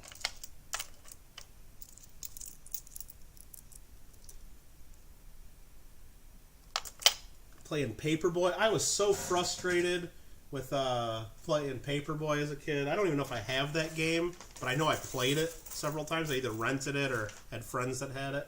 So frustrating. I could never get past, like, every now and then I'd get past the first level, but very rarely would I get further than that.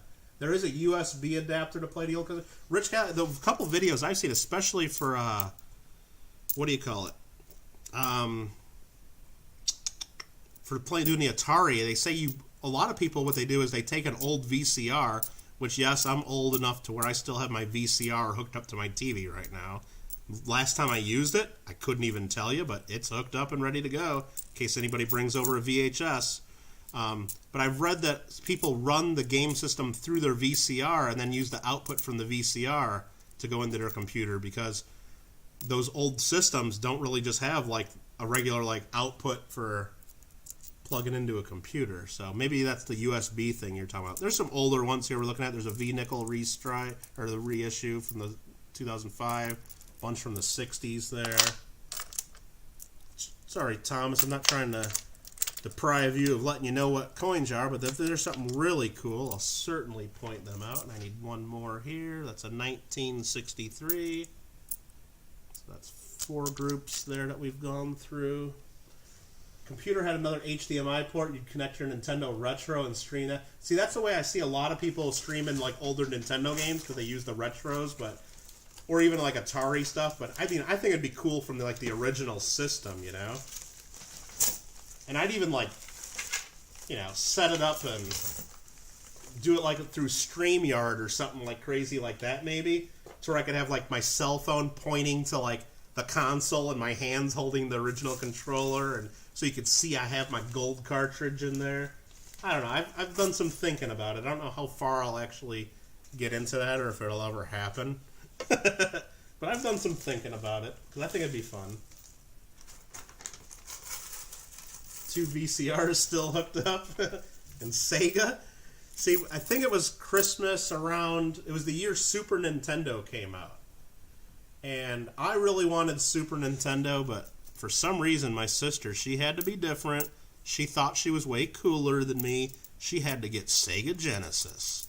Or no, Sega Game Gear is what she wanted. She wanted the portable one. And I'm like, that's so dumb. We want Super Nintendo. But so basically, we were fighting and arguing. We couldn't decide what we wanted. And basically, everybody in the family gave up and said, you know what, you guys are on your own. And we each had to save up our own monies and allowances, and I went and bought Super Nintendo and played it, and she had her Game Gear, and I'm sure we had many fights and arguments over who got to play who and what, and take turns, and fun stuff. But I remember that's how that kind of went. Here's an older one. So George, that one there is 1950.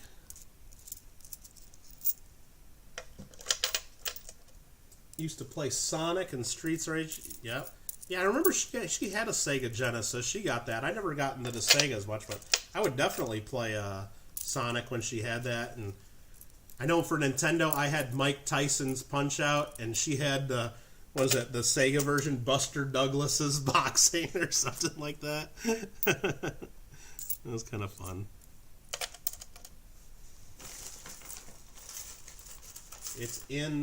Is it in mint? Maybe for your sister's birthday? What do you got there? You still have your Sega Game Gear? I used to like, what was that? I would play Sonic the Hedgehog on that thing.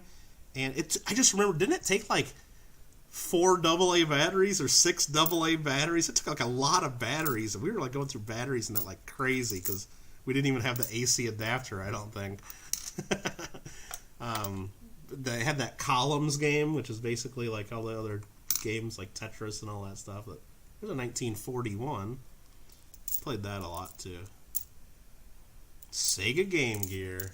Oh, if Amanda's listening, there you go. Sega Game Gear.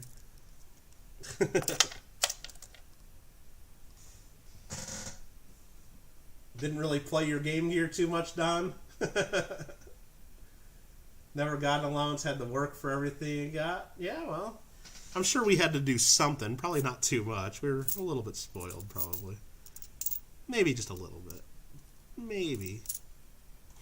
1961, 66, 76. Getting towards the end of Thomas's 400 nickels that he's going to trip over. Did I ever have an N64? I did.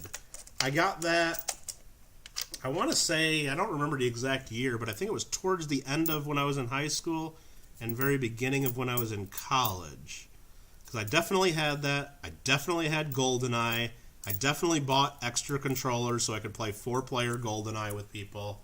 And I dominated that game, I will say. But then I went Sony PlayStation when Grand Theft Auto 3 came out. I saw that another person playing Grand Theft Auto 3. I'm like, this game is a game changer. This is amazing. I went right out and bought a PlayStation 2 and Grand Theft Auto 3. And I pretty much never played Nintendo again. But I did buy a Nintendo Wii at one point because, you know, everybody had to get the Wii, right? Mostly so I could play Mario Kart against friends like my sister or other people I knew because you could play online. Mario Kart. It's like, really? What? Even though the internet connection on that was just horrible and didn't seem to work too much. You glued your brother's shoes to the concrete? What? That's a little nuts. Pretty funny, though. That's hilarious. Yeah, GoldenEye was awesome. Original Mario Kart and Star Fox, yeah. Glued you to the wall, wow. Parents would have killed us. Streams are favorite, you'd rather watch yours over. Well, it's not a competition, Lehman. There's a lot of cool streams out there, but I do appreciate the comment there, and I try to have fun with it, and I hope other people are having fun. There's another 1970, which I was told is a slightly better date, so that's cool. And that, I think, just about wraps up what you're getting there. That fills that up. There's one more over here, so I need 4 more total. It's these 4 right there. Last ones you get, a 76, an 07, an 05, and a 1968. So that is Thomas tripped on a nickel. Getting 400 more nickels to trip over, but he doesn't trip on the Beavers. He only trips on Jefferson nickels, is what I learned today. So great to hear. Awesome. Very good. What do you think? Should we do another Canadian large cent for a giveaway? Those are pretty cool. I think we should. Didn't say. Oh no, I didn't. I know you didn't say it was, but I don't want to make it a competition because I know there's a lot of people streaming that I usually watch right now, and I didn't. You know, whatever. I didn't know how long this was going to. I knew it was going to take a while, but all right. Let's do another Canadian large cent giveaway. Let me just grab one of these at random. This one here is a 1912. You guys can see it under there. 1912 Canada large cent. Very cool. Does anybody want a Canadian large cent? If you want a Canada large cent, all you're going to do is type in the next word I type in the chat. Only type once per person. Spelling counts. Capital, small letters, don't matter. Only enter if you want a chance to win. I'll be doing that in just another few seconds. Again, there's Nightbot reminding you guys to go check out Paisley and Daddy's show if you haven't done already. Remember, every one of his videos is a giveaway video. That one there that I've posted is a link of a mail call he did for me. You'll have a chance to win one of my posters, and you'll hear the Michael Kittle song if you actually watch the whole video. So that is awesome. And what do I got to do? I got to come up with something to type in the chat here. Let's just go with... there we go. Let's just type that in for 1 cent. How about that? Tomahawk Hunts Coins, thank you very much for coming in. Doing all right. We've just been streaming. We got one more group of nickels to look at for the day, and that'll wrap it up. We've been going 7 hours or so now, so that's been fun. I'm giving away a 1912 Canadian large cent right now, so if you just want a chance to enter that, just type in the word one and only time, of course. And if you type it in, you'll have a chance to win. Everybody has an equal shot.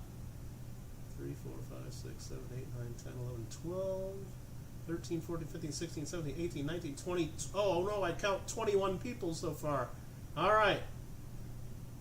I'm going to, you know what, I count 21 people, so what do you guys, let me count just to make sure. I'm going to type in stop just in case I counted wrong.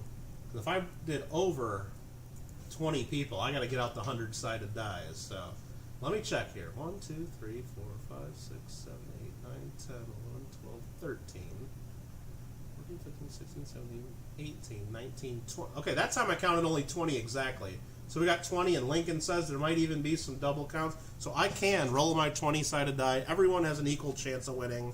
I just rolled a 15. Sorry, JW. You know I can't roll a 1 until the one time I can roll the 1, right? All right, so we got that there. Let's bring up the screen. Go up to the top here. JW 1, Mission 2, GW 3. We got 4, 5, 6, 7, 8, 9, 10. Lincoln. Hold on, my screen just flashed and I lost count. 1, 2, 3, 4, 5, 6, 7, 8, 9, 10 is Lincoln Central Coins. 11 Deanne. 12 Donberry. Kelly number 13. Greg 14. Lima Echo Numismatics. Number 15. Did Lima guess more than once? I think Lima knows the rules. Not the first time in chat. Fingers crossed. Watch me be 1 off again. Now, what do you guys think? Is that guessing 1 more than one time by saying, fingers crossed, watch me be 1 off again? I did say only type it 1 time. No, I'm just messing with you, Lima. Of course you won. I'm just being a brat. Congratulations, Lima. You won that, of course.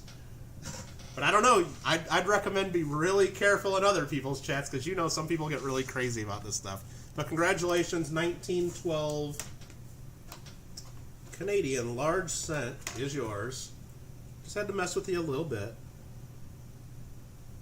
Large cent, Lima, Echo, Numismatics. I think I had you there for half a second though, right? Maybe just half a second you bought into it. JW's donated $5. Ridiculous, unsub, unlike, unfollow, never playing. Whoa! Well, watch me roll 1s from here on out, JW. Thank you very much for that. Very cool. Next up is Robert Mims, and I'm pretty sure Robert Mims has been waiting patiently. Robert Mims, are you ready? Do you want to pick a number between 1 and 25 and see if it's still available? I don't know if it will be. Yes, for sure. You're like, what? Seriously, Kittle? Are you really going to tell me I can't say I hope I win? I apologize. I apologize for doing that to you. Is Robert Mims still here? I know you were hanging on strong for so long. Spot number 13 is up. If you're not here, we're going to do it anyway, but I'll just ask for another person to pick your number. That's fine. But we'll give you another few seconds here because I thought you were just in here. Let me see if you're taggable still. Yes, you are. You're still taggable.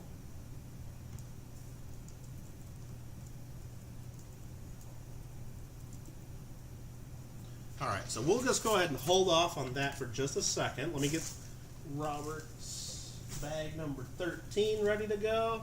We'll start going through some nickels, and if Robert shows up to get that pick, we'll let him pick, and if not, we will make sure a silver coin gets chosen for him. Right off the bat, first coin, a nice 1956 Beaver. That's got a scratch in it. That's okay.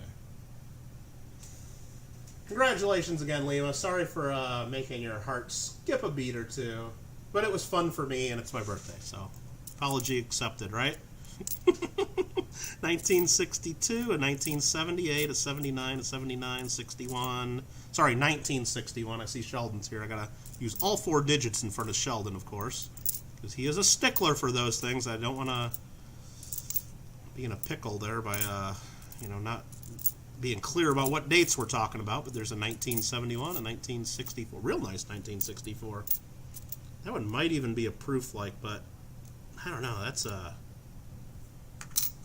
You guys tell me. Is this...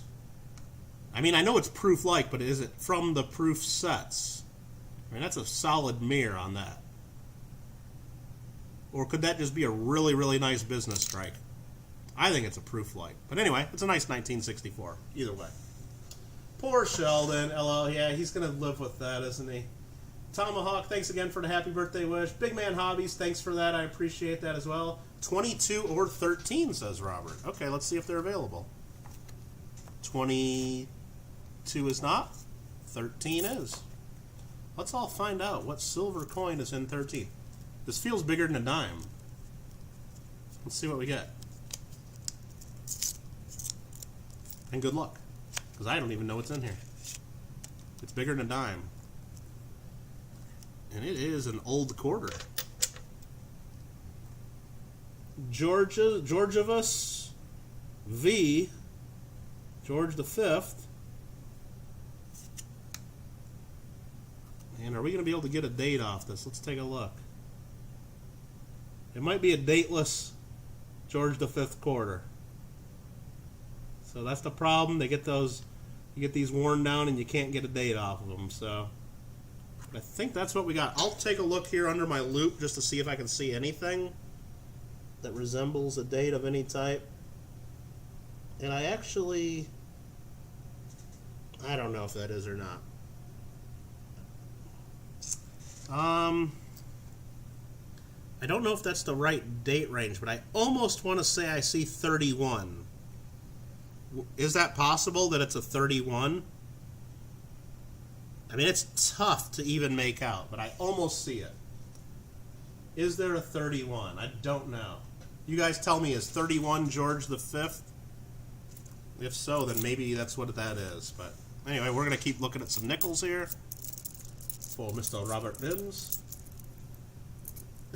Paisley and Daddy Show.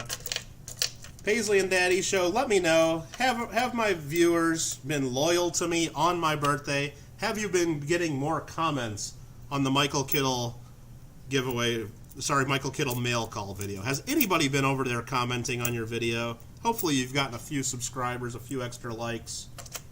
Hopefully not everybody has just been teasing me and saying, oh yeah, we went over there, no problem. Yeah, we went over there. Hopefully they're actually people of their words, helping people out, trying to win some more free stuff, wanting that Michael Kittle poster, enjoying the Michael Kittle song by your lovely daughter. Yes, it is. I think just, and I'm not even able to show this in the microscope, just if I get it tilted just in the light, right there above the bow, I can make out the bottom of a 3, and maybe it's a 1. So I'm thinking it's a 1931 if I had to say. But either way, it's a nice chunk of silver. Thanks for clarifying that, Greg. Dipped you guys a sub, says Lena. Very cool. So we've got at least one. Brah, the Michael Kittle song is pretty cherry. Sheldon, I mean, all right, you guys tell me, should I show Sheldon what I'm going to send his daughter, or should we make Sheldon wait to see it too, so it's even more of a surprise when he opens it up? Because I know it's going to be a surprise when Paisley opens it already, but if you guys really want to see, I'll kind of show you what I'm doing, but I think it might be more fun to wait until Sheldon sees it, so it'll be a surprise for him to be like, oh, geez, Kittle, what are you giving my daughter here? Are you crazy? Or something like that. You know, it might be more fun that way. I don't know. Make it a surprise for both. Okay, I think I talked myself into it before I even looked over at the chat, and I'm glad you guys agree there, so. Because Sheldon probably has in his mind, I kind of told him what I was doing, but he's like, you know what? I think I know what he's doing. I think, but maybe he just doesn't realize what he got into there, so. You want to be surprised too? Perfect. You think Paisley's song should be my intro? Which one, though, Rich? Did you find the one where she forgot my name in the middle of the song? That one was pretty funny, too. She's like, Michael Kittle, doing the Michael Kittle song, and then all of a sudden she starts, like, confusing me with her Uncle Roy Driscoll, and she starts calling me Michael Roy, and then she's like, what's his name? And, of course, Sheldon's reaction was just pretty hilarious to it. Like, you've been singing a song, you don't even know his name? Yeah. Might have to do that. Or at least the next time I do a mail call for Sheldon, which I do have a pretty nice package there that I have not done the mail call yet for. I might have to play that as part of it for sure. A nice 1968, 85, 09. Look at that one, Sheldon. Team 87. All right. This is a 1959. Is Roy her uncle, Sheldon? Well, in Hawaii, everybody's your uncle or your auntie. If you haven't been to Hawaii or know much about that. So I'm Uncle Mike and Roy is Uncle Roy and you'd be Uncle Lincoln and everybody's uncles and aunts there. I think so. 75, an 09, a 1960, and a 2015 to round out that group there. For Mr. Robert Mims. Is 1987 a rare date? Nope, not at all, I don't think. I just know that's Sheldon's year, though. Sheldon's 1987, so I had to point that out. Team 87. Yeah, she is pretty funny. No, and it's funny. She definitely reminds me of my sister who was in here earlier, because when my sister was, young like that, she used to make up songs and sing about everything, and they were very similar songs to your daughter's, just basically the same thing over and over, just sung a little differently, and so she always remembered the words to everything, too, and... Because my Michael Kittle song does sound very similar to the Uncle Roy song, just if I'm being critical about it. But don't tell her I said that. I love it. There's a 1947. I don't want Roy to have any copyright claims against the Michael Kittle song, because I think Roy's song came first. 1963, and then I think isn't there Uncle Dennis? Didn't he get a song too? There's a lot of songs out there. They're all quite similar. A really nice 1956. I mean, that's a nice 1956, isn't it? I don't think anybody would complain about that one in their album. Now that I got my fingerprints on it for everybody. Okay, let's see here. All right, Mike, keep looking at nickels. We're almost done for the day. Almost. Because I got my ice cream dinner coming later, because my mom had my doorbell ringing earlier at the very beginning of the streams, mailing me ice cream, so I got ice cream to eat later, which that might be my dinner, I'm not going to lie. 1980, 2007. Nah, it probably won't be. I can't do that. I mean, I could do that, but I'm not going to do that. I mean, I got myself thinking about it a little bit at least. Maybe I will do that, but you'll have your hands full in the teenager years. Oh yeah, no doubt he will. What we got there? Do I need to send you another email, or can you go back and look? Nah, I think we're good, Lima. As long as that address is good, I think we're good.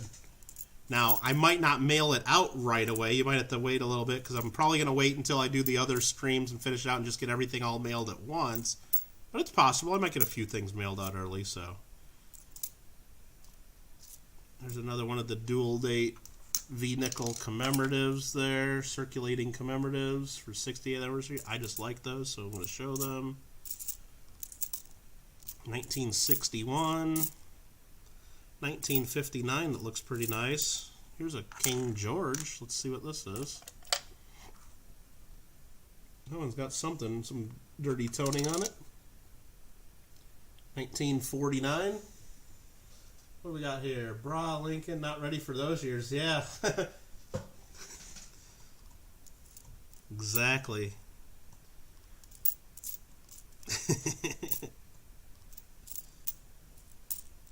No doubt about that. Good luck with that, Sheldon. I mean, yeah, she's already the boss, right? I think Rich has it right. Sheldon's just the helper. I mean, I remember when Sheldon first starts his channel there, we got him in as part of our 1909 SVDB giveaway.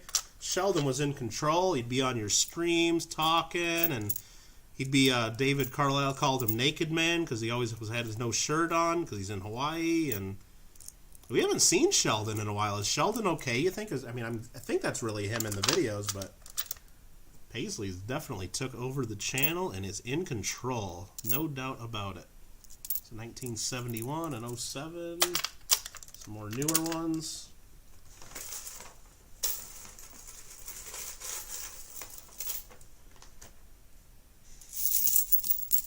Another big handful out here.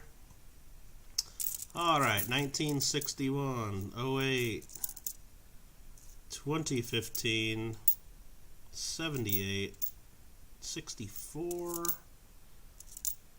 75, a 61, nice looking 1969, nice 1960. Oh, we're filled up another row there, so we'll put 5 of these here.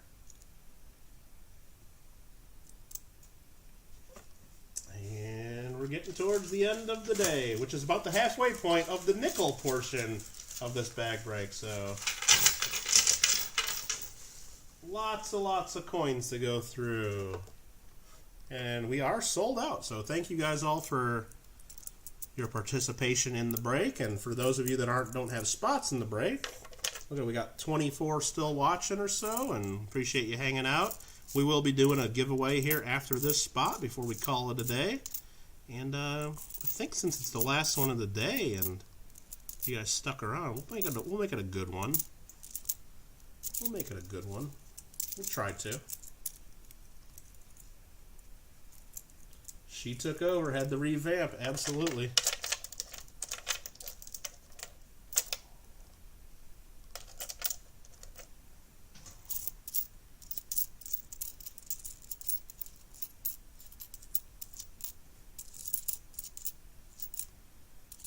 Let's see, we're going to go through about 13 spots, 7.5 hours or so. Nah, not too bad. Yeah, I knew it was going to take a while, but I actually thought we might get done with the nickels today. What was I thinking? There's a 1940.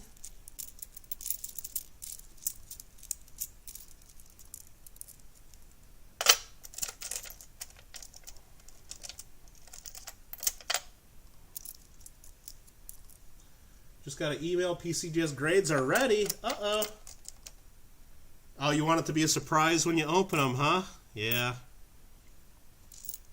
See, I got one here that I've done. It's going to be an unboxing video. I don't even know what the coins are that are in there, really, because I didn't send them in for grading. One of my friends in the coin club sent them in. I kind of knew that they were doing it, but they sent it in under my account. And which they have authorization. I gave them authorization to do it, and yeah. So it's an unboxing of pretty much their stuff that they're probably going to want me to sell some of them, or maybe not all of them. I have to clarify that once I open it, but we'll see what we got. I hope it's not some crazy rare thing worth thousands and thousands of dollars that I've just had like sitting around not doing the mail call and unboxing video for way too long. But well, I'll have to get on that. There's another earlier one. It's a 1956. There's a 58 that looks pretty nice. 61, 2012. 177 W quarters. Nice. It's all good in a day's work. Very cool. Looks like you're getting some great... Yeah, I mean, that's a pretty good mix, Robert. I think so. I mean, I haven't seen... Not too many of them that, like, amazing, spectacular, or, like, huge home runs, but, I mean, it's a pretty good mix, and you're going to fill a lot of those albums if you go through and try to do that.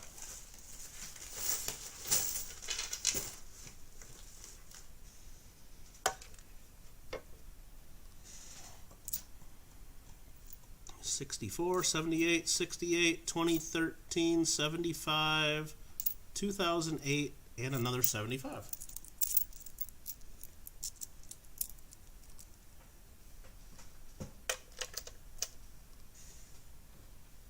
Yeah, it's fun going through the PCGS. And I just got an email that PCGS, like, if you get any of the Basketball Hall of Fame coins graded, they're using limited edition orange PCGS boxes to send your coins back in, which I wasn't really planning on buying any of the Basketball Hall of Fame coins, or let alone getting them graded, because I don't really know. If I wanted, and I recommend anyone, if you really want a PCGS graded Basketball Hall of Fame coin, don't buy it from the mint yourself and don't spend all the money to get it graded. Just wait until the dealers do all that and they just sell it to you. It's going to be way cheaper, especially if all you really want is an MS69, because dealers basically give away the MS69s because those are the loser coins from their submissions trying to get 70s. Now, if you really want a perfect 70 grade, then yeah, you're going to have to pay up, but you still might as well buy that from the dealer because you know what you're getting and you're not wasting money submitting it, and maybe you'll end up getting a 69. Maybe you'll get lucky, but there's a George all scratched up.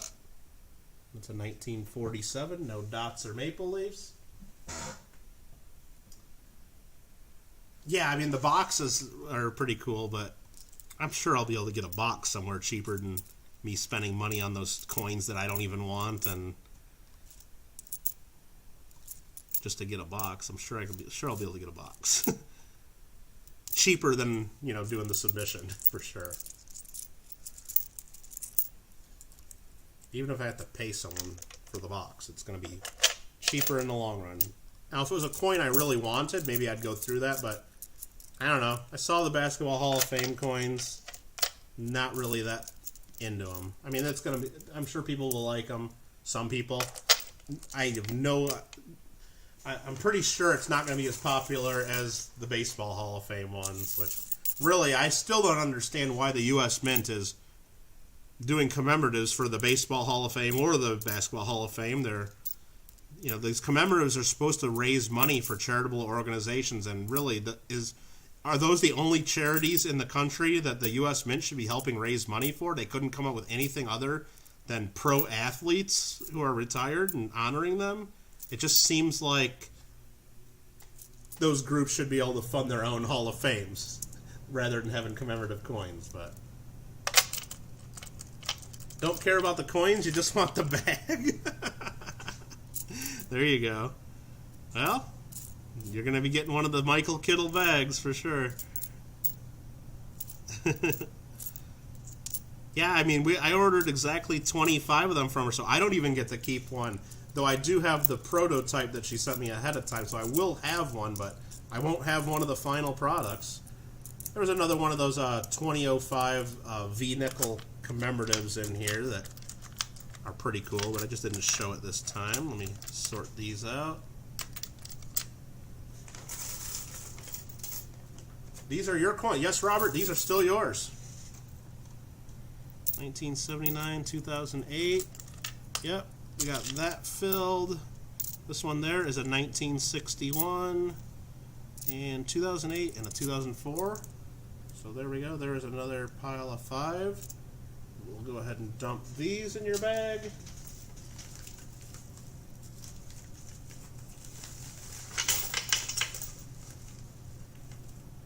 I know that sounded weird, but they did not spill.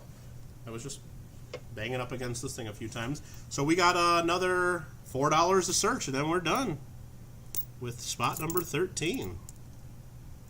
2012, 2011, 1981, 2008, 75, 93, 1957. A couple more modern. There's a 2001, a 2001P. I think that's the one we don't want to see. 75 and a 1969. You mean millionaires don't need a fundraiser? Yeah, exactly. Well, I mean, they had something like, and there's other big events. Like later this year, there will be a 2020 Pilgrim commemorative for the landing at Plymouth Rock. Now, I'm sure there's some charity related to that that's probably worthy of the coin. Just like they had the Apollo 11 coin last year, it didn't go to NASA. NASA didn't get the money. It went to Astronaut Memorial Fund, and there was another group, I think, that got some of the money. So they picked charities related to it, but, you know, National Baseball Hall of Fame and National Basketball Hall of Fame, just to give these rich organizations a commemorative coin that they can probably just sell in their gift shop for huge prices, just seems, I don't know, a little much. 1965, especially when the mint limits themselves to 2 commemorative programs a year. When there's so many other groups applying each year wanting commemorative coins issued, and Congress is trying to pick who gets what and whatnot for commemorative coins, and really it's not the mint deciding, it's congressmen putting bills together, and you know, those big groups have money to lobby Congress to say, hey, get me a commemorative coin made, please, and I'll donate to your campaign. That's really what happens. But hey, what spot do you have? 23? Well, here, let's this is how we look it up. We go here, we put in command list, and then that automatically brings up our list on screen like this. We're on spot 13, Robert Mims. The next stream, which I think we're going to do Saturday. I think I'd rather do Saturday than Sunday. So here's the list, and you are spot number 21. And then the giveaway that you've donated will be the last spot. So you're going to be spot 21 Saturday. And then we'll do the cents, the 5,000 cents, on Tuesday. And then you'll also be spot 21 in that. So we'll try to get through that, and I can't remember if I looked through these already, so I'm going to take another quick look. I think I did, because they're all showing the Beaver side up, so I know I looked through those then. Yeah, the Pilgrim Program. So you remember back 1920, 1921, if you look in your red books, there was a Pilgrim 300th anniversary, 1620 to 1920 coin issued, which is one of the more popular commemoratives, really cool. It's got one of the Pilgrims on the obverse, and then the Mayflower ship on the reverse, because you guys all remember Mayflower was the Pilgrims, because April showers bring Mayflowers, and Mayflowers bring Pilgrims. That's how you remember that. And then, so they're going to do a 400th anniversary this year, 1620 to 2020. So that should be fun. Well, I haven't seen designs for it, though, so hopefully it's a nice one. So I got to make sure Robert gets the right amount of nickels here. There's another King George 1946. That's a pretty nice one. Nothing wrong with that. There's a year 2000. We want it to have the P mint mark, but it doesn't. Figures we're getting the ones that are the more common. Imagine that. That's what happens. That's why the rare ones are the rare ones.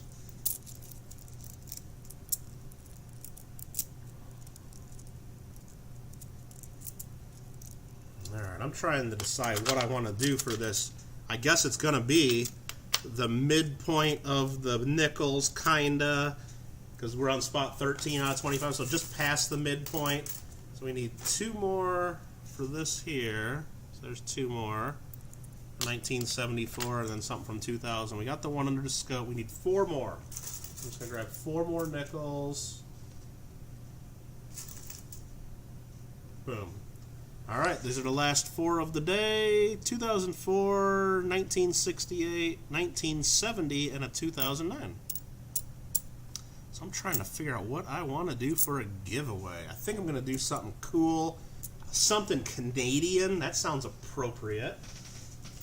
Let me think here. Didn't have it planned out. Just kind of making this up as I go. No, this ain't going to be... I guess we've gone quite a bit. It's almost going to be 8 hours almost, but it's not going to be all in one day. It's going to be broken into 3 streams to get through all this. It'll be good. That's that. I think... Who is ready for a giveaway? If anybody's ready for a giveaway, I think some of you might want one of these. JW is going to think it's pretty cool, I'm sure, unless he already has one or has seen it before. I just got these in the mail because I bought me a roll of these. Boom.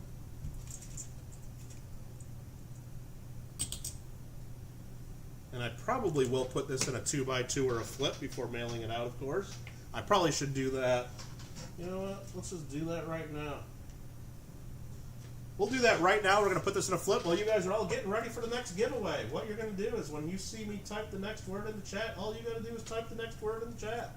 I'm going to put this in a big flip, even though it doesn't need to be in that big of a flip. Just another chance for me to show you guys the Max brand flat clinch stapler. Don't staple your 2x2s without one. Don't be using pliers or hammers to hammer down those bumps on your staples. Get the stapler that does it right there from the start. The Max flat clinch stapler. Available on Amazon. Available on my Amazon page, and I'll make like 60 cents if you buy one. Right there. Check that out.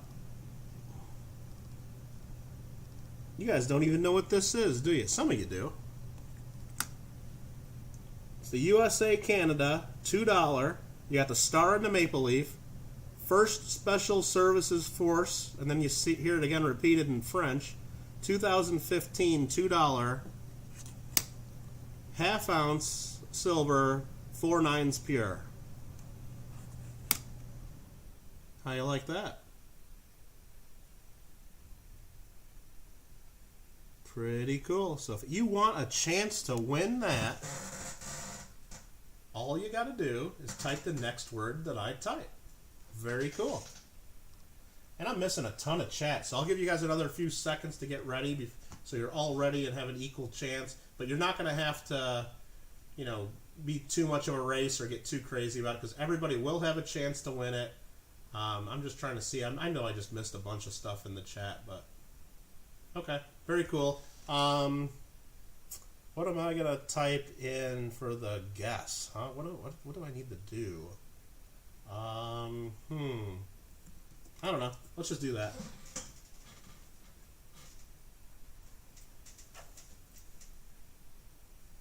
Good luck, everybody.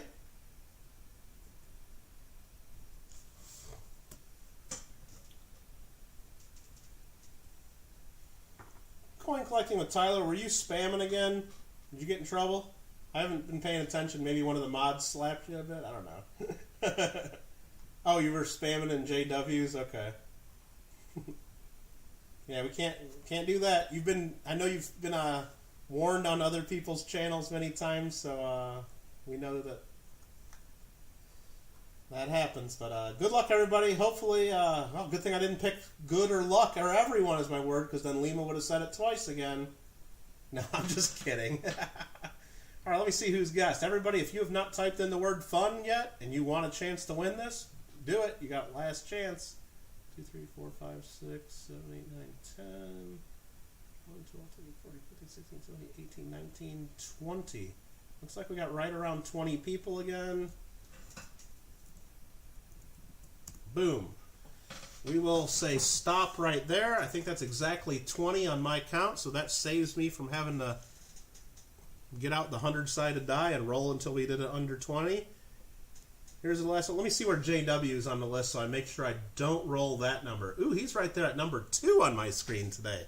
Wouldn't it be great if I rolled a 1? And I just rolled a 20. Can you believe that? All right. Hopefully we actually have 20 because I just did a rough count. If not, you guys will be happy because we'll get to go again. Let me bring up my screen. 1, 2 for JW, 3, 4, 5, 6, 7, 8, 9, 10, Daniel Roberts, 11, Lima, 12, 13, 14, 15, 16, 17, 18, Tyler, 19, Muscle Shell, 20, Robert Mims. Right before the stop. So let's just make sure Robert Mims didn't guess earlier too. He did not, of course not. Boom, Robert Mims. Is that a triple win today for Robert Mims? I think it is. I think I read you just making a comment earlier that spot 13 is the lucky spot, and looks so. Looks like you're correct. You are on fire today. I'm trying to type your name in the chat, but it's very difficult because there's 3 Roberts. There you go. Robert Mims, congrats. What else we got to say here about that? Tyler, very cool. Good of you to apologize. Hopefully JW, thinks about that. I know you're good, but you can't go into people's chats. I know you were doing it a lot earlier, and you know what's up. So we all want to grow channels. I know it's a lot tougher for everybody. That's why I say when you're in my chat, definitely make friends with people if you can. Let us know stuff you have been doing, but just don't be asking sub, or check me out. But because we all, I mean, believe me, a year ago today, pretty much, my channel, I was probably, if you go back and look at my videos, I was probably doing my 250 subscriber, and I was basically going around onto people's chats saying, hey, do you mind if I do a shout out? I'm trying to get some people, and I'm trying to do my 250 sub giveaway here, and you know, or I'd go do super chats for like $1 or $2, begging people to come look at my stuff. So I believe me, I know where it's at too, and we're all there. Every one of us has been at that spot, or some of us are still working our way there too. But anyway, congratulations, Robert Mims. Again, here's my plan. If anybody has any huge problems with it or thinks I'm crazy for doing it this way, let me know, or if I'm forgetting something. But spots 14 through 25 of the nickel break will be Saturday. Same time, we'll just start at about noon and go until we're done with spot 25. Based on today, it took almost 8 hours. I don't think it'll take as long. I'll go a little faster. But expect it to take 6 or 7 hours, I guess. I don't know. We'll do giveaways between each spot. How about that? So that'll be Saturday through the afternoon. And then on Tuesday, because we'll skip over Memorial Day. Everybody can celebrate Memorial Day as they wish. We're just going to go all out, and we're going to do all 25 spots of cents. I might even start them earlier in the day. I might not even wait until noon Pacific. Don't know yet. I'll just play that by ear. But we'll go through all the Canadian cents on Tuesday. And we'll just do it until we're done. But if you want a chance to win spot number 25, you will need to be there on the stream Saturday, right at the end, after we do spot 24 for Mission Get Rich. We'll do the giveaway for after spot 24 will be spot 25. So if you want a chance to get in that, you have to be in the stream at that time. So probably Saturday around, I don't know, 6 hours into the stream or so, maybe 5. You gotta just, I don't know how long it's gonna take, but whoever's there, they'll have the chance. And thank you again to Sheldon, Paisley and Daddy Show, whose Nightbot just reminded us about his channel again. He donated that spot, so we all have a chance for that. Very cool. Don Barry is going to be king of the stream there. 1159 hit points. I don't know exactly how it got to those hit points, but fun stuff, and very cool. So if anybody else has any questions for me, please let me know. Otherwise, we're going to end it now. I'm going to go have some dinner, maybe some ice cream later from my mama. I got some bunch of phone calls and texts and Facebook to respond to. I want to thank you guys for hanging out and all the birthday wishes and all that. I do appreciate that. Suggest a raid on Konnan's channel. We can do that. We've only got 20 people in here now, so it's not going to be much. But Konnan's streaming now. We've shared his link out before. I don't have his link handy. But remember, if you do go over there, what is it, 18 and over only, please. He does an adult channel. So, Deanne, thanks for coming in. JW, thanks for the wishes there. I think that's going to be it. And maybe I'll see you around the rest of YouTube, the rest of later today or tomorrow. And I guess we'll see the rest of you guys on Saturday. Sorry I didn't get a little further into the list today, but it's my first Canadian beaver hunt. So there we go. Anyway, you guys take care. Look at JW, the hero, coming through the link. Remember, 18 and over only, please. And have fun the rest of the day. You guys take care. Thanks again, everybody.